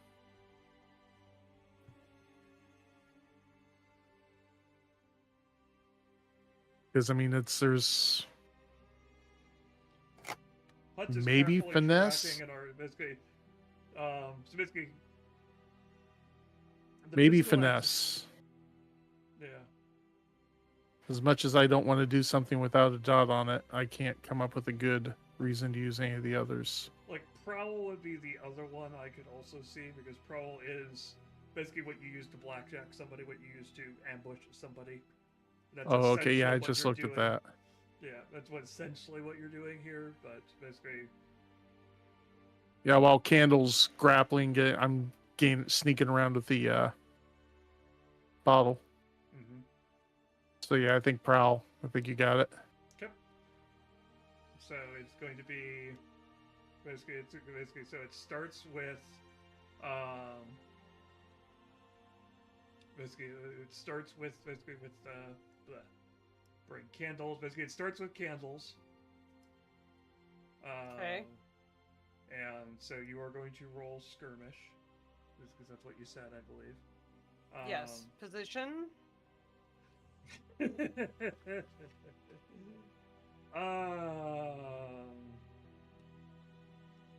Is this risky or desperate? I had a bad feeling you're going to ask that. It's definitely not controlled. No, clearly. I have to concede that. Given that the ghost doesn't yet realize what you're doing, we'll leave it at risky. Okay. Basically, if you attempt to do this again after the ghost realizes what you're trying to pull, it moves to desperate. Okay. So, effect? Basically, we'll go with standard, basically, because you're attempting to... basically, what you're attempting to achieve makes sense. Basically, it feels like something that you would have... Basically, a maneuver you would have done before in your career. So you understand what you're doing here. So this feels like something you can pull off. So it's a standard effect. You can either take 2 stress to do it that way, or the devil's bargain would be a clock, basically a tick added to the spirit of the theater noticing you as you open yourself up. Basically, you open yourself up more to the, essentially more to the spirit world to get a better grip on this ghost. Okay, so to make sure I understand the author... Actually, it's going to be 2 ticks to the spirit of the theater. Let's be honest. Okay, you're saying 2 ticks to do this with 1 bonus die. Correct. That will give you a bonus die. Or you could take 2 stress and get a bonus die I could that way. Push myself. One or the other. Can't take both. Okay, I'll push myself. And I'm assuming basically as a note, this is basically Will, you can technically assist. You are not like basically you Helpless? you don't have to stand on the side.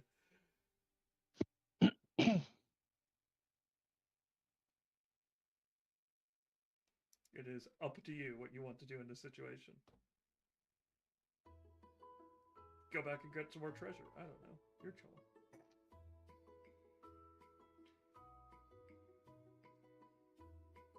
There's probably some really nice jewelry back in that other room.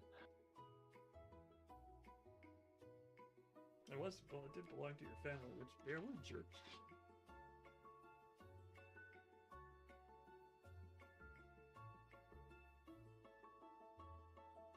So it's up to you, Stitch, if you're aiding in any way in this.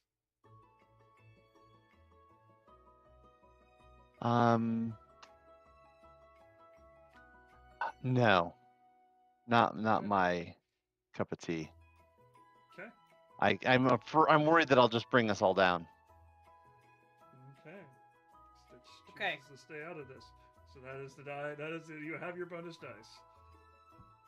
Okay, ready? Go away. Do it. Roll away. Yeah, that's Oh, what I'm wow. talking about.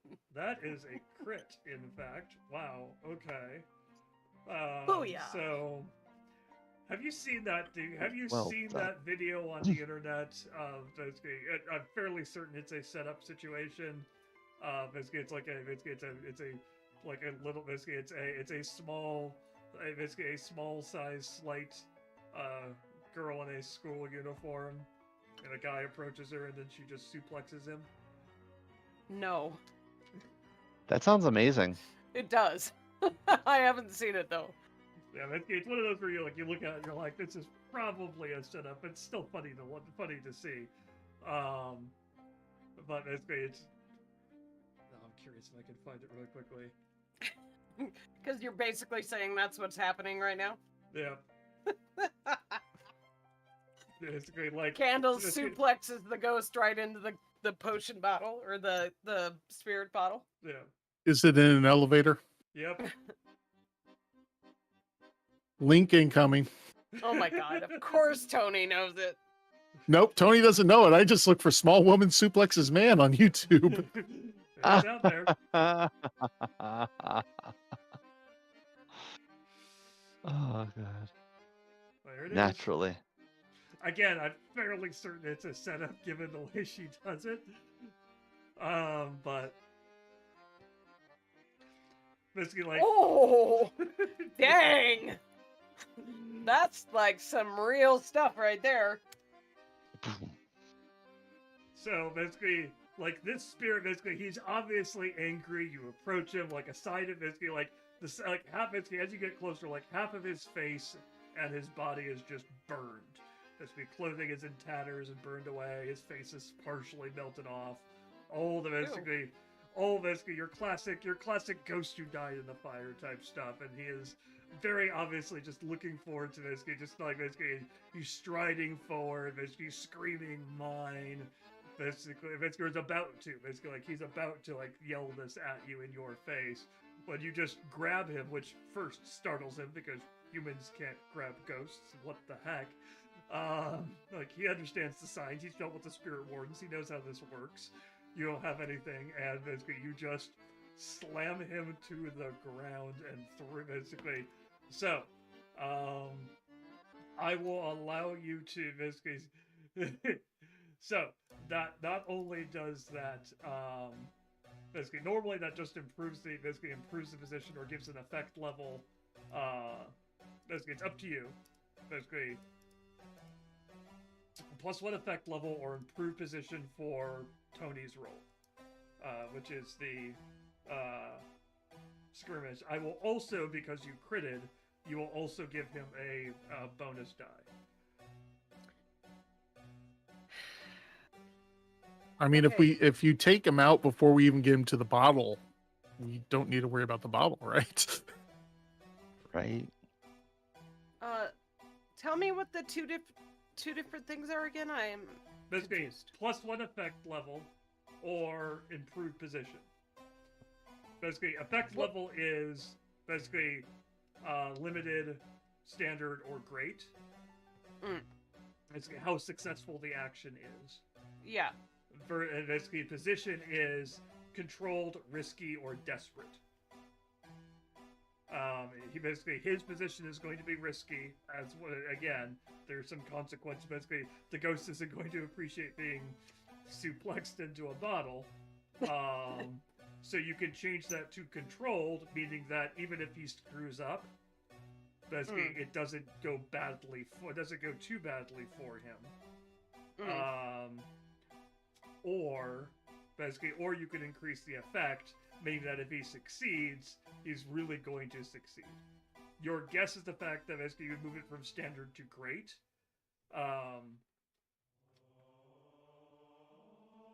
Okay. So it's up to you which one of those you want. Basically, are you essentially it comes down, are you slamming him down so hard there's no way that he could affect Tony, or are you slamming him so hard into the bottle that there's no way he could get out of the bottle? I'm slamming him so hard into the bottle that there's no way he could not be captured. Okay. Increased effect. So Yes. it's still risky for Tony, and you get Tony, you're being offered 1 bonus die. Okay, so risky, standard. Yep. And you can either stress. Oof, is there? I do that all the time. Okay. Here's the devil's bargain for this one. Basically, you know the fact that basically when you're setting up for this, you can use some of the extra stuff in your kit, and basically in the arcane stuff, to basically, because you're a tinkerer, you're fairly certain that you can make this more effective, more likely to capture, more likely to secure. But you're going to use up the entire kit to do it, because you're just kind of experimenting, and this isn't your expertise. You're just slopping stuff on there to get this to work. Like I can't take the tinker option. Yeah, I'm taking the tinker Sorry. option. Hashtag sarcasm. You can Yeah, choose no, I'm not to. taking tinker. I'm taking Okay. tinker. Okay, so basically you will completely use up that kit, but you will get a bonus die for this action. Okay, so that's 2 bonus dice. Mm-hmm.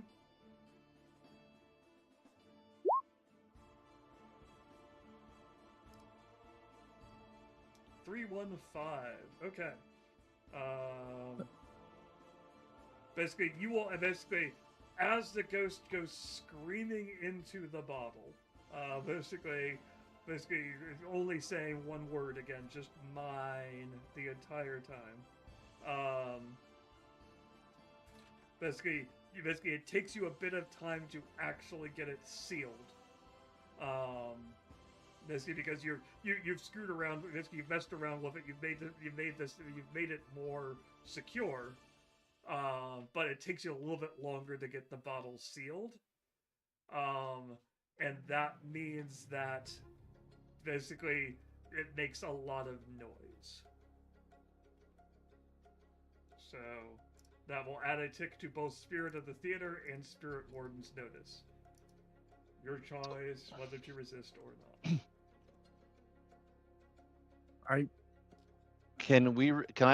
Can I be involved in resisting the Spirit Warden's notice? Nope. If you wanted to contribute, you needed to contribute. You had to contribute during the die roll. Got it. Okay, got it. Nope, I'm not. I don't have the stress. Yep. You mean you do have the stress? You have too much stress already. I mean, if you roll a 6, you don't take any stress. You actually, if you roll 2 6s, you actually remove a stress. Oh yeah, because I've been doing so well with that. You haven't rolled 2 6s yet. You're due for them. Really? That's Yeah, how that works, do. right? That's how that works. Statistics doesn't owe you. All right. Yeah, I've done casinos. I know that each one doesn't get you closer to a win. All right. So basically, those echoes basically slowly dies down. And all of you now can start to hear that orchestra basically starting to warm up.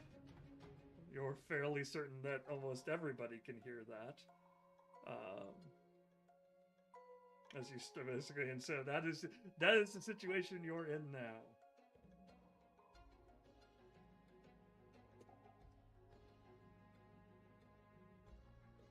Okay. Mike. So you're now heading Yep. out. You're going to head out through the orchestra pit. I think that we've. Yeah. Do you have any points of finesse? Do I have finesse? Yes. Okay, I have some finesse. good. Because you're carrying the mask right now. Ah, good. I will. Checking in. Yeah, keep it hidden. I'll keep it secret. Keep it safe. Okay. So yes, let's walk out via the orchestra pit so that we look like we did what we were supposed to. Making sure to dump the explosives somewhere so we're not Yeah. walking back out with explosives. In the pit. Yes. Indeed. We can just dump them in the pit right quick and then leave.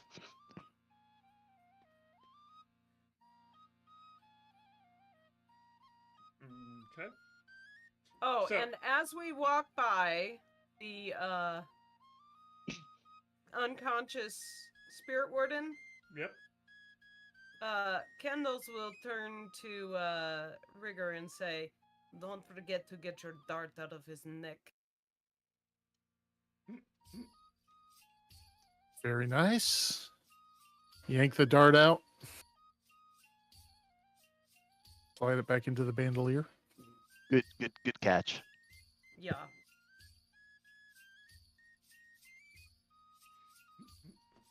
Okay. So you'll track your way back in basically. So going this way, you're going basically. It's going to get more and more treacherous because you're heading essentially to the center of the fire. Basically, all around you, basically, it sounds like the theater is warming up. Basically, like you're being passed by just snatches of whispers of people basically yelling for places, basically stage managers giving final directions, cast members basically rushing to get to their correct sides of the theater. Basically, you're also catching whispers about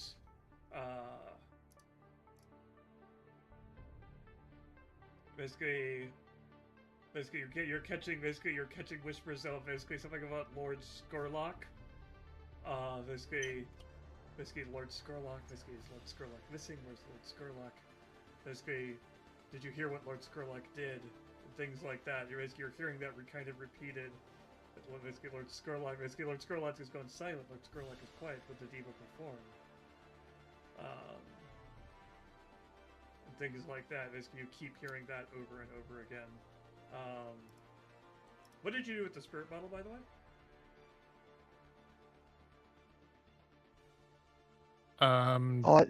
It'd be hilarious to slip it into somebody's pocket that we don't like. Oh my It's god. the size of, didn't they say it's the size of a bread box? It is the Yeah. size of Or a loaf of bread.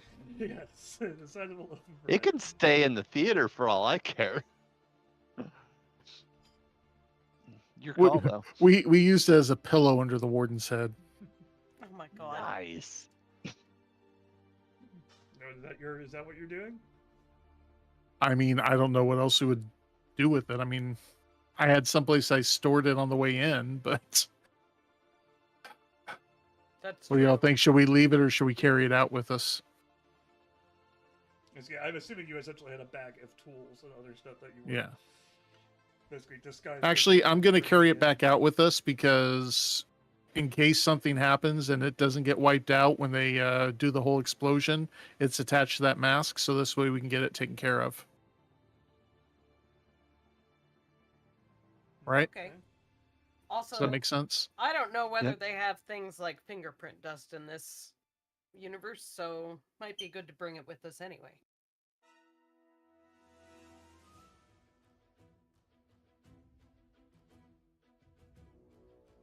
Okay. So, as you will note basically who's carrying basically. So it's back with Me. basically, it's back with Rigger. Okay.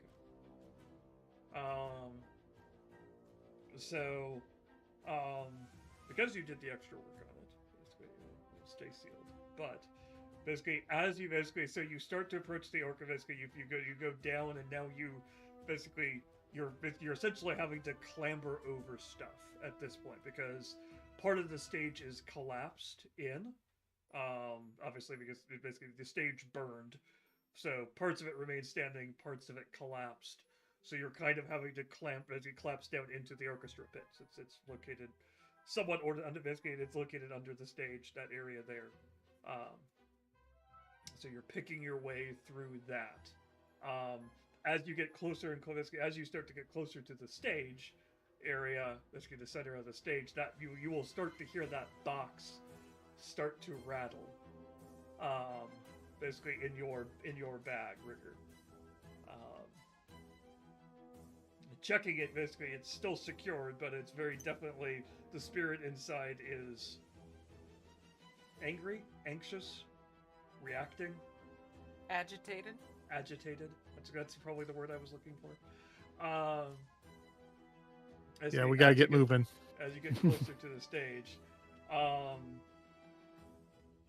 And basically, as you reach the stage, you hit the orchestra pit. Basically, again, it's kind of collapsed. You're dropping the bomb. You're leaving the charges there. But not actually dropping it. Yeah, basically you are. Actually, so here is the good question. Setting it down. Are you just setting it down, or are you actually placing it? Are you actually taking the time to place it correctly? They showed us where it was, right? Where They it was basically meant they to gave go. you instructions about how to place it. They told you to basically go into the orchestra pit and place it on the underside of the remaining stage. There's a particular spot which is marked on your map. I mean, yeah, I'll put it where it was supposed to go. Okay, so you are going to stop and take the time to do that. Yeah.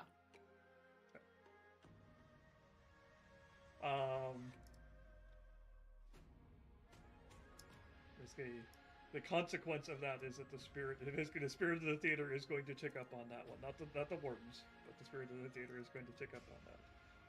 Basically, unless someone else is going to try to cover for that, because you notice the box is more and more agitated. That will tick up. I don't know how we would cover for it. Yeah. I mean, basically, it's up to you. Basically, you could make it. Basically, if you wanted to make a roll to try to cover for that, basically, you could tell me you're attempting to do it, and then give me how you would do it. Basically, there is nothing where I'm just basically I get to do things arbitrarily. Really, the system isn't about me doing things arbitrarily. It's always you take an action. There is a consequence for the action. You can resist the action. You can resist the consequence. Got it. If you wish. I just want to get out of here. Okay. So, with that tick, basically you will note a ghostly figure, basically as you start to clamber out of the pit. Basically a ghostly figure of a woman, basically who flickers between being completely burnt and being a beautiful woman in a long, basically diva's dress, appears center stage, or where center stage used to be, and starts to sing.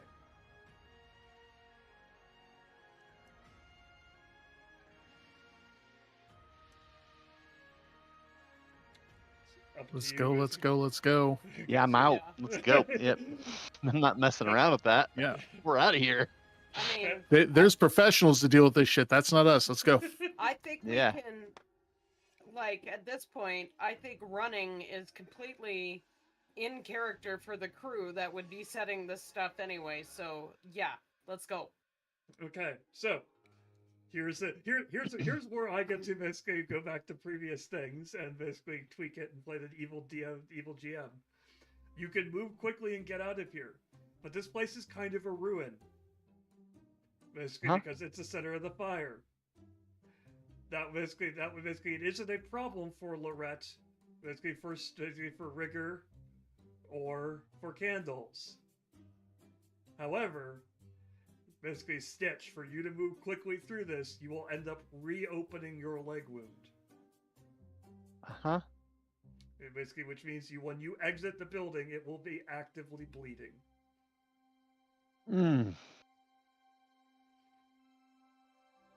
That's gonna suck. Ghosts are getting active. We can. Okay, so if you wish to exit, Yeah, at I have speed, no. I can it is spin that basically story. You have to take that. Okay. Yeah. Okay.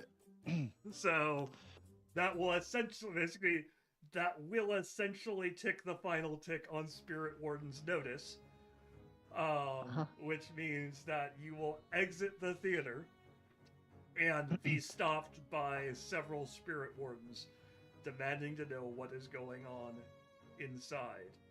They will gesture at your leg. Totally. Basically, they'll gesture at your leg. Oh, I basically, got this. Here, basically, or rather, basically, let me set the situation correctly. There, basically, you have a lockbox with the mask somewhere. You have basically before you exit the building, you have the lockbox with the mask.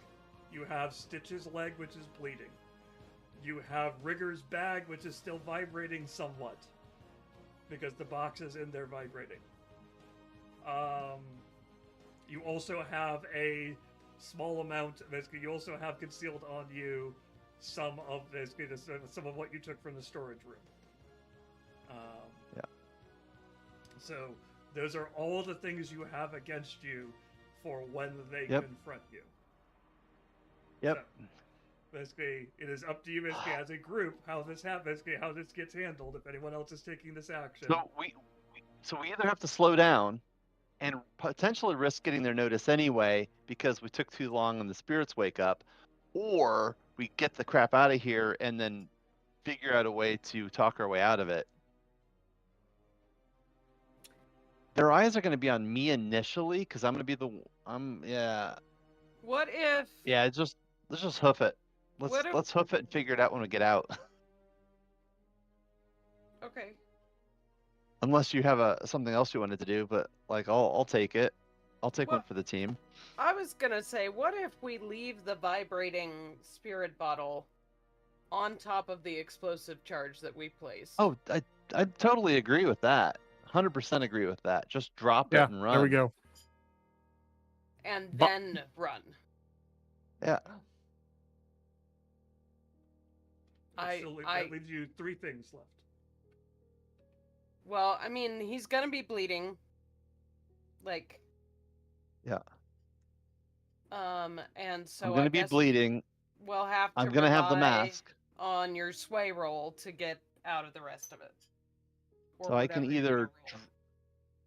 I'm the only person that took anything, and you said that you gave me the mask. I gave you the mask when I went to grapple the ghost. Yeah. I should have handed that back. It's fine. That's why I told you you had it, to give you an opportunity.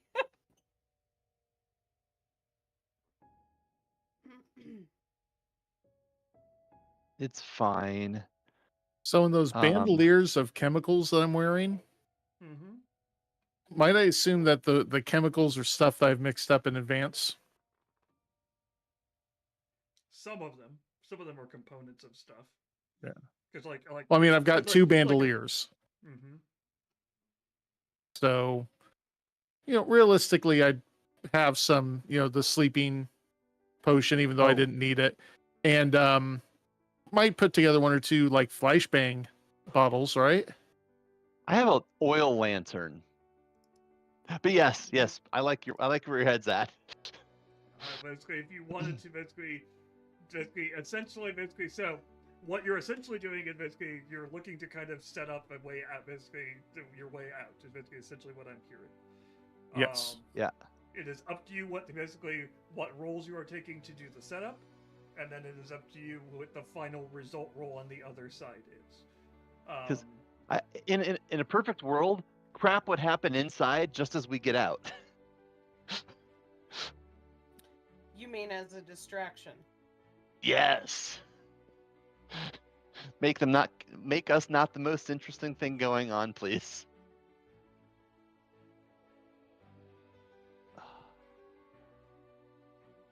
So, how do you want to what roles are you taking as setup, and then what is the final role you are taking to escape? And is it an individual role or is it a group role?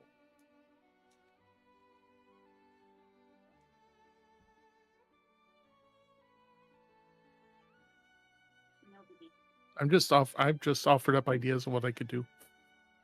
I'm trying to belong. I love it. But the problem with doing it as a group activity is I feel like we're all going to want to do different things to contribute to the overall success. And that doesn't seem to be the way the group activities work, because I feel like you're going to be setting up the distraction. Basically, the final action can either be an individual action or a group action, depending on what you want it to be. Like, if you want it to be basically, let's basically throw the example out there, not trying to dominate the conversation. If you wanted to throw down a bunch of smoke bombs, that's a setup roll. That could be a setup roll from Tony, which is basically a tinker roll to set up the smoke bombs, a hunt roll from 20 to throw them, basically to throw smoke bombs in, and then it's a group action to prowl out, being led by Stitch or somebody else to actually basically sneak off undetected in all the chaos that follows. That's one way of looking at it. Another is you're doing a bunch of finesse and other stuff, and then you're all relying on Stitch's sway as the final roll to talk your way past any guards that are remaining outside. Would be another way of doing it. Another thing we could do is we can run out and basically utilize command to tell them we need to hurry this thing up. Those ghosts are getting active. Go, go, go. Blow this thing. And kind of in a take charge kind of way. I don't know if that's the best. Basically, we're peons. They're not going to listen to us. I mean, we might be able to get them to go in there and try and calm the spirits down in another way, but, like, we've been explicitly told that the area has to be cleared for hours before they blow it. Okay.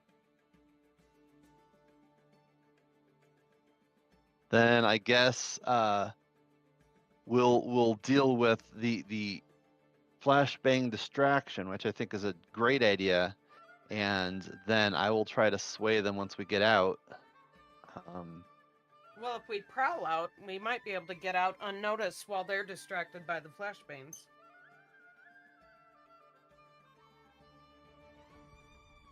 But icing on the cake, what's the thing we can do to knock off that last box of Spirit of the Theater?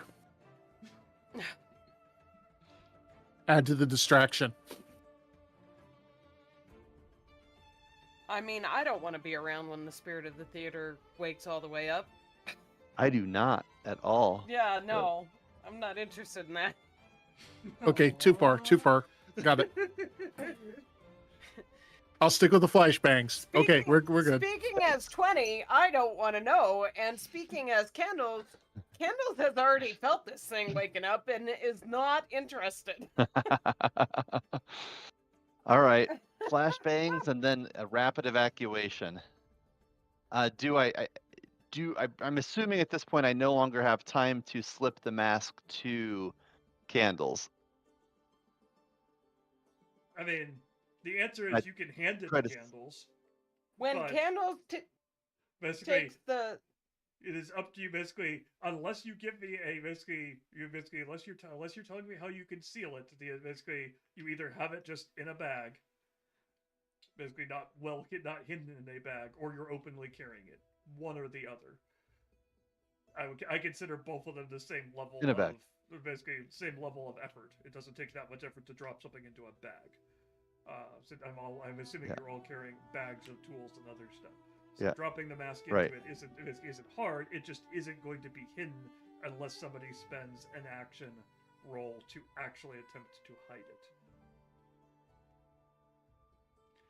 I will. That is toss more of a fortune roll. Okay. Yeah, it's likely a fortune roll. Then I will toss the bag, and assuming Candle's okay with this, I'll toss the thing in a bag to Candles to conceal while we're running out, so that I can focus on just the conversational aspects of convincing them not to mess with us while flashbangs are going off in the background. Then we each have our own thing, and I'm not trying to cover up for all of it. Okay. Okay. Why are we doing the flashbangs that early? I thought flashbangs would be going as we're almost to the spirit wardens to distract the wardens Yes. so we can get by them. We're Oh, not going we're to doing talk it to for the anybody. spirit- All right. Well, you guys are. Oh, fine. yeah, Let's you get think we're not planning. going to end up We'll having be to back talk to really anybody? quickly. I'll be right back. Okay. Oh. Okay. No, because remember it was the like Mark said, it's the I do the tinker to get the flashbangs, smoke bombs, whatever ready. 20 does the hunt to get them in place, and then we do the prowl to get around past them so we aren't messing with them at all. Or if we're going to do a prowl, let's do it. No. I'm no good, but we'll figure it out. So we'll I do mean- prowl as a group activity then to get out. That's what I understood him to Yep. say. That works. Let's do it. Yeah, I mean, Sold. those things aren't going to. Ghosts aren't going to care about those. Those are for the peoples. I mean, it yeah, might yeah. upset Totally. them more, but that will just work in our favor if the wardens are running in to go, what the hell is going on? Oh God, the spirits! Absolutely. Meanwhile, if you're out there in chat, hanging out, thanks for being here. Yeah, we appreciate you being here. We're having fun. I hope y'all are too. My wife brought me nuggies and French fries. I thought I heard her Nice. voice in the background. Fantastic. I had IHOP delivered earlier. Yeah, see, when you said doorbell, it's like, oh, wonder what 20 got delivered. Yeah. Breakfast, late breakfast. Sounds good. I had scrambly eggs with cheese, bacon, hash browns, and a big piece of French toast.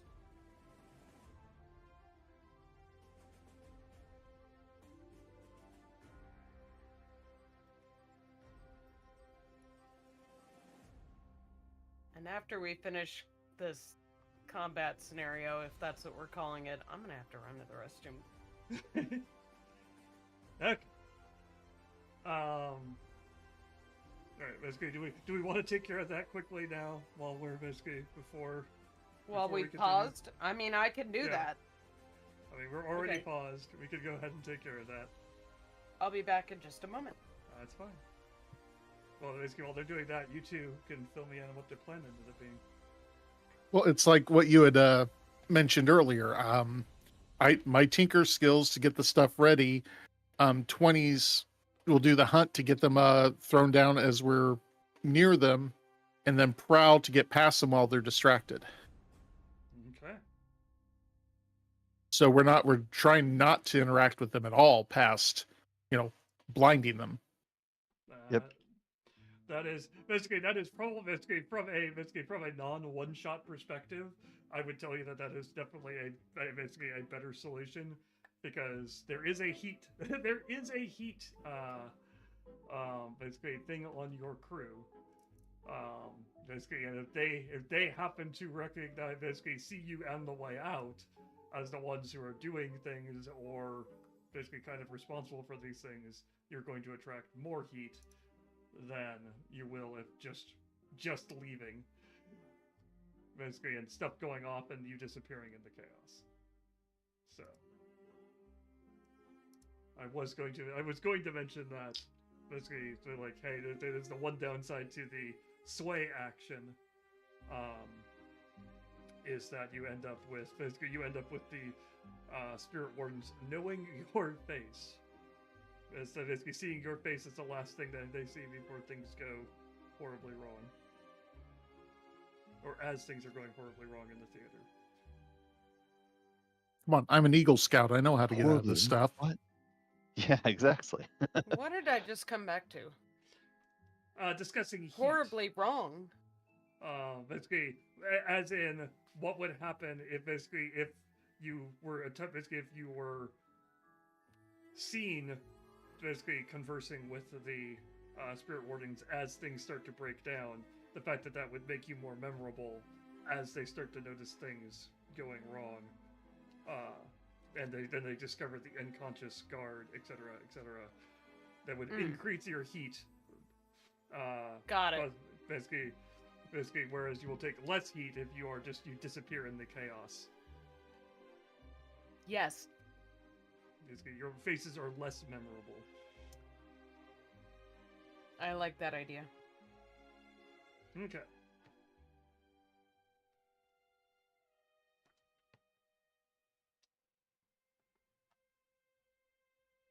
All right. So, basically, you have made your decisions. You have now it comes times for dice rolls. So we start at the top. We trying to think if the Tinkerer is just. My guess is because you're doing this in a hurry.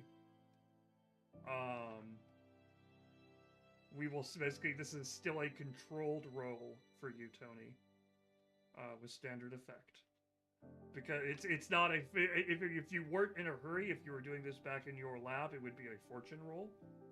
Just a how good is this spirit? How good is this flashbang I'm making? But because you're doing it kind of on the floor of a half-burnt theater while a diva starts to wail in the background and a box rattles on the stage, and someone basically in Stitch's leg oozes blood, and basically other things basically start, it's going to be a little bit more pressing on you. So we'll start with that one. Okay, and there's no bonus dice. It's just that hit submit, right?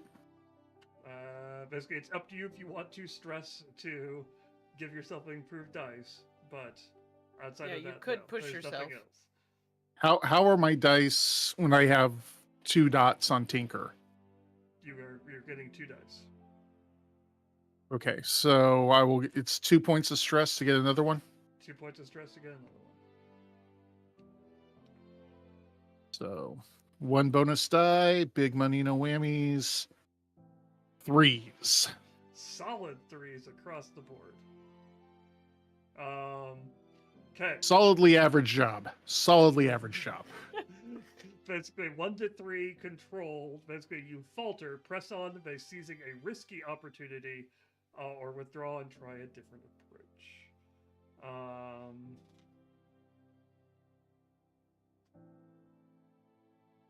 So in English, Basically, it switches to being risky instead, and you roll again.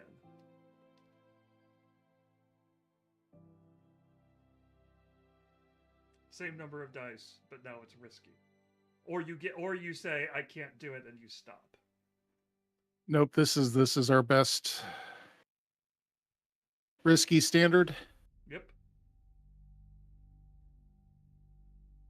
and I had 1 bonus die. Is that what I Bonus said? die. Yep. Yeah. Okay. Come on. 2, 4, 5. Yeah. Okay. So there is a complication. Of course. In this case, the complication is because you flub it the first time, and basically you have to redo it. Basically, in your haste, you fail to clean up properly. So you will end up essentially leaving one of your bandoliers behind. So basically that is going to be a trace back to you, so you're going to get increased heat from this score. Up to you if you wish to resist or take that. I've got a line of red shirts here. No, I'm not resisting this. Okay. I'm going off one-shot rules. That's it. Okay. I'm never going to see these people again. I kind of figured that's what you would end up saying. Oh no. The other one would have been actually. I could do a minor harm, but nah. 6.5 doesn't matter at this point. So it's your choice. Are you increasing the effect or the position for 20's hunch roll? It is obviously risky with standard effect currently.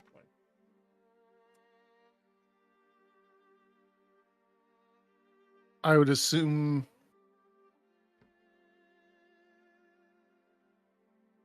position. Okay. You're making it Let's make it a little bit more accurate there. Okay. Controlled with standard effect. Sounds good. Okay. Okay. So that is Okay, what is being so- handed to you Yes. for your hunt roll. Okay. So I am going to go controlled standard. Mm-hmm. Okay. And it's up to you. So try to think here. Oh yeah, that's the obvious devil's bargain here. You know the way that these work. Basically, you've worked with rigor on these before. You've used these on stage. It is basically you're taking a risk doing this because you're stepping. Basically, you're having to expose yourself, if not only temporarily or briefly, throwing these. So basically, like throwing the object through the air is a time period where you're kind of vulnerable, exposed. You can shorten that by essentially pre-burning the trigger a little bit and waiting until the last second to throw it. This runs the risk of obviously Exploding in my hand. Consequences. Uh-huh. So that's the devil's bargain. I get an extra die to potentially blow my hand off. but you're dropping it back to risky. Oh man. Oh man. The system Oh. the system creates some really interesting scenarios. There's a lot I of prisoners love it and dilemma hate it. here. Can I just push myself to get a bonus die? Yeah, you can do that instead. Okay, that's what I'm gonna do.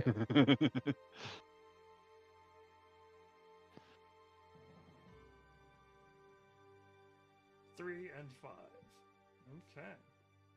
So controlled and standard. 5 is a minor. Basically a minor, So this is going to be a minor harm. Basically, you end up you don't pre-detonate or anything like that, but basically you fumble the lighter a little bit as you're basically setting up the smoke bombs and end up burning your hand slightly. Okay. So this goes under reduced effect. Basically, probably won't do. Basically, probably don't have anything to do with your hands, but it's reduced effect. Basically, essentially, it's reduced effect hands. Basically, burned hands. So anything you have to Okay. do with your hands, you will have a reduced effect for the rest of this. May not have anything Okay. to do with it, but so Okay. basically you chuck the smoke bombs off. Basically, they go off. Basically a bright. Basically, it was a smoke bomb or a flashbang. Which one was it? Flash. Okay. Basically, the flashbang goes off. Basically, you hear shouts and alarm and things like that going on. So, the question goes to, goes to 20, and basically Mhm. candles in terms of where for the prowl roll, you have a choice of this either being a basically the action roll you're going for is desperate standard. It is up to you whether you increase effect or you increase position. Basically, essentially, it's where are you throwing it? Where is the flashbang going to land? Basically, the question is are you making it less risky? Or are you making it are you throwing it towards one section of guards that are going to be in the area where you guys are going to run out? Less risky. Because those guards are less likely to be able to see you, but guards across but the effect is going to be basically, maybe some of the guards on the other side will still see you, because you're targeting just the ones which are closest. You're mitigating the biggest risk. Or are you throwing it in the center, making them all more or less blind, but you're not mitigating your risk. That is essentially how this effect versus position boils down.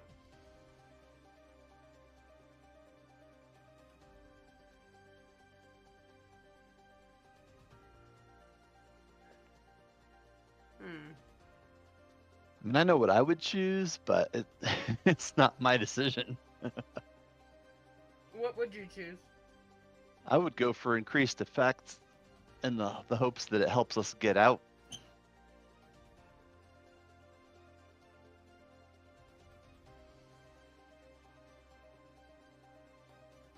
Let's increase the effect. Okay. So it is desperate, but great effect. All right. So those are basically desperate, great effect is the role you are getting going into the teamwork action for Prowl. Who's leading? Who's taking the stress? Not it. I only have 2 left. Well, then I'll. We're doing a prowl, right? Correct. Yes. Well, I guess I'll lead the prowl, even though I have no skill in it, and I will take the stress and I will push it myself to boot. Okay. So how much stress do I add before I push myself? None, because basically the stress comes from basically everyone who has basically you have 2 people. Basically, you have 3 people you're covering. The character leading the group takes 1 stress for each PC that rolled 1 to 3 as their best result. Got it. That's fine. I got Okay, room for it. So now we all roll Prowl. Now you all roll Prowl. So this is desperate. It is great. Mm-hmm. And it is. I have 1 bonus die because that's what I just paid for. Oh no! And the rest of us have no bonus die unless we push. Yeah. Okay. Trying to think if there's Or any... Devil's Bargain. I don't know. So trying to think if there's any Devil's Bargain for this one. I mean, there's the obvious Devil's Bargain for Rigor. One way of basically making this easier for yourself: rip open the spirit bottle. We don't have the spirit bottle anymore. We Oh, left it at the stage. You're right. You left it at the stage. I can't make you do that one. Drat. Let's see Taking here. Mark's fun away. Yeah, it's such a shame. Since 1999. Like the obvious Devil's Bargain. The Devil's Bargain for Stitch is you flat out run. Meaning that you're going to change that injury like from crazy. reduced effect. I'm taking the stress. Let's go to actual harm. Let's go to an actual level 1 harm. Nah, I'm taking the stress. I'm good. I know. The Devil's Bargain for Lorette. It's how loyal are you to this crew? There's a wounded guy who's slowing you down. You could get an extra die if you essentially shove them, basically pass into chaos, shove them aside. Wow, this is the traditional, I don't have to be the fastest, I just have to be faster than the slowest. Yeah. No, I'm not. I don't have to outrun the bear. Instead of that, we wouldn't actually beat that, because that doesn't work for a group effort. What works better for a group effort is you grab him and drag him, ignoring his cries of pain. Yeah. Oh, man. I mean, we've been doing that anyway. I'm not. It's fine. I'm just gonna roll the 1 die. Okay. And then for Rigor. Rigor. Rigor, you still have some chemicals left, right? Yep. you know that you can make this situation more deadly. Probably kill one of them. Nope. Okay. Roll away. Oh Oh, no! Oh no, this is really bad. that's what I get for sticking to our. 1, 2, 2, 5. Well, the good news is you take the. It says 0 dice. Do you have 0 in Prowl? I have 0 in Prowl. How'd I you don't roll know two? why it's Same. 2. I didn't. No, that's weird. I don't. Why does it I not don't know say why that? it rolled 2. Yeah, I'm trying to figure out why it rolled 2 for you and it is telling me 0 die, whereas it isn't telling me 0 dice for Will. Which apparently that's the rule for 0 die, is you just take the lower. Which that You see, would make sense. But for the sake of this, you will take 2 more stress. Well, Who? Yeah. Oh. where does that leave you? Oh, I'm at 6. Okay, you're fine. You're gonna need some new clothes after this, though. Yeah. He was sure. gonna get new I- clothes anyway. We're in Yeah, costume. without saying. Yeah. Exactly. That's true. He's wearing a costume. Okay. Like in the actual game, it seems like basically you'd end up rolling more die, and this would likely lead to you failing this roll. But for the sake of time, Interesting. if that is actually what 0 die means, that's weird that it doesn't. Is it saying that you're rolling 0 dice? But it does say that.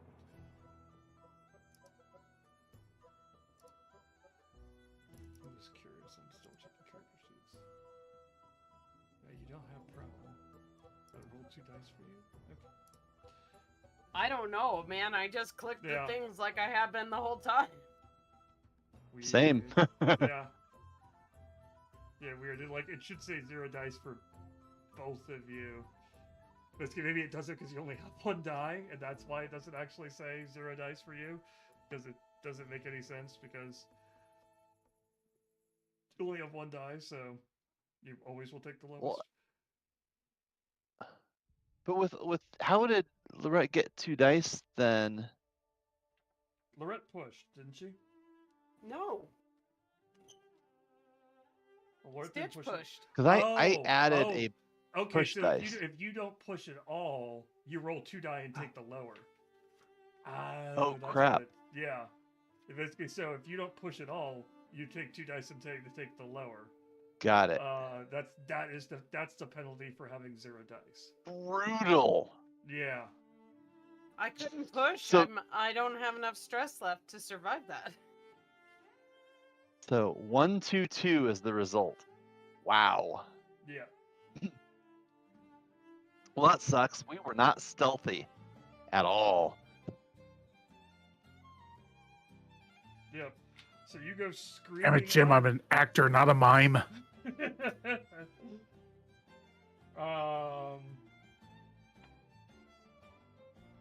So you go screaming out of the building, essentially. And basically, while the flashbang got some of them, basically their masks provide enough cover that they still spot you. So now they are giving chase through the streets. Oh. You have 3 or some of you. Basically, you have 3 or more. Basically, you essentially like a group of them are chasing you. That's not ideal. So Not for me, it's not. Yep. So now the next question Alright, here's- is, how do you deal with that? Oh, it's really simple. We are going to change. We're going to do an impromptu costume change. We're like Weird We are going Al. to- We're just like that on those costume changes. We're going to get around the corner. We're going to flip some stuff, like flip our outfits inside out. I'm going to grab some of these new accessories out of the bag that I lifted, toss those on, and we are going to go walk casually 3 separate directions like nothing ever happened.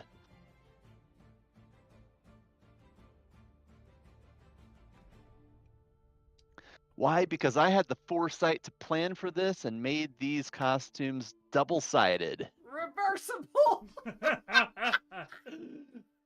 So you're flashing back to that, huh? Oh my god. Damn straight. Okay. I will utilize calculating or mastermind or whatever I got to do to pull this one off. Okay. You know, since the Tinker failed us.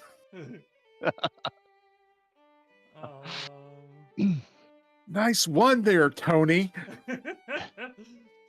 I like mean, you say it's just we you, didn't not do like much better, like bud. everybody in the group. It was a group roll. All it took was one of you to actually roll Yeah, we above all a botched 3. that. To be fair, I basically 20 may have taken a devil's bargain if she'd known the fact that you roll 2 dice and only take the lower. But I might have, but it like it's too late now. I already 1, 2, 3, 4, 5, 6, 7. I have 7 stress already, so taking 2 would top me out. All right. That's why I didn't push. All right. So we will say for that flashback, that is definitely it's not exceedingly unbelievable that you would have reversible costumes. Ding. Basically, it will cost you basically. However, it isn't basically completely reasonable, so it will cost you 1 stress. Okay. Just Stitch? Just Stitch. Okay. And now Stitch, you essentially get to roll a setup roll for this. Which is going to be, what is this going to be? It's basically, well, actually, I don't get to determine. You get to determine. Consort. Consort? Yeah. I would assume it's a consort. Right. I'm using my people and my connections to make this work, and To gain access to resources. yeah. And let's see, a mastermind.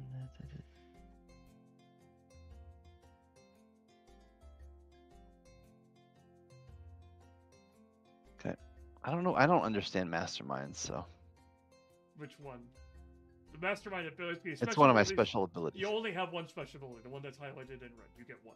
Oh, it's just foresight. You Oh, just okay. have foresight. You don't get all of those. Oh gosh, no. Got you it. You just have foresight. So, That's fine. give me a consort. We'll call it a consort fortune roll. Okay. This is risky or controlled. It's a fortune roll. So. Oh, no, I see. Fortune. I gotcha. So fortune roll, standard. Yep. Great, limited. Standard. I cannot push myself on this safely. Not if you actually want to get away. Damn it. I mean, it's a concert roll, so you do get the 5. So basically, how how fortune rolls work.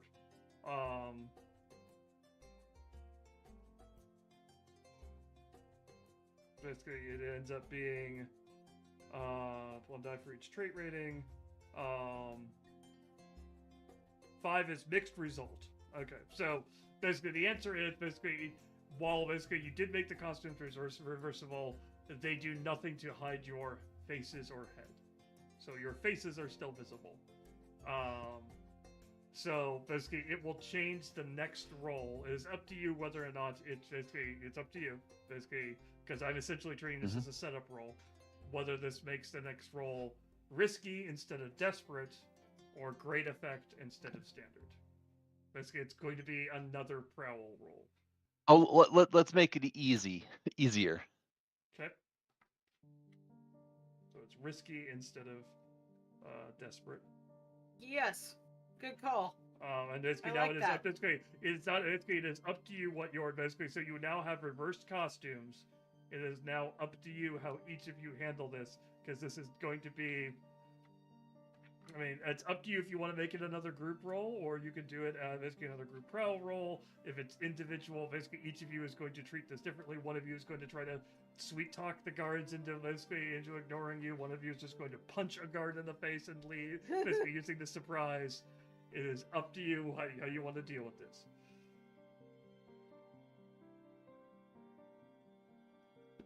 That's the weird thing I have to keep remembering. It's not my decision on what the next roll is. It's up to you. I feel like we're finessing our way out of this. We are trying to employ misdirection by splitting up and changing or acting, right? We're changing how we move. We're changing where we go. We're no longer moving together. We've already somewhat changed our appearance. So I feel like it's a misdirection. I would go for a group finesse on this personally.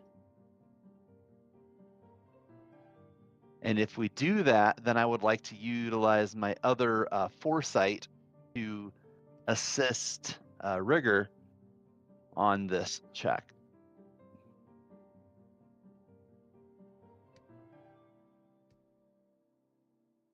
I'm down with the finesse roll. I think that makes sense.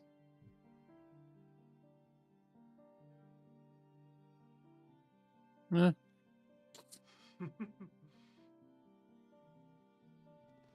Okay. What does that mean, Tony? means I don't know anything else, so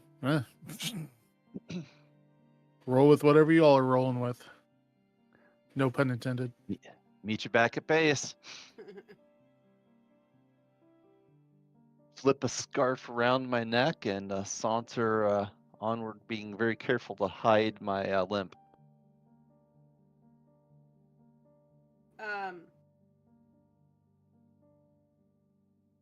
Okay, so a group finesse roll then? Yeah. And Tony gets free die. And it's risky. It is a risky standard, right?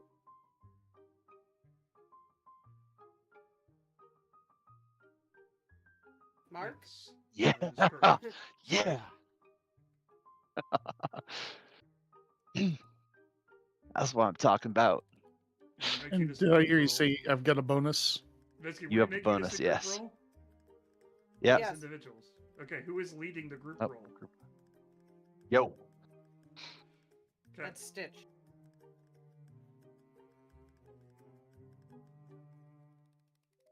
Yeah. Stitch That's will take fantastic. 1 stress from the result of that.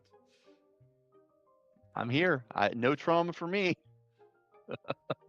Stitch ends up basically. Boy. So you end up reversing your costumes, basically ducking out the other side of the alley. Basically, Stitch gives you directions over which ways to go. Standard routes back to the base. Basically, Split up. each of you will reach a point. Basically, have standard drop points where you pick up a different. Basically, pick up at least some kind of different clothes. I assume.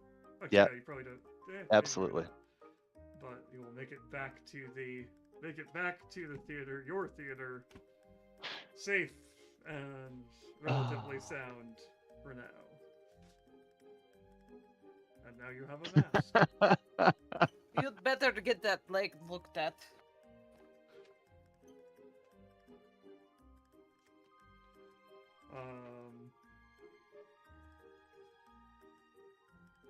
Yeah, we'll definitely get that wave look there. I will definitely get that leg looked at, but So, Oh my gosh. so that will end that. Basically, so welcome to the you will end up with the end of it will basically end up being obviously you guys let's see here. Let's look at how heat is supposed to work in here. Let's see here. There is a heat 47 to 148.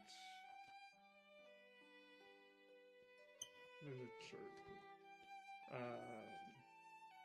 Let's see here. 0 heat is a smooth and quiet basically operation. 2 heat is contained, standard exposure. 4 heat is loud and chaotic, high exposure. And 6 is wild, devastating exposure. I figure we're about a 5. +1 heat for high profile or well connected target. +1 heat if the situation happened on hostile turf. And +1 heat if you're at war with the faction. +2 heat if killing was involved, by the way. Whether the crew did the killing or not, bodies draw attention. We didn't didn't kill kill anyone. anybody. You didn't kill anybody. I'm just pointing out the fact that basically, if you had killed somebody, which is that last lethal devil's bargain, you would have jacked your heat Yeah. up even more. And that's the reason that's why it's one of our rules. We don't want to bring the heat on ourselves. Well, that's the rule of your cohort. It's up to you. It's your rule. So in any case, basically, so you would end up gaining 5 heat. You will gain 2 rep. But basically, you pulled off a score against the Spirit Wardens, who are a tier 4, I think. Yes, they're tier 4. So you get a +1 reputation for here, so it would actually be 4 rep. So 5 heat, 4 rep. You would get the standard 6 coins. And when you approached Loyosh to ask him about basically to deliver the mask, and he gives you the remaining 5 coins, he essentially basically holds essentially 2 coins in one hand and the box with the mask in the other, and says, "So here's what I'm looking for. I'm looking for someone to infiltrate the Spirit Wardens, and that's what the mask is for. Are you in?" Oh my goodness. Of course it is. Oh my Um, goodness. Damn it. Yes, Yeah. sure. Why the heck not? I don't like those guys. And that is essentially where we leave it. That's the episode. The episode essentially ends, and we go into downtime. We need to resolve heat and vices and all that stuff. And stress doesn't go away. By the way, it doesn't just refresh between stuff. You have to take actions to lower it. So you will start at a high stress. You would start at a higher stress for your next one, unless you did actions to get rid of it, etc., etc. I'm gonna indulge my vice. You have a lot of confessing to Yeah. do. I sure do. Wow, experimenting with strange chemicals, that will be so difficult. It's not Mhm. necessarily difficult. It's risky. There is lots of. It's your indulging vice. Where is that? But in any case, indulging vice 157. I'm just curious now. We can go through the actions, like it can't hurt. You roll to find out how much stress relief your character receives. A vice roll is like a resistance roll in reverse. Rather than gaining stress levels, you clear stress levels. The effectiveness of your indulgence depends on your character's worst attribute rating. It's their weakest quality that is most enthralled to the vice. Make an attribute roll, basically raising using your character's lowest attribute rating. If there's a tie, that's fine. Simply use that rating. Clear stress equal to the highest die result. Your lowest attribute rating, so If Zero? your my vice, prowess and resolve. none of you should have a 0 in anything. I don't think. I think all of you have at least 1 in everything. It's your lowest. Well, basically, it's your lowest. Insight, prowess, stat, resolve. not. Yeah. Yes. As a note, prowess. As a note, if your vice roll clears more stress levels than you had marked, you overindulge. Oh.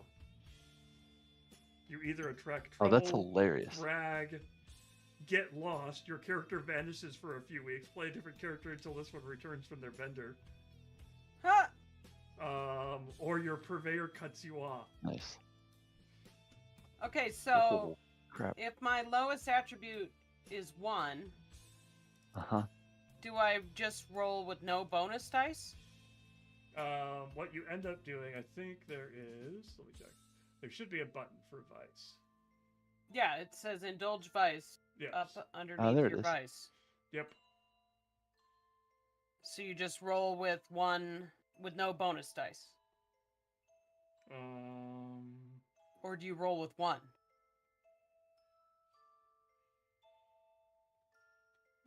You roll with one unless I don't. I'm trying to see if there's any way to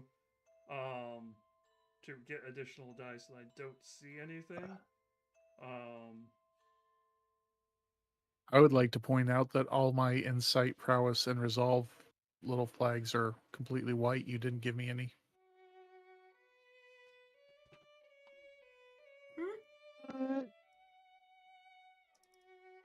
How did you know what your stats were then? I mean, I've got the dots, but I think that basically the dots are flags. basically like, I think the flags are for training. I added Oh, them to okay. Mike's character, but I don't think that's correct. I think those are basically for experience. That's how you train. Oh, were we supposed to check things as we use them? I don't know. That's what I'm checking next. The playbook advancement down at the bottom left. All good. There you All go. right. Indulge vice. Bonus dice. It gives you a pop-up for bonus dice. That's why I'm asking. Yeah, like I don't know of any. Basically, there is probably ways. Basically, there are storytelling reasons why. Like if you're a drug addict, you Yeah. get a really good. You get a really good hit. I'll take a devil's bargain.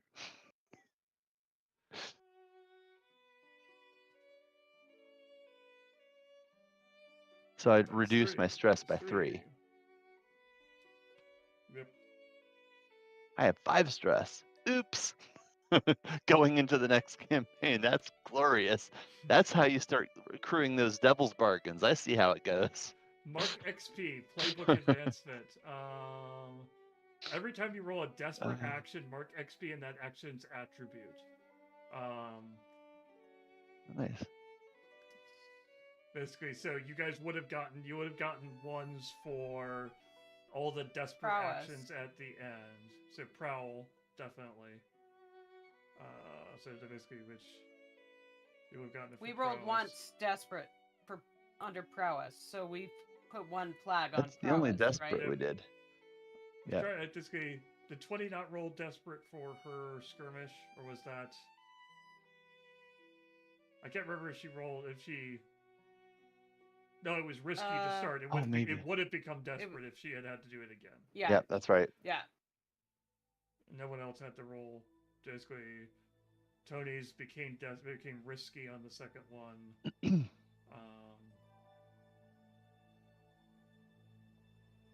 the prowl. You managed to change the final one from risky to basically from desperate to risky when you were finessing away. Okay. So at the end of each session, for each item below, mark 1 XP, or instead mark 2 XP if that item occurred multiple times. You address the challenge with technical skill or mayhem. There's a lot of mayhem. Who is that for? I believe it is. Basically, it is for everybody. Mine say different things. Oh yeah. So basically, it is for each. It's for each player. You look at your own character, and you make that decision. Okay, so what's the decision I'm making? Basically, at the bottom left of your character sheet, there is a Yeah. mark XP. Oh, got it.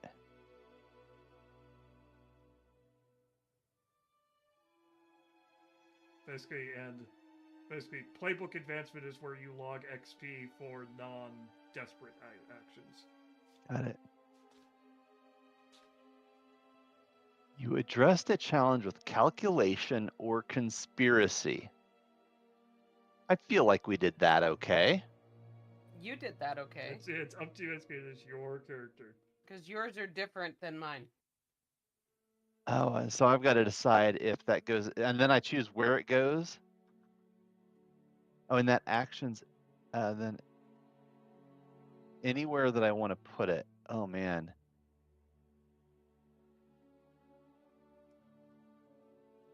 Well, you put it on basically in playbook advancement, which is on the bottom, I believe. Oh, I see. It goes in playbook advancement. Got it. Then you expressed your beliefs, drive, heritage, or background. I have that one. Yeah, I think I leaned into that. You struggle with issues from your vice or traumas during the session. didn't Issues touch with my on that. vice? Not really. I mean, I mean, you I'm willing to stole give you that something one because you based on did your actually. vice. Oh, you yeah, okay. actually stole something That's true. based on your I did. vice. I did steal something purely based on that. That's fair. That's fair. I tempted Tony, and he didn't take it.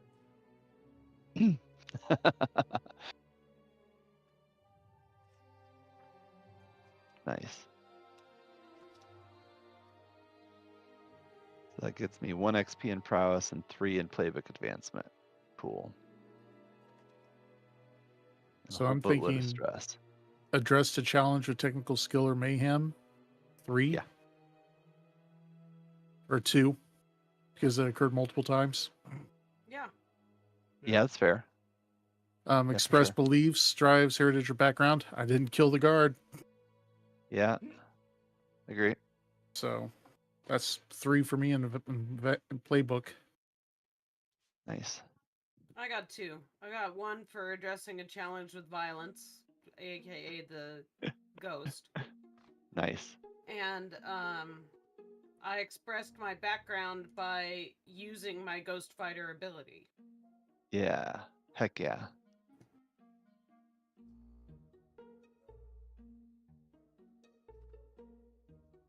Okay, so the next thing, basically, after all that,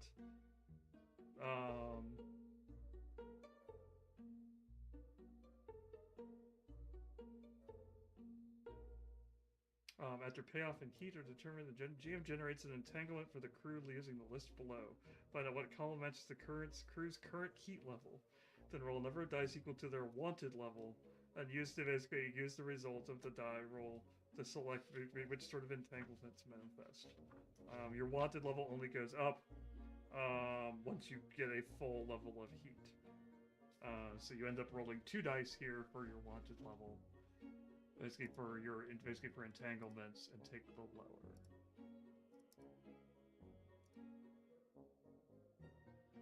Okay, Roll I entanglements. didn't Number of dice. catch 0. all that. Oh, Basically, so you at roll the end- entanglement or we roll entanglement? the GM rolls entanglement. So how it ends up got it. happening is basically you can either I roll this secretly or in the open. The book is like either one. What it is basically because you essentially have a web of contacts and things like that. You exist inside of a greater crime network. Like you've carved out your little piece. Yeah. In the theater. But so you've taken these actions, and word is going to get around about what happened. So basically, I'm going to roll. Basically, you have 0 dice because you have no wanted level currently. No one is actively seeking you. So 2 and 2. Basically, just means gang trouble or questioning.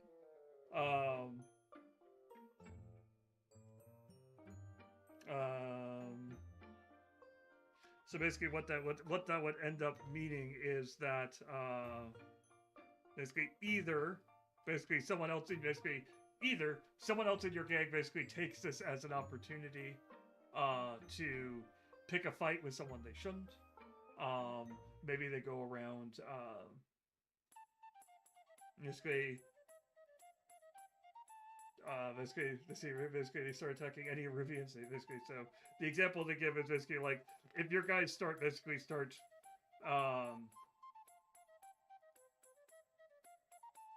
actually, what would be more likely is questioning is that someone in your crew would get grabbed, basically get picked up off the streets by the blue coats, and basically they start asking them questions about what's going on. You either make a fortune roll to see how much they talk, 1 to 3 plus 2 heat, 4 to 5 plus 1 heat, or you pay the blue coats off with 2 coin. Huh. So basically, essentially, someone from your theater gang essentially gets picked up. Yeah. And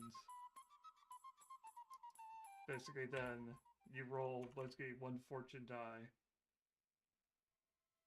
Or just pay them off. Or you pay them off. Like, if you don't pay them off, in this case it would be... 6. You'd be fine. The guy who talks, the guy they pick up doesn't talk.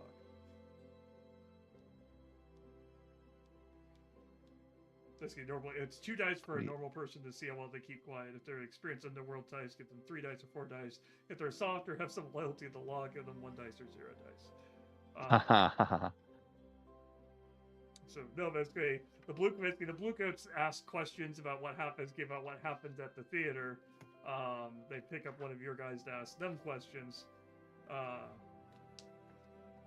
Because of theater connections or something like that. Somebody says something to someone else, or basically someone finds out that you were basically getting clothing for the for the guards. Basically someone was buying clothing which is very similar to the contractor's clothing. So they pick up one of your customers is what would end up happening.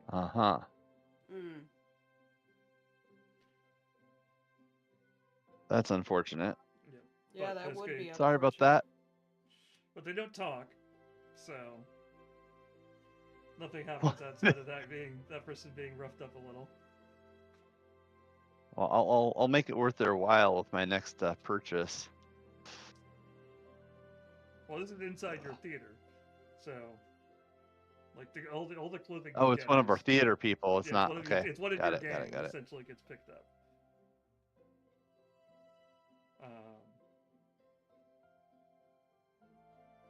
Basically, recovery is a long-term. Recovery is essentially a clock. Basically it takes up the number of segments is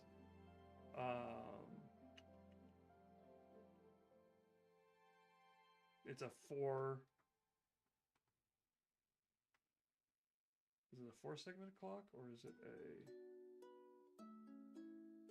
Oh yeah, basically it's a 4-segment clock, and you have 1 clock for each level of harm. So basically, if you're at harm level 3, you have 3 4-segment clocks you have to go through, and then your tinkerer usually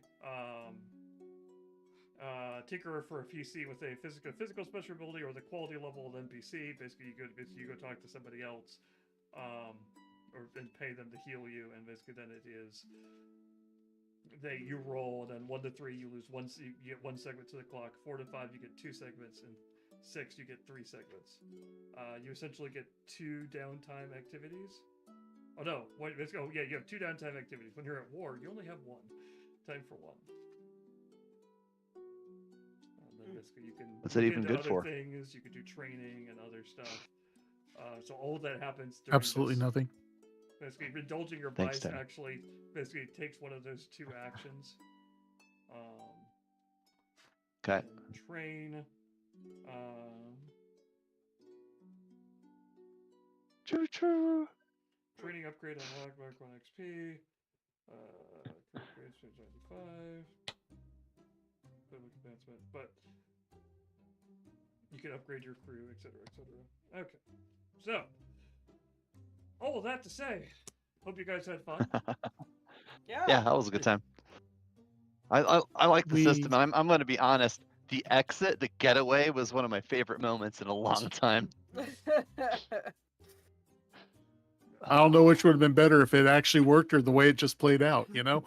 I know, right? That's half the fun with this stuff is basically like the system. Basically, the reason why the system is set up the way it is, with 6s are the only clean successes. Everything else has some kind of complications associated with it. It's because complications are more interesting. Basically, it makes the game interesting. It improves things. Basically, things happen, etc., etc. So it makes sense that basically they make it basically. You stumble a little, you make failures. It encourages you to work together. It basically encourages you to push. Actually, one thing that never came up, if you take you guys, because you were actors, I gave you the synchronized group trait, which normally when you're rolling, basically it's just you take the best result out of all of them. With synchronized, if you're rolling, if 2 people roll 6s, it's treated as a crit. Not if just one person rolls 2 6s. If 2 separate people roll 6s, it's considered a crit for the group action. I saw that. I was Oh, like, nice. "Hey, That's that awesome." could be handy. Yeah, it never came up, but it is. It's an interesting thing that works well, and I like the way it builds up. Basically, in terms of there's all sorts of things with like your turf and things like that. You build out, you expand your territory. Um, it expands out, so it's a fun little system. Basically, it's been adopted into lots of other type settings. I know that there is a basically Forged in the Dark is kind of their generic setting. There's Scum and Villainy, which is essentially their Star Wars space saga version. Of course. I was talking with somebody who would be basically if you're wanting to run a heist-based Expanse game, that would be interesting to run it to use that for. It would also make sense for Firefly. If you're wanting to run a Firefly-based kind of system. That focuses more on basically heists and crew and things like that. It would make great sense for that. So, a lot of fun. Basically, hope everyone enjoyed. Thanks for all the people who are watching and things like that. Definitely thanks to all the follows for the raid. We got our first raid. Very exciting. Thank you very much. And basically we hit our 50. So yay, thanks for all that. We did it before the end of the month. We did it almost basically about 3/4 of the way through the month, which is awesome. Ahead of schedule. Much obliged. Much thanks to everyone. Thanks to everyone, basically 20 for moderating and things like that. Tony for all the social media work, and Mike for running streams in addition to everything else. So yay. Cool. Big thanks to Thorn. Appreciate your support. Yeah. I'll definitely appreciate that. Basically Thorn coming in and rating and all that. Bringing people. Yep. So, basically next week, we'll be taking a little bit, a little bit of a break. Basically not too much. I don't think, by that I mean Mike is not doing a planning stream on Monday, and I'm likely running video games on Tuesday. No. No, I'm doing mentoring Tuesday. Never mind. I don't get a break. I'm mentoring. Yeah, see, and you get the extra step of having to walk me through Lore Link. Yeah, come by and watch Tony learn. It's going to be fun because Tony has picked Star Trek Adventures, and not only has he picked Star Trek Adventures, I know he's going to lean towards Star Trek Adventures Lower Deck. So it's not like it's going to be a 100% serious system.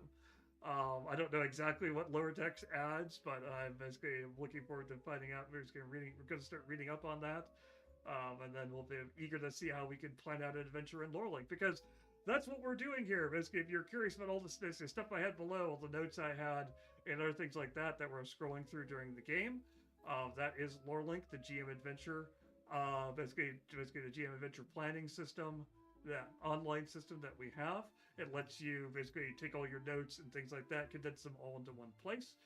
You may not have seen me jumping around as much, but part of the big thing it helped me do was to prepare things. Like I had the locations open, so I had a good idea of where things were. Basically, it helped me understand in terms of, what should I be looking for? What type of things should I be planning out? And even though I didn't necessarily put a ton of detail in here because it's Blades in the Dark, and as you saw, things go whichever way the players want them to, and so there's only a limited amount of planning a GM can do. It's still good to have all of those settings and characters and things like that looked at, thought at, and basically the bare skeleton put together, like what I did here, so that while I had thought about those things, and so when those situations came up in game, I had thought about them. I already knew was looking at them.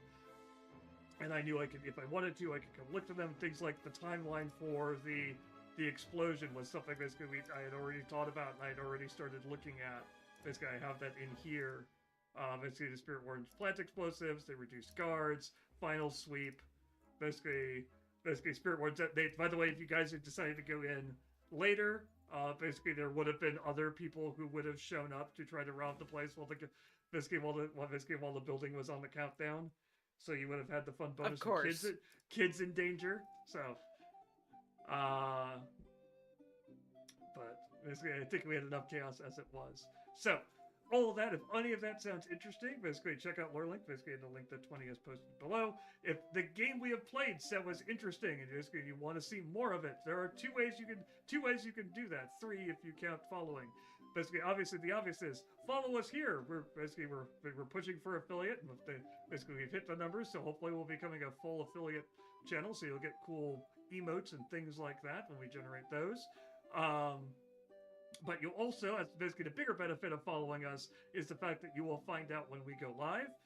So if you want to find out, basically, if you want to find out when we go live, basically for the mentoring over Star Trek Adventures next week, or if we do other streams, things like that, following us is the best way to get notifications on that.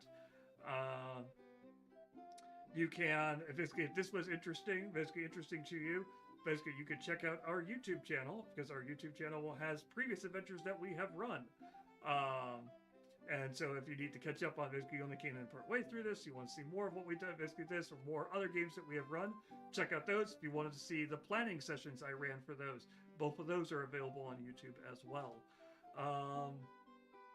I said 3 things because I had 2 in my head and I'm trying to figure out what the last one was. Following us here. Oh, social media. That's probably the other one I was thinking. Basically, follow us on social media. Basically, that is where we will we also be giving advance notice, planning, and things like that, posting schedules, things like that. So all of those, basically, you can follow us on Blue Sky and Facebook. Basically, those are our 2 major ones at this point because we're still learning some of them, and others of them are trash.